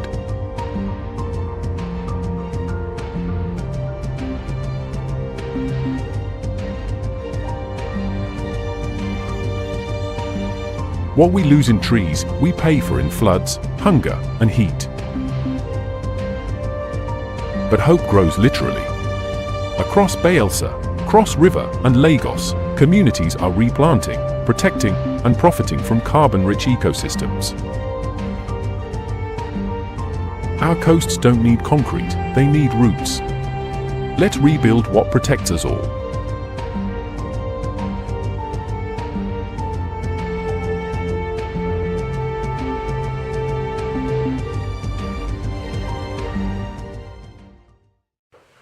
Nigeria has officially entered Code Blue, a new chapter in ocean intelligence powered by the Blue Economy Academy. Code Blue is our monthly national briefing series that brings together policy minds, industry leaders, and civic stakeholders to make sense of the opportunities that lie offshore, underwater, and on our coast. This is where we turn maritime insight into national strategy. Our maiden edition on July 29, 2025 sets sail with a landmark focus: blueprints to reality, mainstreaming Nigeria's 10-year marine and blue economy policy. We will unpack what the policy means beyond the paper and spotlight what government, industry, and of course citizens must do to implement it. With reflections from key public and private players, Code Blue aims to move Nigeria's blue economy from vision to value. Join us for this inaugural virtual voyage. Let's deepen the maritime awareness, shape national direction, and anchor new conversations that make Nigeria prosper by water. Welcome on board. Nigeria has officially entered Code Blue, a new chapter in ocean intelligence powered by the Blue Economy Academy. Code Blue is our monthly national briefing series that brings together policy minds, industry leaders, and civic stakeholders to make sense of the opportunities that lie offshore, underwater, and on our coast. This is where we turn maritime insight into national strategy. Our maiden edition on July 29, 2025 sets sail with a landmark focus: blueprints to reality, mainstreaming Nigeria's 10-year marine and blue economy policy. We will unpack what the policy means beyond the paper and spotlight what government, industry, and of course citizens must do to implement it. With reflections from key public and private players, Code Blue aims to move Nigeria's blue economy from vision to value. Join us for this inaugural virtual voyage. Let's deepen the maritime awareness, shape national direction, and anchor new conversations that make Nigeria prosper by water. Welcome on board.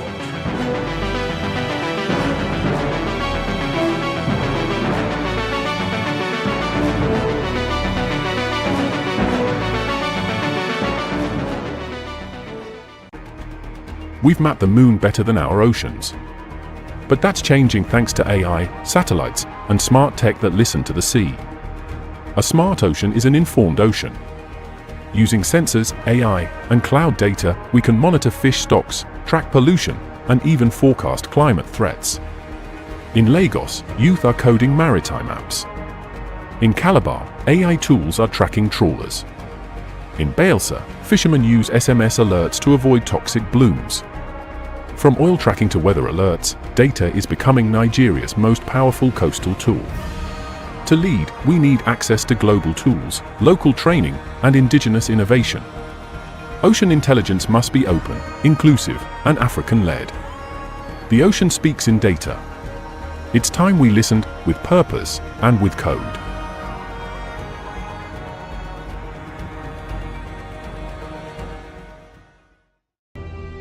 In the heart of Africa, a giant sleeps. Blessed with endless shores, intricate rivers, and vital lagoons, Nigeria holds a destiny written in water.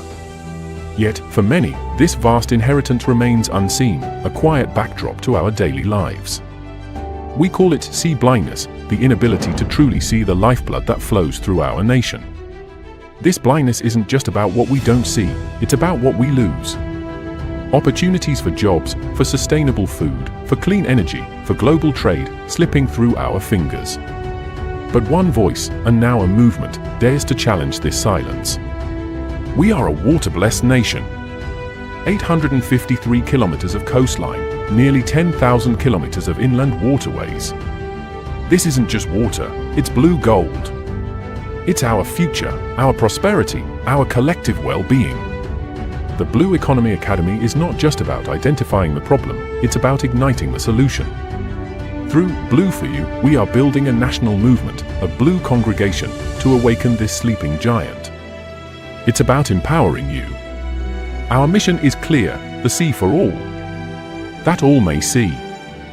We believe that when every Nigerian sees the potential, they will own their role in building this incredible future. This is our moment. The time to turn potential into prosperity, to heal our waters, and to build a beautiful world for ourselves and generations to come. Your journey into the blue economy starts now. I invite you. Join our monthly online forums, become part of our Blue congregation. Let's share ideas, ignite passions, and together transform Nigeria's destiny. Your future is calling. Answer the call. Dive into your blue.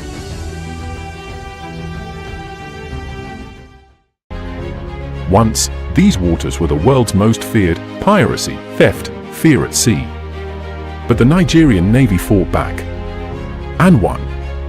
For 3 years, our seas have been calm. Piracy defeated. Waters secured. The Navy victorious. But calm seas alone are not enough. What next? Empty coasts. Idle hands. Youths with no trawlers to work on. Security without prosperity is only half a victory. America is a superpower because its security fuels its prosperity, and its prosperity funds its security. Nigeria too must embrace this duality. No arm of our military holds the key more than the Navy. The old battle was pirates, oil thieves, and poachers. The Navy won it. The new battle is poverty on our coasts, wasted blue wealth, stolen futures. This is the blue battle, the battle for prosperity, for jobs, for abundance. Admiral, history will remember not only the battles you won, at least from it,